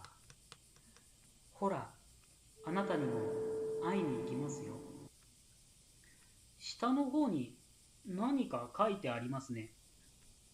手紙読みましたか？あ、全部カタカナで書いてありますね。手紙読みましたかですかね。手紙、でも手紙ってこれのことじゃないですよね。何のことでしょう。手紙、ちょっと、探してみようと思います。あったらまた次回読もうと思います。 Okay. So, still don't know where the fuck to go. I don't know what to do with for these last couple. Let's see. Oh shit, we're almost at a ad break. Actually, we're already at an ad break, and I had to I had to snooze it twice in order to get through both those tapes there. Okay, we'll do a quickie break. I'm gonna top off my water.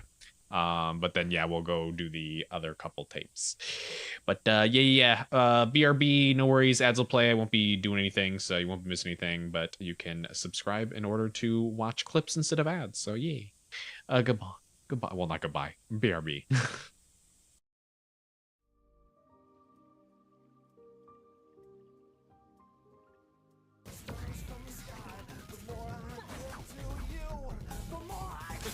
Stupid machine. The true hero. This'll stop you. The little like boop boop boops whenever I walk.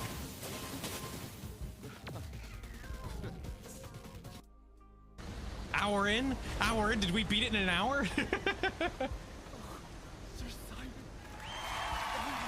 Thank you. Thank you. Thank you. Oh. There's no. Thank you. It's so loud. It's so loud.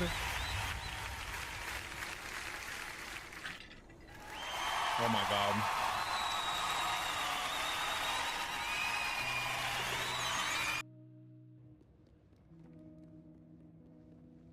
Yeah.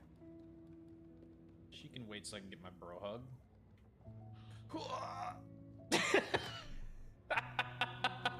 The ragdoll into the pit.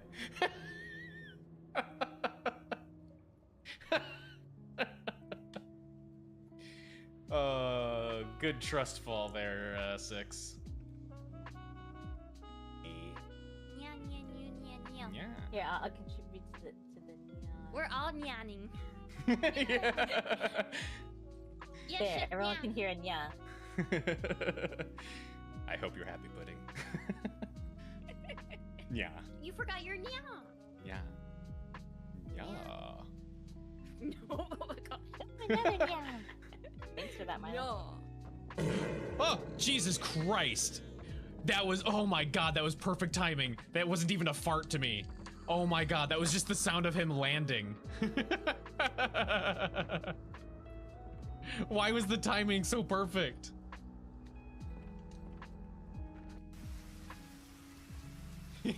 Oh, that's actually kind of cute. Hang on. The way he runs downstairs.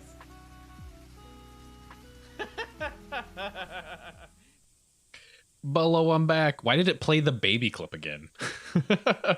I wish there was a way for me to like set it so that it doesn't play the same clips multiple times in a stream. Okay. So, I guess I'm gonna go, I can only think to go back to the vending machines. Like, it would only make sense considering I have a vending machine ticket, but I didn't see one that was, like, accepting the ticket. Make more material. I do every single stream. There isn't a single stream I don't actively make sure to make clips for. That's also why I have the click command. Then everybody else gets to help do that. Because it's hard to remember to click my my click button.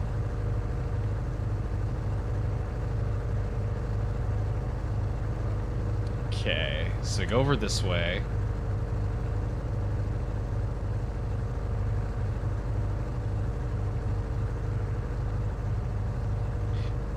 Now, unfortunately, there isn't a whole lot of tweaking I can do for the thing I used to play the clips. The click command automatically does it. The click command makes a puts a marker on my stream that only I can see, so that when the stream is over, basically I can go back into the VOD and I can see the markers and know that somebody thought something was good enough to like clip, and then I can make a clip of it. Like, none of these look like they could even take a thing. Oh. Yeah, hang on. What if I just mash the vending machine ticket on everything? Oh, wait. Use a food ticket? Oh, it didn't say food ticket. It just said it was a vending machine ticket. It could have been literally any of these. Okay. Like, but also, again, how the fuck would I have known to... You can put a ticket in here. There's nothing for a ticket. There's no way to mess it up. No. Literally all it does is it puts a marker on the timeline. Okay. So I have food, flashlight, and a vending machine. What the fuck? But I thought I would get like bolt cutters or something like that, or a key. Because then that still leaves us with only the trash area. I've gotten absolutely nothing from the trash area other than from the crashed car.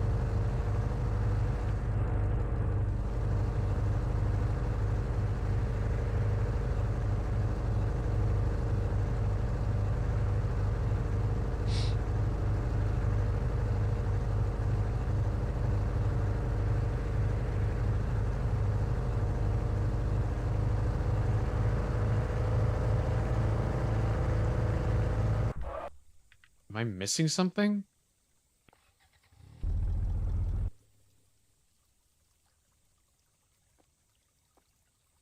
What is this? Like, what is on the ground, though, too? Hang on.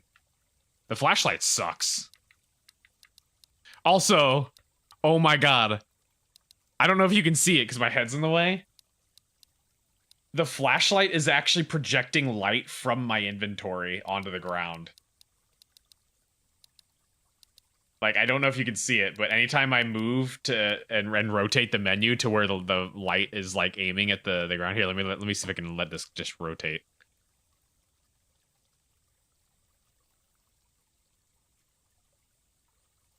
Yeah, look, it's lighting up the background. That's so funny. Who are feeding with these noodles? I don't know. Oh wait. Oh, what the fuck? There's... What? Since when could that open? Hold on. Since when could that open? Rats seem hungry. What the fuck? There you go. Thanks. Enjoy your dried noodles. There's a hole. There sure is a hole. Is that where the tape was? I guess. There's a hole. Do be a hole. Yep, that's a hole, alright. Did the rats climb through there for me? Is that what happened? I can barely see what's on the other side. But I guess that makes sense. There's only been like 2 tapes per location. Was this the last tape?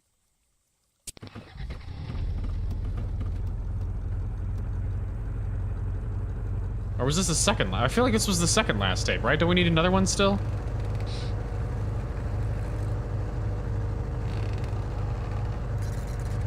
What is going on with our car? What is happening to my car? What the fuck is happening to my car? Ow. Whatever it is, I'm gonna shake it off by scraping my car around.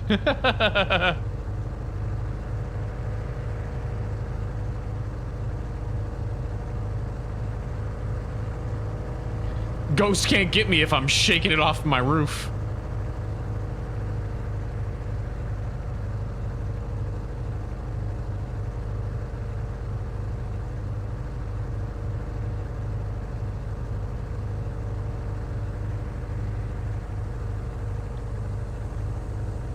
Okay. Enter. Was this the last one? No, I still definitely have one more.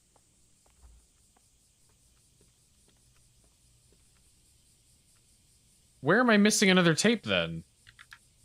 Now I'm extra confused. Now I'm gonna have to, I might actually have to look it up. Where? Oh, that's right. I don't have a map. I don't know why I'm looking for a map. I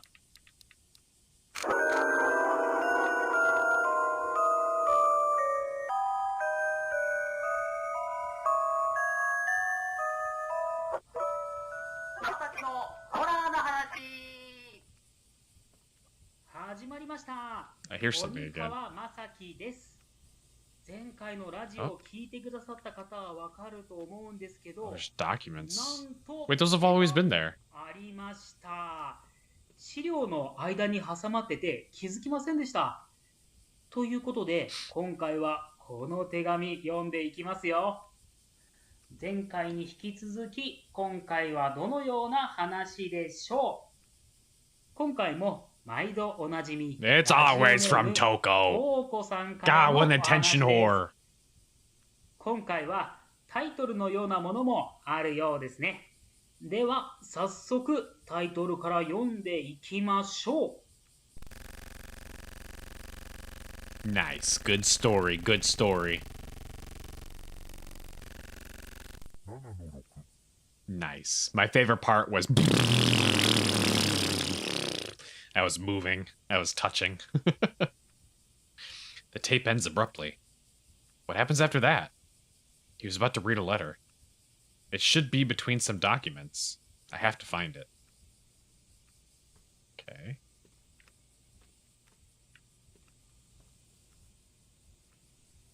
What is that noise?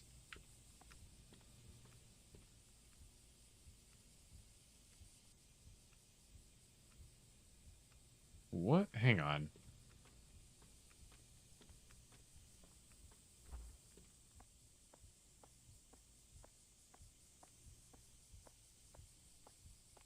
Has this area always been here? There's someone up there. Hi. Oh.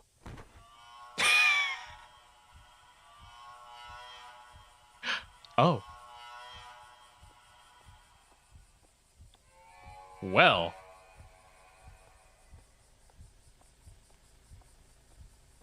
How'd you get up there, you goofy goober? How'd I get in there?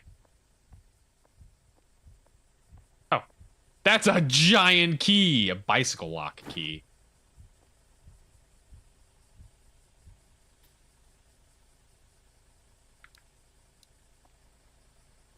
Okay, well the corpse is immediately gone.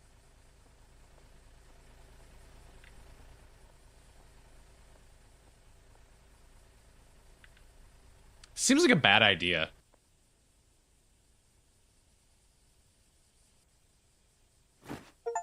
Oh. Okay. What is this called? Reversed tape. What?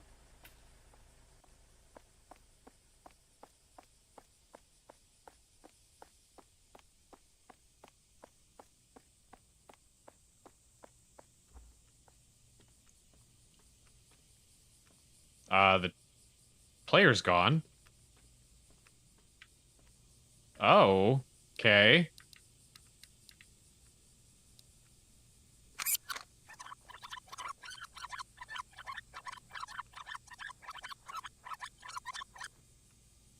Yep. What is it?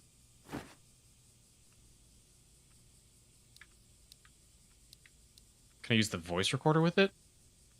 Is that what I was supposed to do? Hang on. Well, it's not letting me do it now.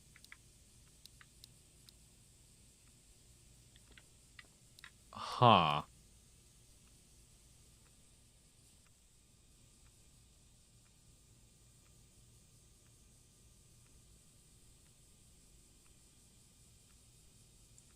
There's a oh a sticky note, not a sticky note. I read that way different. Why would I want to wait? That's concerning. Knowing that there's multiple endings in Chilla's Arc games. Hang on. Is there really nothing else? Did I screw something up? Can I not like?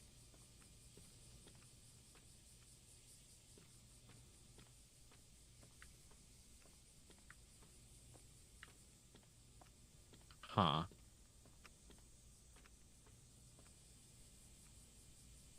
Like I wanna put the tape back in there. Terrified it was ever as you thought. I didn't think anything other than I thought I was just saying that the note was the letter was sticky. I was like, well, that's unfortunate. Can I reset that if I leave and come back? Like how the puzzle did. So like if I do this.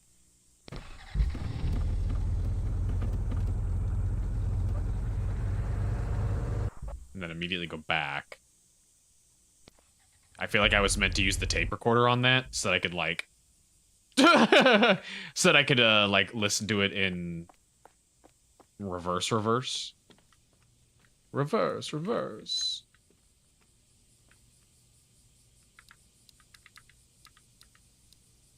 No. Huh. Okay. Well, I guess I'll read it. Read this out loud and you'll know why your brother died.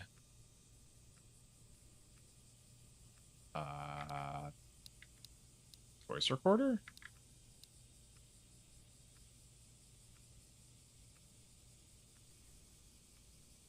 The darkness. Oh.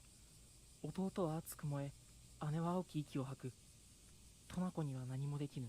一人離れゆくトナコ。暗闇には一筋の光も見えぬ。あそこに見えるは怪物か。招こうとも動きはせず、醜い面は面影をも見せぬ。先には島も色もなき。白きウサギにはついてはいけず、さまよう者の骨一つ。変わりゆくのは己か誰か。怪物傍らに置こうとも。鏡に映る。Sounds like he's having a trip. 落ちれや落ちあれ落ちずとても。生きゆく先は何もなし。How did that help? That didn't explain anything. Oh. I appear to be about to drown.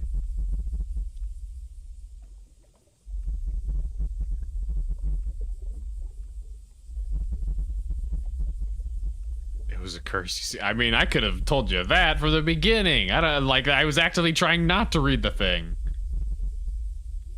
What's up, bruh?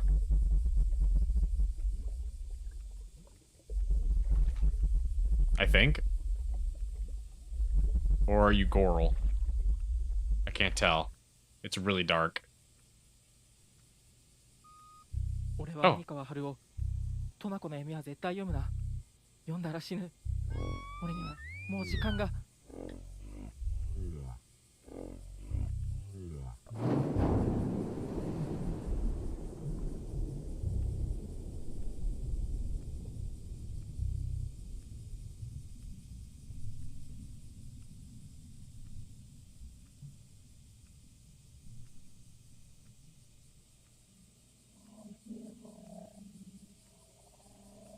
What is happening?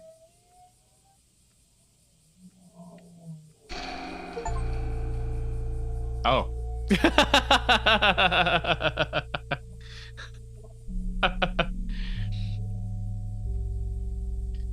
you guys heard about the Darkness of Toniko? No clue. What is it? Darkness of Toniko. Isn't that the if you read it, you're doomed thing? Thank you. What do you mean by doomed? Someone is singing about the Darkness of Toniko. I've heard that you shouldn't read it out loud. But no one knows what the original poem is because the Darkness of Toniko is added lines or changed by many people, right? So it's a poem? No, what should I do? I was fooled into re-sting it out loud. The Darkness of Toniko. Little brother burns hot, and the older sister exhales a blue breath. Toniko can't do anything. Toniko leaving alone. Not a ray of light can be seen in the darkness. Is it a monster that I say over there? Oh, it's the same thing you read earlier. That's not funny. If you think you're doing us a favor, well, you're not. What if someone reads it? Rip Lamau. Are we on fucking 4chan right now? That's kind of what it looks like. Did you know they found a voice memo that says not to read the Darkness of Toniko was found? What? This is my first time hearing about the Darkness of Toniko and I'm freaking out. I'm going to read it. Stop it, seriously. Just let them do whatever. They're gonna read it anyway. Who's the person who recorded it? What happened to that person? I heard that the person read the Darkness of Toniko and recorded it right away because he thought it was dangerous. You shouldn't read it, and if you read it, you're doomed, or basically the same. You should be more specific about what will happen. Aren't they awesome? Respect. Those who read the Darkness of Toniko aloud will die.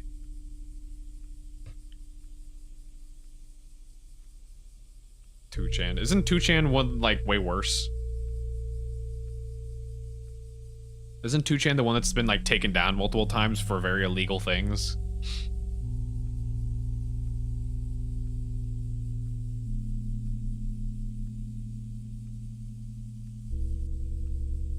Is it?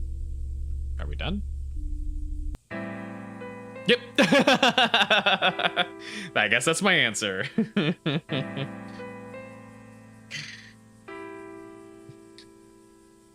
This kind of doesn't exactly fit the vibe of the game. Yeah, no idea, but you don't mess with any of those yeah, I wouldn't. I would not. People always try to convince you they're not as bad as their reputation, but yeah, it's bullshit. Even if they're not actively, constantly doing just shitty things, like in general, it's still full of people who just like are, you know, don't have any chill.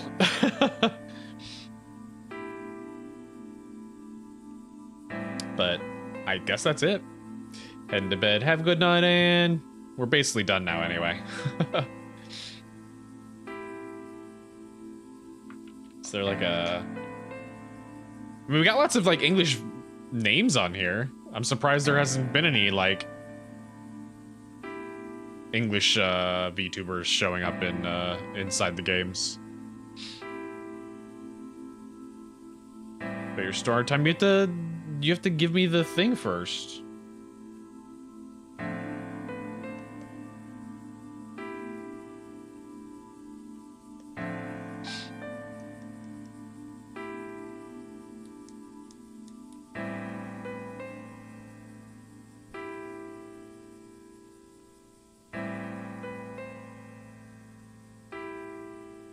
Like the game, please leave a review. Thank you for playing. And if you didn't like the game, then don't leave a review. Okay.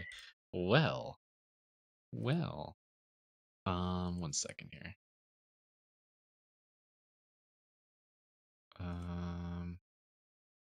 There we go. There we go. But yeah, you gotta send book. I don't see. I see none of what you speak of.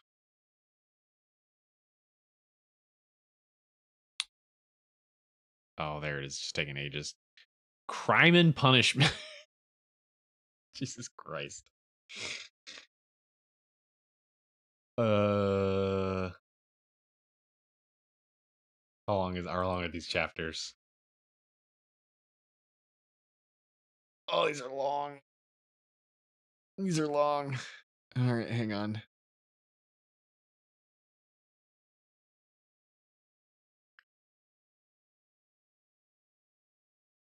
Let me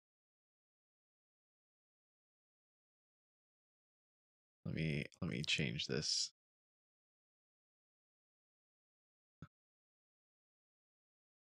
To I don't know, what would we call this? Just chatting? That'd be just chatting.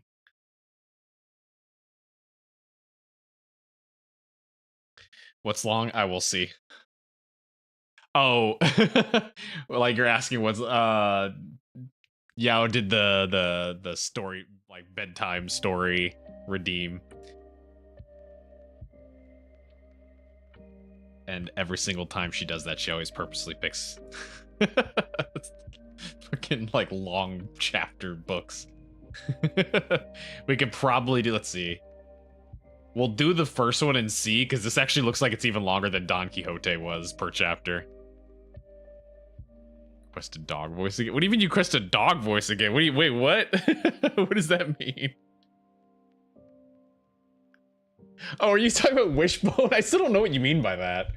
I didn't know what you meant last time either.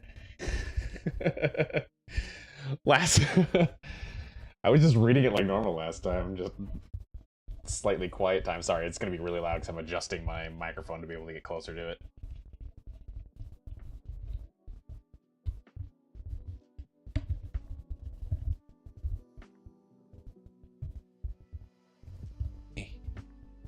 There we go.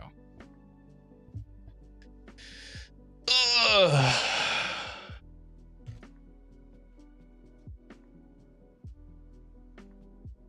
Let's see, you know exactly. I don't. I mean, I know what you're talking about, Wishbone, but Wishbone just was a normal dude's voice. So I don't know why you keep saying that. Wishbone was just voiced by a guy. He had like just a normal ass dude's voice. Oh, okay. I got exactly on. I'm gonna sippy.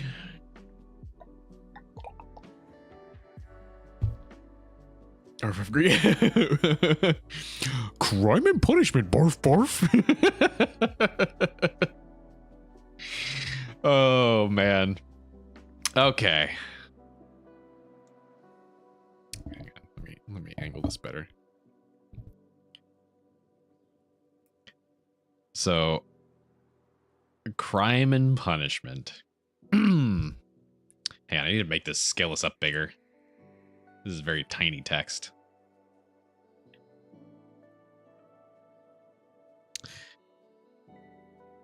That clip was worthy of me. On an exceptionally hot evening early in July, a young man came out of the garret in which he lodged in S Place and walked slowly, as though in hesitation towards K Bridge. He had successfully avoided meeting his landlady on the staircase. His garret was under the roof of a high five-storied house and was more like a cupboard than a room. The landlady who provided him with garret, dinners, and attendance lived in the floor below, and every time he went out, he was obliged to pass her kitchen, the door of which invariably stood open. And each time he passed, the young man had a sick, frightening feeling, which made him scowl and feel ashamed.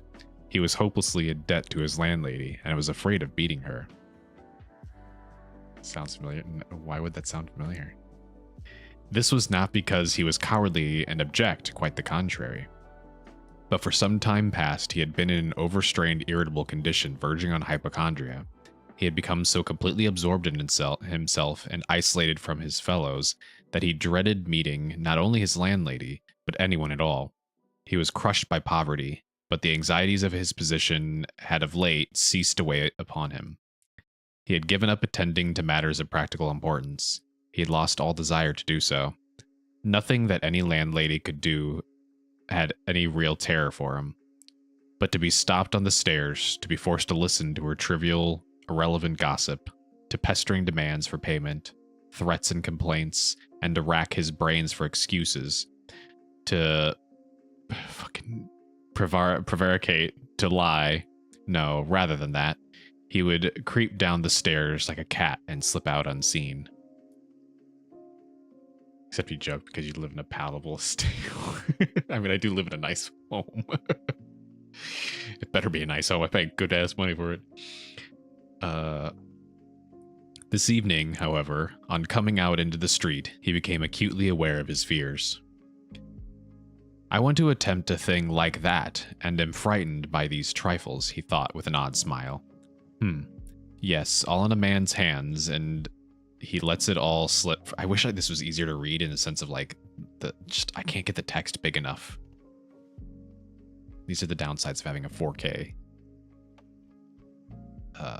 display. Everything's tiny, even after I've made it really big. Let me make it a little bigger.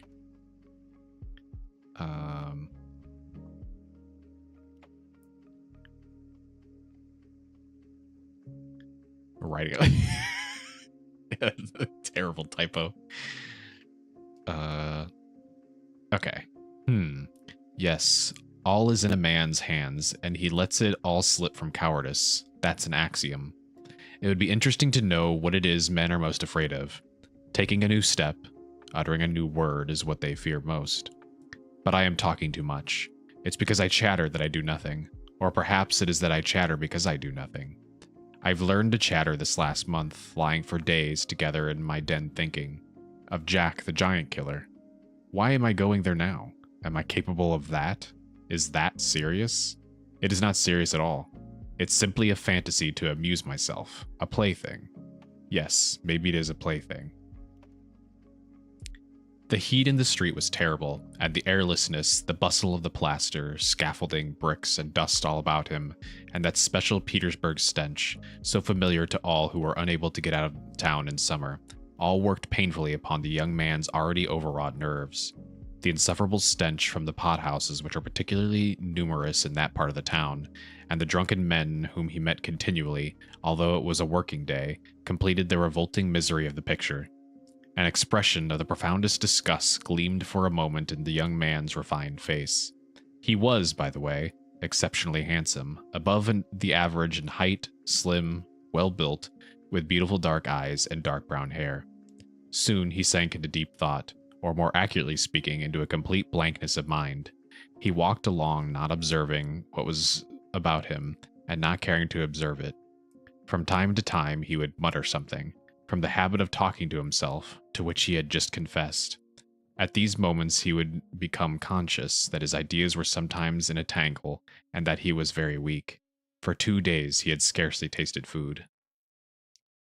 Sure, it's not that you're at the age of reading. How dare you? I can't see far away, but I can't read close up. Or I can read close up, but I can't read far away. Shit, where did I just scrolled past what I was reading. He was so badly dressed that even a man accustomed to shabbiness would have been ashamed to be seen in the high streets in such rags, or in the streets in such rags. In that quarter of the town, however, scarcely any shortcomings in dress would have created surprise. Owing to the proximity of the Haymarket, the number of establishments of bad character, the preponderance of the trading and working class population crowded in these streets and alleys in the heart of Petersburg, types so various were to be seen in the streets that no figure, however queer, would have caused surprise. But there was such accumulated bitterness and contempt in the young man's heart that, in spite of all the fastidiousness of youth, he minded his rags least of all in the street. It was a different matter when he met with acquaintances or with former students whom, indeed, he disliked meeting at any time. And yet, when a drunken man who, for some unknown reason, was being taken somewhere in a huge wagon, dragged by a heavy dray horse, suddenly shouted at him as he drove past, "Hey there, German Hatter," bawling at the top of his voice and pointing at him. The young man stopped suddenly and clutched tremulously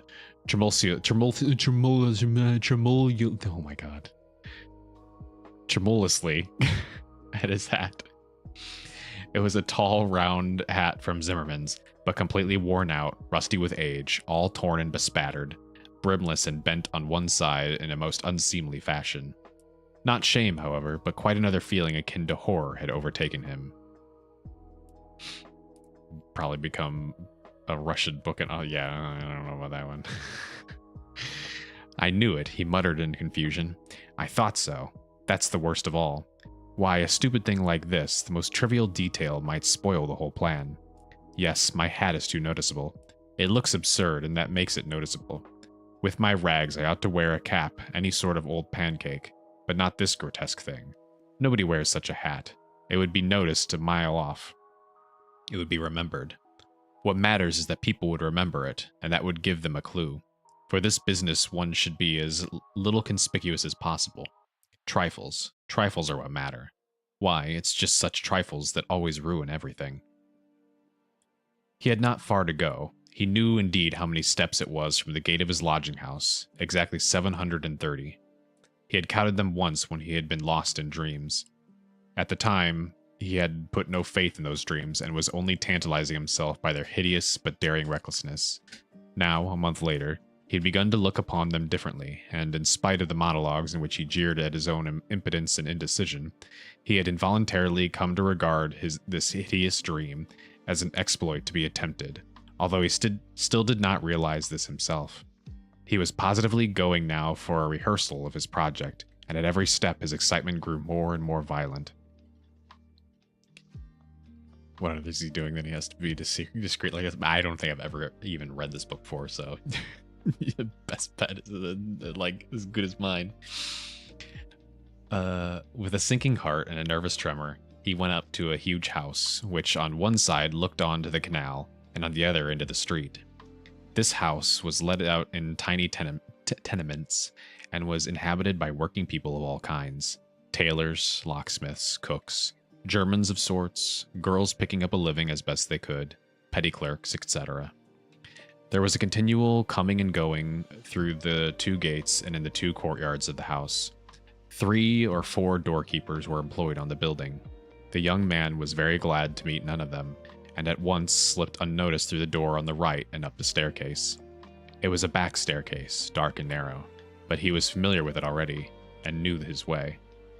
And he liked all these surroundings. In such darkness, even the most inquisitive eyes were not to be dreaded. If I am so scared now, what would it be if it somehow came to pass that I were really going to do it? He could not help asking himself as he reached the 4th story.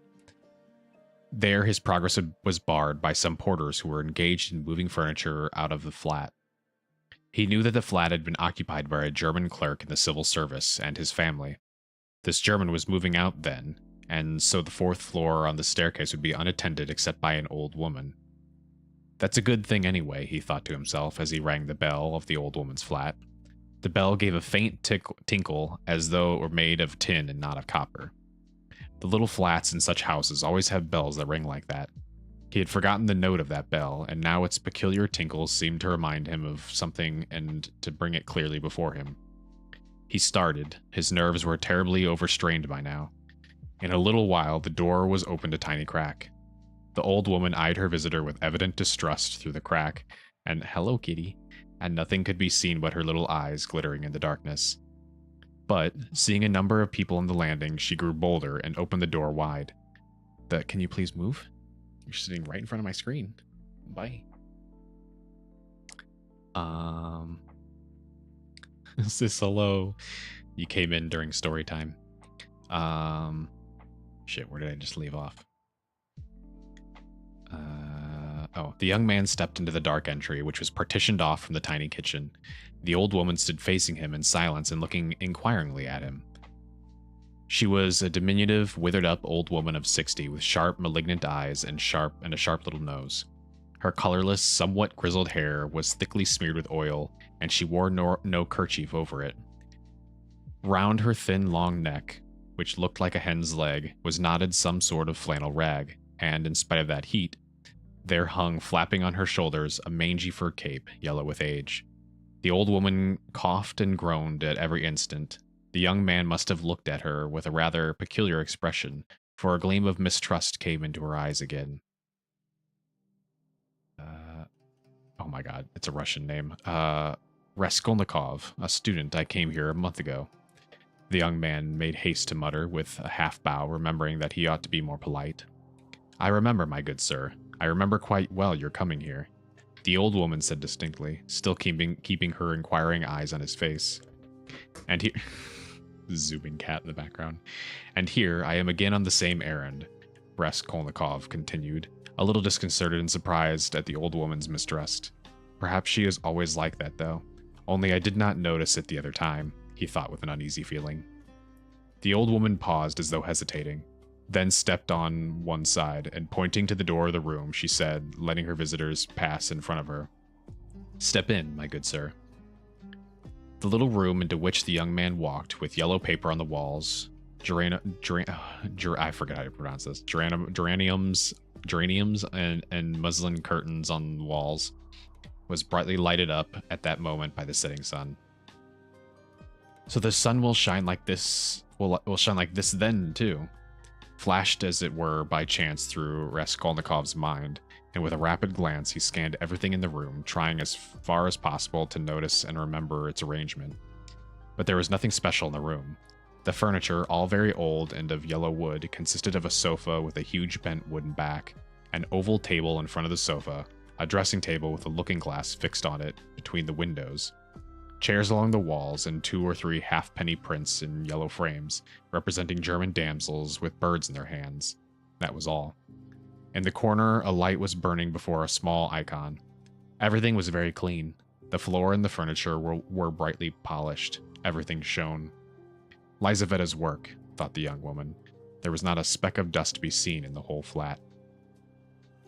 It's in the houses of spiteful old widows that one finds such cleanliness, Raskolnikov thought again, and he stole a curious glance at the cotton curtain over the door leading into another tiny room, in which stood the old woman's bed and chest of drawers, and into which he had never looked before. These 2 rooms made up the whole flat. "What do you want?" the old woman said severely, coming into the room and, as before, standing in front of him so as to look him straight in the face. "I brought something to pawn here," and he drew out of his pocket an old-fashioned flat silver watch, on the back of which was engraved a globe. The chain was of steel. "But the time is up for your last pledge. The month was up the day before yesterday. I will bring you the interest in another month. Wait a little. But that's for me to do as I please, my good sir. To wait or to sell your pledge at once." It's a little hard to do back and forth dialogue without doing voices. "How much will you give me for the watch, Alyona Ivanova?" "You come with such trifles, my good sir. It's scarcely worth anything. I gave you 2 rubles last time for your ring, and one could buy it quite new at a jeweler's for 1.50 rubles. Give me 4 rubles for it. I shall redeem it. It was my father's. I shall be getting some money soon. 1.50 rubles and interest in advance, if you like." 1.50 rubles, cried the young man. "Please yourself," and the old woman handed him back the watch. The young man took it and was so angry that he was on the point of going away, but checked himself at once, remembering that there was nowhere else he could go, and that he had another object also incoming. It'd be way easier if you have a dog voice and a I still don't know what you mean. Hang on. It's curious that so many people are streaming at this time, although I think it depends on the country. Yeah, no. I normally don't stream on Sundays, so I don't really know who's actually streaming right now. Hand it over, he said roughly. The old woman fumbled in her pocket for her keys and disappeared behind the curtain in the other room. The young man, left standing alone in the middle of the room, listened inquisitively, thinking. He could hear her unlocking the chest of drawers. It must be the top drawer, he reflected, so he carries the keys in a pocket on the right. Or so she carries the keys in a pocket on the right, all in one bunch on a steel ring. And there's one key there, 3 times as big as all the others, with deep notches. That can't be the key of the chest of drawers. Then there must be some other chest or strongbox that's worth knowing. Strongboxes always have keys like that, but how degrading it all is. The old woman came back. Here, sir. As we say, 10 kopecks the ruble a month. So I must take 15 kopecks from a ruble and a half for the month in advance. But for the 2 rubles I lent you before, you owe me now 20 kopecks on the same reckoning in advance. That makes 35 kopecks altogether. So I must give you a ruble and 15 kopecks for the watch. Here it is. What? Only a ruble and 15 kopecks now. Just so. The young man did not dispute it and took the money. He looked at the old woman and was in no hurry to get away, as though there was still something he wanted to say or to do, but he did not himself quite know what. I may be bringing you something else in a day or two, Alyona Ivanova. A valuable thing, silver, a cigarette box. As soon as I get it back from a friend, he broke off in confusion. Well, we will talk about it then, sir. Goodbye. Are you always at home? Or are you always at home alone? Your sister is not here with you? He asked her as casually as possible as he went out into the passage. What business is she of yours, my good sir? Oh, nothing in particular. I simply asked. You are too quick. Good day, Alyona Ivanova. Raskolnikov went out in complete confusion. This confusion became more and more intense. As he went down the stairs, he even stopped short 2 or 3 times, as though suddenly struck by some thought. When he was in the street, he cried out, "Oh God, how loathsome it all is! And can I possibly... No, it's nonsense, it's rubbish," he added resolutely. And how could such an atrocious thing come into my head? What filthy things my heart is capable of. Yes, filthy above all, disgusting, loathsome, loathsome. And for a whole month I've been... But no words, no explanations, or exclamations, could express his agitation. The feeling of intense repulsion which had begun to oppress and torture his heart while he was on his way to the old woman had by now reached such a pitch and had taken such a definite form that he did not know what to do with himself to escape from his wretchedness. He walked along the pavement like a drunken man, regardless of the passers-by, and jostling against them, and only came to his senses when he was in the next street. Looking around, he noticed that he was standing close to a tavern, which was entered by steps leading from the pavement to the basement. At that instant, 2 drunken men came out at the door, and abusing and supporting one another, they mounted the steps. Without stopping to drink, Raskolnikov went down the steps at once. Till that moment, he had never been into a tavern, but now he felt giddy and was tormented by a burning thirst. He longed for a drink of cold beer, and attributed his sudden weakness to the want of food. He sat down at a sticky little table in a dark and dirty corner, ordered some beer, and eagerly drank off the first glassful. At once, he felt easier, and his thoughts became clear. All that's nonsense, he said hopefully, and there is nothing in it all to worry about. It's simply physical derangement. Just a glass of beer, a piece of dry bread, and in one moment the brain is stronger, the mind is clear, and the will is firm. Phew, how utterly petty it all is.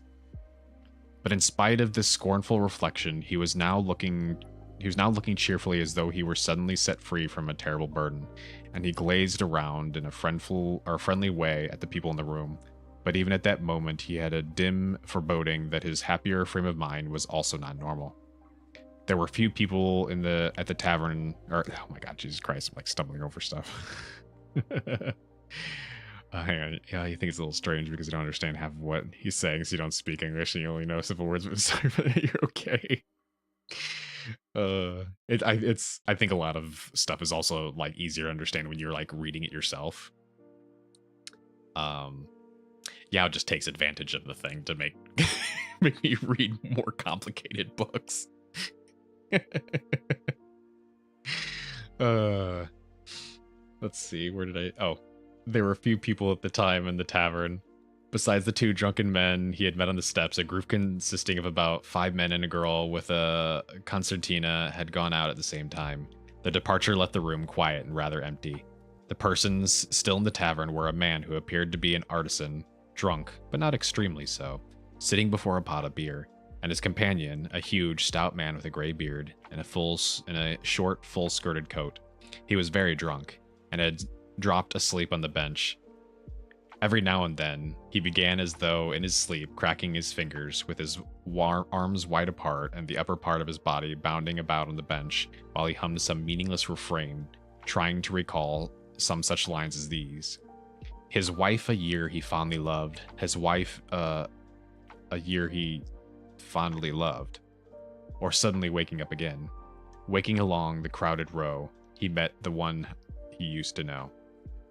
But no one shared his enjoyment. His silent companion looked with positive hostility and mistrust at all these manifestations.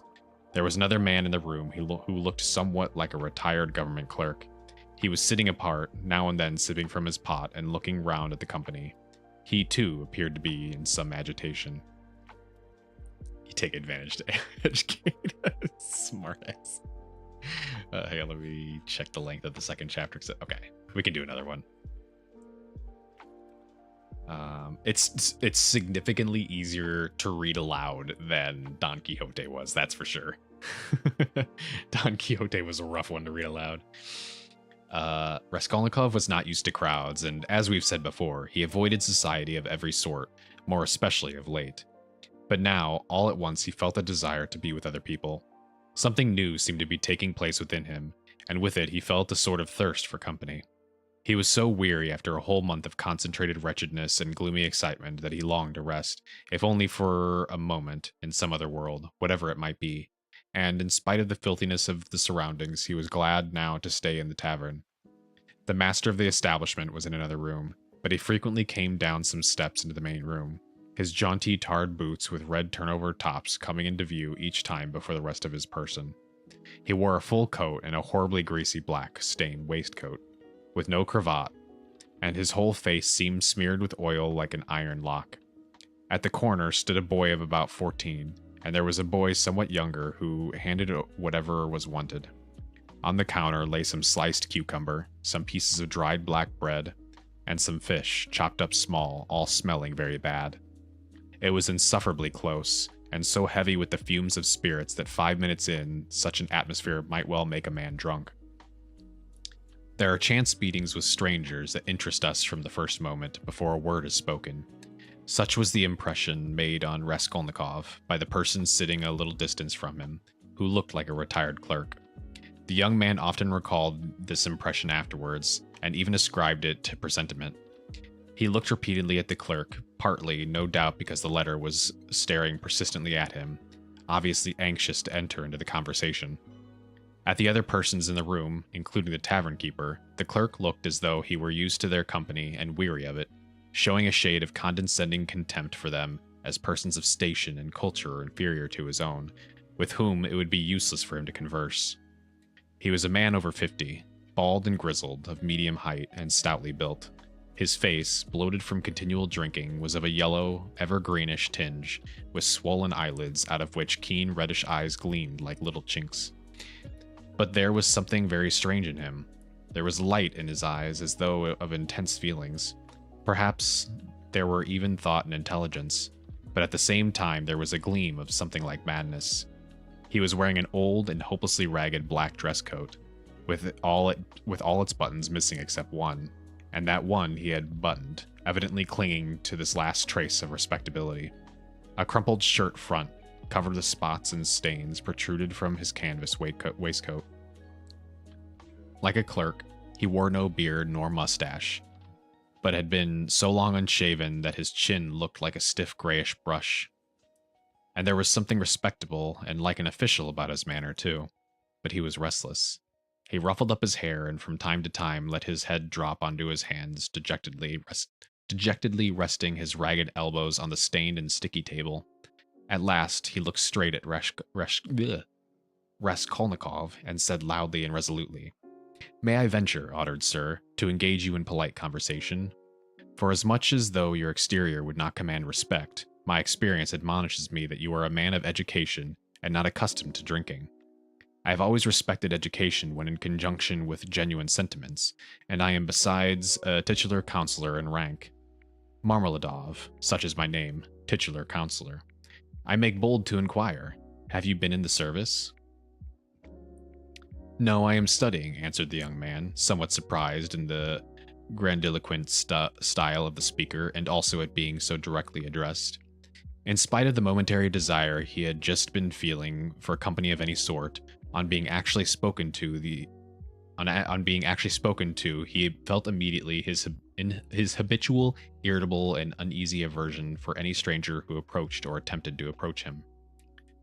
"A student, then, or formerly a student," cried the clerk. "Just what I thought. I'm a man of experience, immense experience, sir," and he tapped his forehead with his fingers in self-approval. "You've been a student or have attended some learned institution. But allow me." He got up, staggered, took up his jug and glass, and sat down beside the young man, facing him a little sideways. He was drunk, but he spoke fluently and boldly, only occasionally losing the thread of his sentences and drawing his words. He pounced upon Raskolnikov as greedily as though he, too, had not spoken to a soul for a month. "Honored sir," he began almost with solemnity. "Poverty is not a vice, that's a true saying. Yet I know, too, that drunkenness is not a virtue, and that's even truer. But beggary, honored sir, beggary is a vice. In poverty, you may still retain your innate nobility of soul, but in beggary, never, no one. For beggary, a man is not chased out of human society with a stick, he is swept out with a broom, so as to make it as humiliating as possible. And quite right, too, for as much as in beggary I am ready to be the first to humiliate myself. Hence the pot mouse. Honored sir, a month ago, Mr. Oh, holy shit, that's a Russian-ass name. Mr. Lebeziatnikov gave my wife a beating, and my wife is a very different matter for me. Do you understand? Allow me to ask you another question out of simple curiosity. Have you ever spent a night on a hay barge on the Neva? Hey, let me snooze that ad coming up. No, I have not happened to, answered Raskolnikov. What do you mean? Well, I've just come from one, and it's the fifth night I've slept so. It's the fifth night I've slept, so... He filled his glass, emptied it, and paused. Bits of hay were in fact clinging to his clothes and sticking to his hair. It seemed quite probable that he had not undressed or washed for the last 5 days. His hands, particularly, were filthy. They were fat and red, with black nails. His conversation seemed to excite a general, though languid, interest. The boys at the counter fell to sniggering. The innkeeper came down from the upper room, apparently on purpose to listen to the funny fellow, and sat down at a little distance, yawning lazily, but with dignity. Evidently, Marmeladov was a familiar figure here, and he had most likely acquired his weakness for high-flown speeches from the habit of frequently entering into conversation with strangers of all sorts in the tavern. This habit develops into a necessity in some drunkards, and especially in those who are looked after sharply and kept in order at home. Hence, in the company of other drinkers, they try to justify themselves, and even, if possible, obtain consideration. Funny fellow, pronounced the innkeeper. And why don't you work? Why aren't you at your duty, if you are in the service? Why, I am not at my duty, honored sir, Marmeladov went on, addressing himself exclusively to Raskolnikov, as though it had been he who put that question to him. Why am I not at my duty? Does not my heart ache to think what a useless worm I am? A month ago, when Mr. Lebeziatnikov beat my wife with his own hands, and I lay drunk, didn't I suffer? Excuse me, young man, has it ever happened to you, well, to petition hopelessly for a loan? Yes, it has, but what do you mean by hopelessly? Hopelessly in the fullest sense, when you know beforehand that you will get nothing by it. You know, for instance, beforehand with positivity certainty that this man, this most reputable and exemplary citizen, will on no consideration give you money. And indeed, I ask you, why should he? For he knows, of course, that I shan't pay it back. From compassion? But Mr. Lebeziatnikov, who keeps up with modern ideas, explained the other day that compassion is forbidden nowadays by science itself, and that that's what is done now in England, where there is political economy. Why, I ask you, should he give it to me? And yet, though I know beforehand that he won't, I set off to him and... Why did you go? Put in Raskolnikov. Well, when no one has one, or when one has no one, nowhere else one can go. For every man must have somewhere to go, since there are times when one absolutely must go somewhere. When my own daughter first went out with a yellow ticket, then I had to go, for my daughter has a yellow passport. He added in parentheses, looking for a certain uneasiness at the young man. No matter, sir, no matter. He went on hurriedly with the apparent composure when both the boys at the counter guffawed, and even the innkeeper smiled. No matter, I am not confounded by the wagging of their heads. For everyone knows everything about it already, and all that is secret is made open. And I accept it all, not with contempt, but with humility. So be it. So be it. Behold the man. Excuse me, young man, can you... No, to put it more strongly and more distinctly, not can you, but dare you, looking upon me, assert that I am not a pig? The young man did not answer a word. Well, the orator began again stolidly, and with even increased dignity, after waiting for the laughter in the room to subside. Well, so be it. I am a pig, but she is a lady. I have the semblance of a beast, but Katerina Ivanova, my spouse, is a person of education and an officer's daughter. Granted, I am a scoundrel, but she is a woman of noble heart, full of sentiments refined by education. And yet, oh, if only she felt for me. Honored sir, You know, every man ought to have at least one place where people feel for him. But Katerina Ivanova, though she is magnanimous, she is unjust. And yet, although I realize that when she pulls my hair, she only does it out of pity, for I repeat, without being ashamed, she pulls my hair, young man. He declared with redoubled dignity, hearing the sniggering again. But, my God, if she would but once. But no. It's all in vain, and it's no use talking. No use talking. For more than once, my wish did come true, and more than once she has felt for me, but such is my fate, and I am a beast by nature. Rather, assented the innkeeper, yawning. Marmeladov struck his fist resolutely on the table. Such is my fate. Do you know, sir, do you know, I have sold her very stockings for a drink? Not her shoes, that would be more or less in the order of things, but her stockings. Her stockings I have sold for a drink. Her mohair shawl I sold for a drink, a present to her long ago, her own property, not mine. And we live in a cold room, and she caught cold this winter and has been coughing and spitting blood too. We have 3 little children, and Katerina Ivanova is at work from morning till night. She is scrubbing and cleaning and washing the children, for she's been used to cleanliness from a child. But her chest is weak, and she has a tendency to consumption, and I feel it. Do you suppose I don't feel it? And the more I drink, the more I feel it. That's why I drink too. I try to find sympathy and feeling in drink. I drink so that I may suffer twice as much. And as though in despair, he laid his head down onto the table. Let me mute that again. There we go. Or not mute. Snooze. There we go. Young man, he went on, raising his head again. In your face, I seem to read some trouble of mind. When you came in, I read it, and that was why I addressed you at once. For in unfolding to you the story of my life, I do not wish to make myself a laughingstock before these idle listeners, who indeed know all about it already. But I am looking for a man of feeling and education. Know then that my wife was educated in a high-class school for the daughters of noblemen, and on leaving, she danced the shawl dance before the governor and other personages, for which she was presented with a gold medal and a certificate of merit. The medal, of course, was sold long ago. But the certificate of merit is in her trunk still, and not long ago she showed it to our landlady.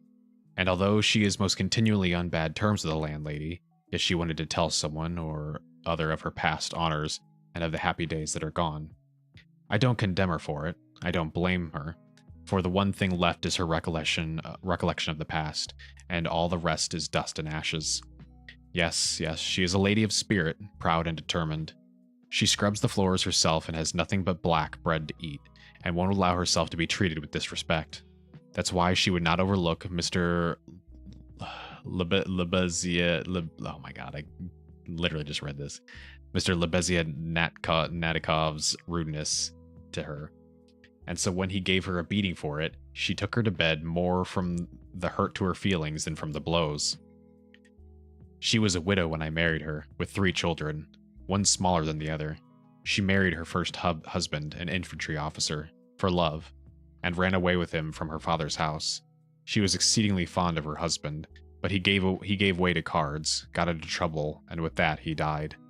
He used to beat her at the end, and although she paid him back, of which I have authentic documentary evidence, to this day she speaks of him with tears and she throws him up to me. And I am glad.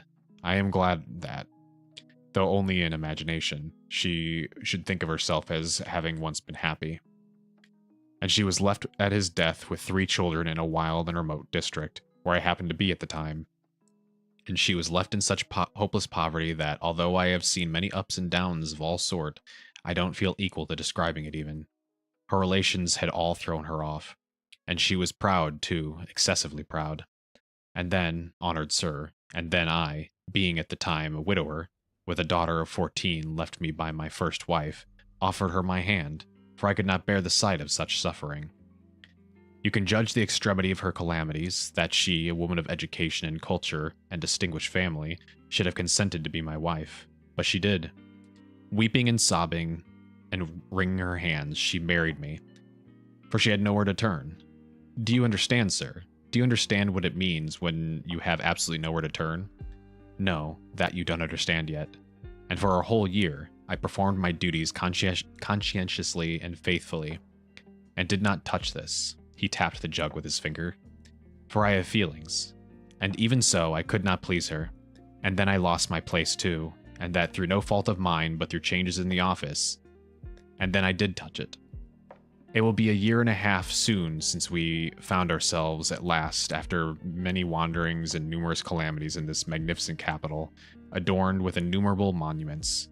Here, I obtain a situation. I obtained it, and I lost it again.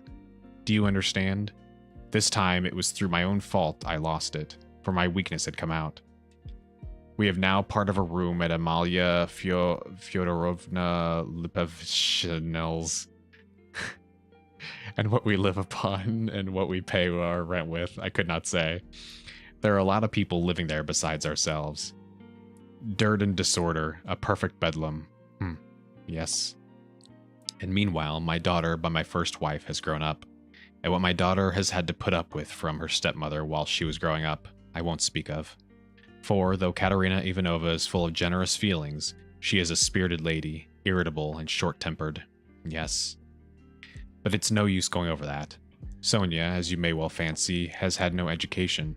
I did make an effort 4 years ago to give her a course of geography and universal history, but as I was not very well up in those subjects myself, and we had no suitable books, and what books we had...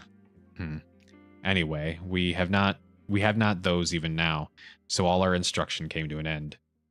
We stopped at Cyrus of Persia. Since she has attained years of maturity, she has read other books of romantic tendency, and as of late, had read with great interest a book she got through Mr. Lebesniatnikov, Lose Physiology. Do you know it?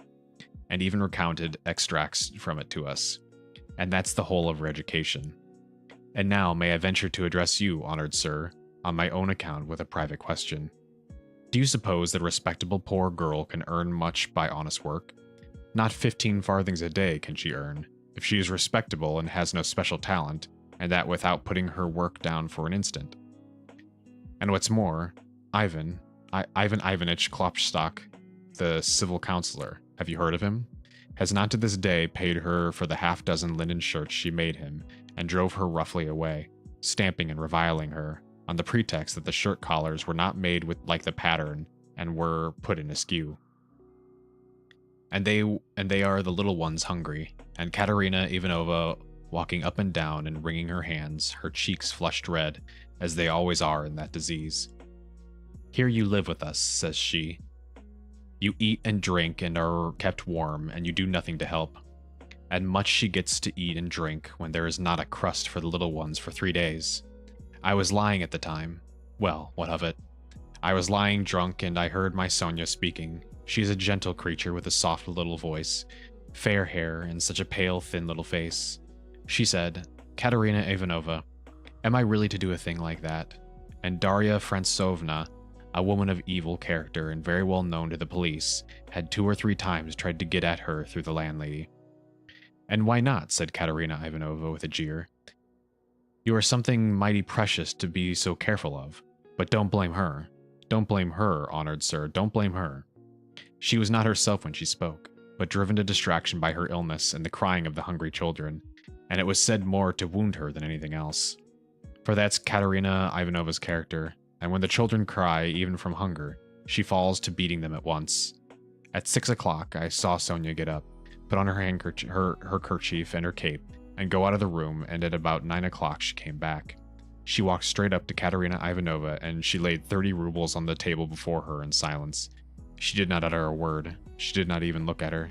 She simply picked up our big green drop-de-dams shawl. We have a shawl made of drop-de-dams. Put it over her head and face and lay down on the bed with her face to the wall. Only her little shoulders and her body kept shuddering. And I went on lying there, just as before, and then I saw, young man, I saw Katerina Ivanova in the same silence go up to Sonia's little bed. She was on her knees all the evening kissing Sonia's feet, and would not get up, and then they both fell asleep in each other's arms. Together. Together. Yes. And I lay drunk. Marmeladov stopped short as though his voice had failed him. Then he hurriedly filled his glass, drank, and cleared his throat. Since then, sir, he went on after a brief pause. Since then, owning to an unfortunate occurrence and through information given by evil-intentioned persons, in all which Daria Fratsanova took a leading part on the pretext that she had been treated with want of respect. Since then, my daughter Sofia Semyonova has been forced to take a yellow ticket, and owing to that, she is unable to go on living with us. For our landlady, Amalia Fyodorovnova, would not hear of it, though she had backed up Daria Fratsanova before, and Mr. Lebezniatnikov too. All the trouble between him and Katerina Ivanova was on Sonia's account. At first, he was for making up to Sonia himself, and then all of a sudden he stood on his dignity. How, said he, can a highly educated man like me live in the same room with a girl like that? And Katerina Ivanova would not let it pass. She stood up for her, and so that's how it happened. And Sonia comes to us now, mostly after dark. She comforts Katerina Ivanova and gives her all that she can. She has a room at the Kapernamovs, the tailors. She lodges with them. Kapernamov is a lame man with a cleft palate, and all of his numerous family have cleft palates too. And his wife, too, has a cleft palate. They all live in one room, but Sonia has her own, partitioned off. Yes, very poor people with all with cleft palates. Yes. Then I got up in the morning and put on my rags, lifted up my hands to heaven, and set off to His Excellency Ivan Afanavich's... Afanovich. His Excellency Ivan Afanovich. Do you know him? No? Well then, it's a man of God you don't know. He is wax before the face of the Lord, even as wax melteth. His eyes were dim when he heard my story. Marmeladov, once you have already deceived my expectations, I'll take you once more on my own responsibility. That's what he said. Remember, he said, and now you can go. I kissed the dust at his feet. In thought only, for in reality he would not have allowed me to do it, being a statesman and a man of modern political and enlightened ideas. I returned home, and when I announced that I had been taken back into the service and should receive a salary, heavens, what a to-do there was. Marmeladov stopped again in violent excitement. At that moment, a whole party of revelers already drunk came in from the street, and the sounds of a hired concertina and the cracked piping voice of a child of 7 singing the Hamlet were heard in the entry. The room was filled with noise. The tavern keeper and the boys were busy with the newcomers. Marmeladov paid no attention to the new arrivals, continued his story. He appeared by now to be extremely weak, but as he became more weak and more drunk, he became more and more talkative. The recollection of his recent success in getting the situation seemed to revive him, and was positively reflected in a sort of radiance on his face. Raskolnikov listened attentively.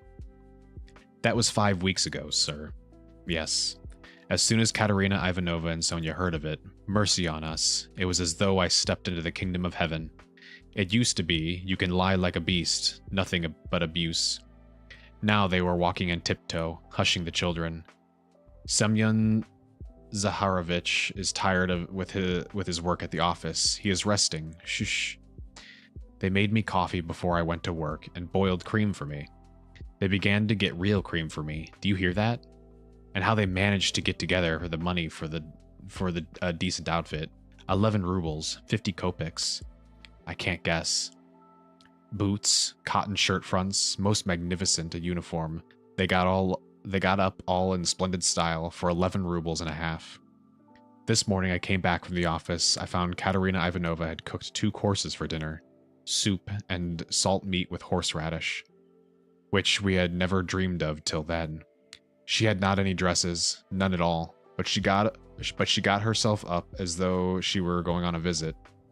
And not that she'd anything to do with it. She smartened herself up with nothing at all. She'd done her hair nicely, put on a clean collar of some sort, cuffs, and there she was, quite a different person. She was younger and better looking. Sonia, my little darling, had only helped with money for the time, she said. It won't do for me to come and see you too often. After dark, maybe, when no one can see. Do you hear? Do you hear? I lay down for a nap after dinner, and what do you think? Though Katerina Ivanova has quarreled to the last degree with our landlady, Amalia Fyodorovna, only a week before, she could not resist then asking her in to coffee. For 2 hours they were sitting, whispering together. Semyon Zaharovich is in the service again, now, and receiving a salary, says she. And he went himself to His Excellency, and His Excellency himself came out to him, made all the others wait, and led Semyon Zaharovich by the hand before everybody into his study. Do you hear? Do you hear? To be sure, says he. Semyon Zaharovich, remembering your past services, says he, and in spite of your propensity to that foolish weakness, since you promise now, and since, moreover, we've got on badly without you. Do you hear? Do you hear? And so, says he, I rely now on your word as a gentleman. And all that, let me tell you, she has simply made up for herself, and not simply out of wantonness, for the sake of bragging. No, she believes it all herself. She amuses herself with her own fancies, upon my word she does. And I don't blame her for it. No, I don't blame her. 6 days ago, when I brought her my first earnings in full, 23 rubles, 40 kopecks altogether, she called me her poppet. Poppet, said she, my little poppet. And when we were by ourselves, you understand? You would not think me a beauty. You would not think much of me as a husband, would you? Well, she pinched my cheek. My little poppet, said she. Marmeladov broke off, tried to smile, but suddenly his chin began to twitch. He controlled himself, however. The tavern, the degraded appearance of the man, the 5 nights in the hay barge, and the pot of spirits, and yet this poignant love for his wife and children bewildered his listener. Raskolnikov listened intently, but with a sick sensation. He felt vexed that he had come here. Honored sir, cried Marmeladov, recovering himself. Oh, sir, perhaps all this seems a laughing matter to you, as it does to others. And perhaps I am only worrying you with the stupidity of all the trivial details of my home life, but it is not a laughing matter to me, for I can feel it all. And the whole of that heavenly day of my life and the whole of that evening I passed in fleeting dreams of how I would arrange it all, and how I would dress all the children, and how I would give her rest, and how I would rescue my own daughter from dishonor, and restore her to the bosom of her family. And a great deal more. Quite excusable, sir. Well then, sir. Marmeladov suddenly gave a sort of start, raised his head, and gazed intently at his listener. Well, on the very next day after all those dreams, that is to say, exactly 5 days ago, in the evening, by a cunning trick, like a thief in the night, I stole from Katerina Ivanova the key of her box, took out what was left of my earnings. How much of it was I have forgotten. And now look at me, all of you. It's the 5th day since I left home, and they are looking for me there, and it's the end of my employment, and my uniform is lying in a tavern on the Egyptian bridge. I exchanged it for the garments I have on, and it's the end of everything. Marmeladov struck his forehead with his fist, clenched his teeth, closed his eyes, and leaned heavily with his elbow onto the table. But a minute later, his face suddenly changed, and with a certain assumed slyness and affection of bravado, he glanced at Raskolnikov, laughed, and said, This morning I went to see Sonia. I went to ask her for a pick-me-up. Hehehe. You don't say she gave it to you, cried one of the newcomers. He shouted the words and went off into a guffaw. This very quart was bought with her money, Marmeladov declared, addressing himself exclusively to Raskolnikov. 30 kopecks she gave me with her own hands. Her last, all she had, as I saw. She said nothing. She only looked at me without a word. Not on earth, but up yonder. They grieve over men. They weep. But they don't blame them. They don't blame them.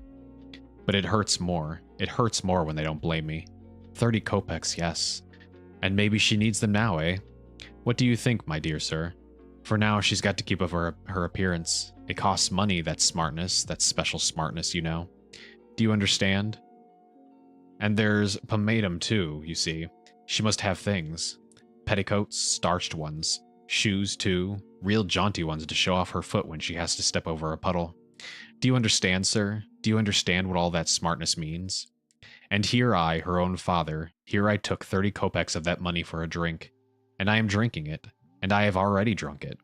Come, who will have pity on a man like me, eh? Are you sorry for me, sir, or not? Tell me, sir, are you sorry or not? Heh heh heh. He would have filled his glass, but there was no drink left. The pot was empty. What are you to be pitied for? Shouted the tavern keeper, who was again near them. Shouts of laughter and even oaths followed. The laughter and the oaths came from those who were listening, and also from those who had heard nothing but were simply looking at the figure of the discharged government clerk.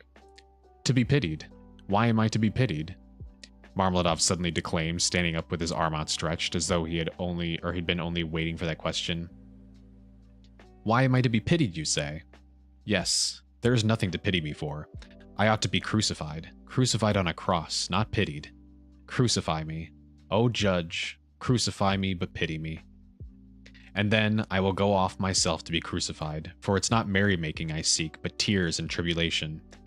Do you suppose, you that sell, that this pint of yours has been sweet to me? It was tribulation I sought at the bottom of it. Tears and tribulation, and have found it, and I have tasted it. But he will pity us.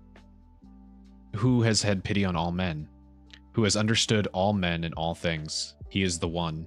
He too is the judge. He will come in that day, and he will ask, where is the daughter who gave herself for her cross, consumptive stepmother, and for the little children of another? Where is the daughter who had pity upon the filthy drunkard, her earthly father, undismayed by his beastliness? And he will say, come to me.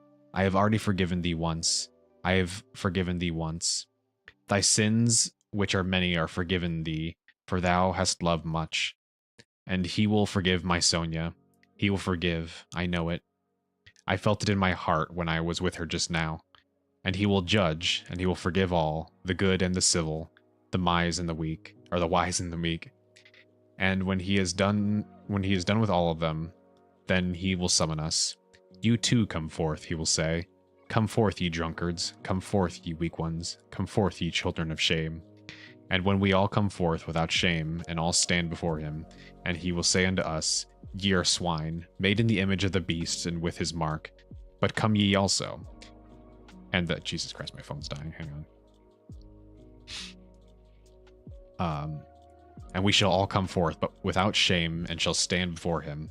And he will say unto us, ye are swine, made in the image of the beast and with his mark. But come ye also. And the wise ones and those of understanding will say, O Lord, why dost thou receive these men? And he will say, this is why I receive them, O ye wise. This is why I receive them, hi kitty, O ye of understanding, that not one of them believed himself to be worthy of this. And he will hold out his hands to us, and we shall fall down before him, and we shall weep. And we shall understand all things. Then we shall understand all, and all will understand. Katerina Ivanova even, she will understand. Lord, thy kingdom come. And he sank down on the bench, exhausted and helpless, looking at no one, apparently oblivious of his surroundings, and plunged in deep thought. His words had created a certain impression. There was a moment of silence, but soon laughter and oaths were heard again. That's his notion. Talked himself silly. A fine clerk he is, and so on and so on. Let us go, sir, said Marmeladov all at once, raising his head and addressing Raskolnikov. Come along with me. Kozel's house looking into the yard. I'm going to Katerina Ivanova. Time I did. Raskolnikov had for some time been wanting to go, and he had meant to help him. Marmeladov was much unsteadier on his legs than in his speech, and leaned heavily on the young man. They had 200 or 300 paces to go. The drunken man was more and more overcome by dismay and confusion as they drew nearer the house. It's not Katerina Ivanova I'm afraid of now, he muttered in agitation, and that she will begin pulling my hair. What does my hair matter? Bother my hair. That's what I say. Indeed, it would be better if she does begin pulling it. That's not what I'm afraid of. It's her eyes I'm afraid of. Yes, her eyes. The red on her cheeks, too, frightens me. And her breathing, too. Have you noticed how people in that disease breathe when they're excited? I'm frightened of the children's crying, too. For if Sonia has not taken them food, I don't know what's happened. I don't know. But blows I'm not afraid of. No, sir, that such blows are not a pain to me, but even an enjoyment. In fact, I can't get on without it. It's better so. Let her strike me. It relieves my heart. It's better so. There is the house of Kozel, the cabinet maker, a German well-to-do. Lead the way. They went in from the yard and up the path, fourth story. Oh, Jesus, how did I read that? Jesus. They went in from the yard and up to the fourth story. The staircase got darker and darker as they went up. It was nearly 11 o'clock, and although in summer in Petersburg there is no real night, yet it was quite dark at the top of the stairs. A grimy little door at the very top of the stairs stood ajar. A very poor-looking room about 10 paces long was lighted up by a candle end. The whole of it was visible from the entrance. It was all in disorder, littered up with rags of all sorts, especially children's garments. Across the furthest corner was stretched a ragged sheet. Behind it probably was the bed. There was nothing in the room except 2 chairs and a sofa covered with American leather, full of holes, before which stood an old deal kitchen table, unpainted and uncovered. At the edge of the table stood a smoldering tallow candle in an iron candlestick. It appeared that the family had a room to themselves, not part of a room, but their room was practically a passage. The door was leading to the other rooms, or rather cupboards, into which Amalia Lipoveshel's flat was divided, stood half open. And there was shouting, uproar, and laughter within. People seemed to be playing cards and drinking tea there. Words of the most unceremonious kind flew out from time to time. Raskolnikov recognized Katerina Ivanovna at once. She was a rather tall, slim, and graceful woman, terribly emaciated, with magnificent dark brown hair, and with a hectic flush in her cheeks. She was pacing up and down in her little room, pressing her hands against her chest. Her lips were parched, and her breathing came in nervous broken gasps. Her eyes glittered as in fervor, and looked about with a harsh, immovable stare.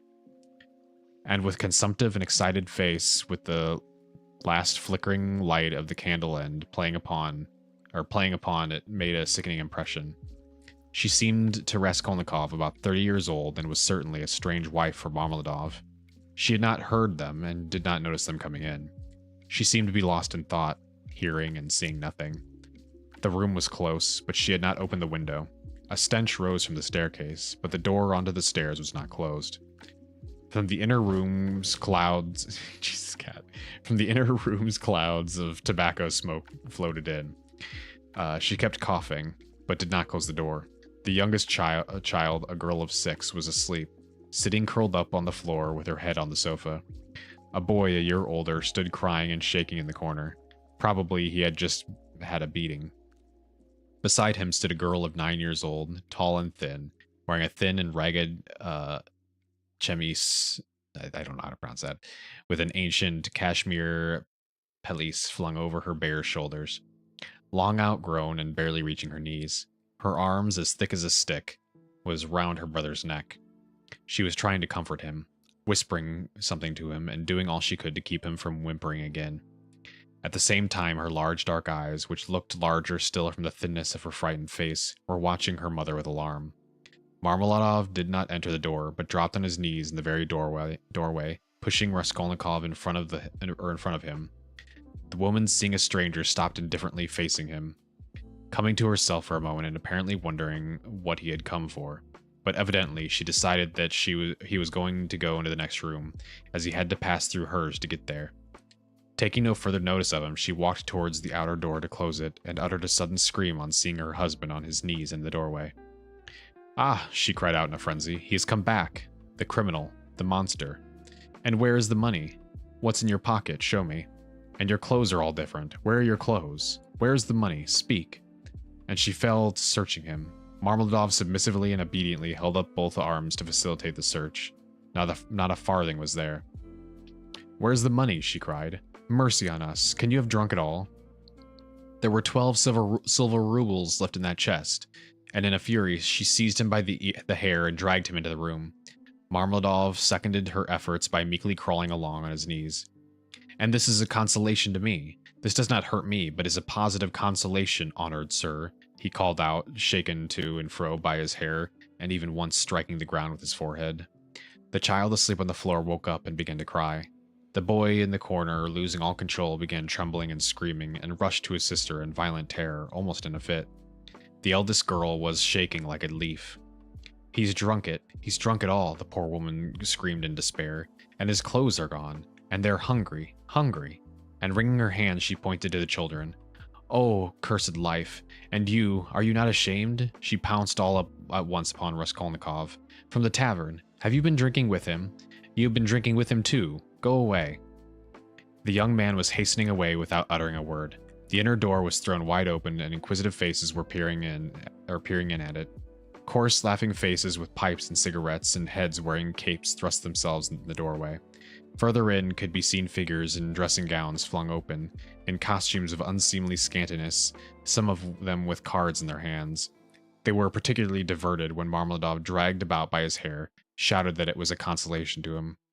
They even began to come into the room. At last, a sinister shrill outcry was heard. This came from Amalia Lepefeshel, herself pushing her way amongst them and trying to restore order after her own fashion, and for the 100th time to frighten the poor one by ordering her, with coarse abuse, to clear out of the room the next day. As he went out, Raskolnikov had time to put his hand into his pocket, to snatch up the coppers he had received in exchange for his ruble in the tavern, and to lay them unnoticed on the window. Afterwards, on the stairs, he changed his mind and would have gone back. What a stupid thing I've done, he thought to himself. They have Sonia, and I want it myself. But reflecting that it would be impossible to take it back now, and that in any case he would not have taken it, he dismissed it with a wave of his hand and went back to his lodging. Sonia once pomatum too, he said as he walked along the street, and he laughed malignantly. Such smartness costs money. And maybe Sonia herself will be bankrupt today. For there is always a risk, hunting big game, digging for gold.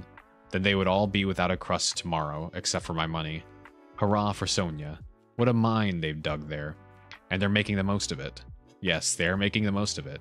They've wept over it and grown used to it. Man grows used to everything, the scoundrels. He sank into thought.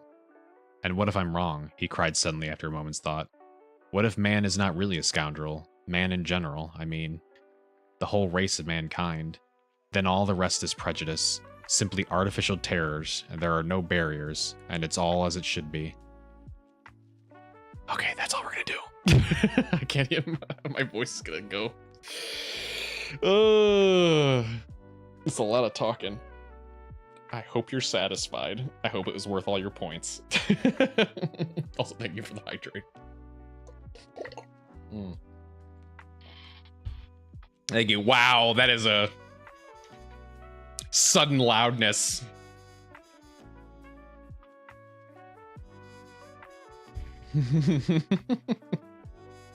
Oh my god. Suddenly go from like quiet reading to loud applause. Oh my lord. Okay. Yeah, we're gonna call it a night though. I am exhausted. I need to go to bed. Let's go ahead. Honestly, doesn't look like anybody's on right now. You heard nothing? Oh, I heard everything. Oh, it's because the desktop audio is muted on this on the scene. That's why.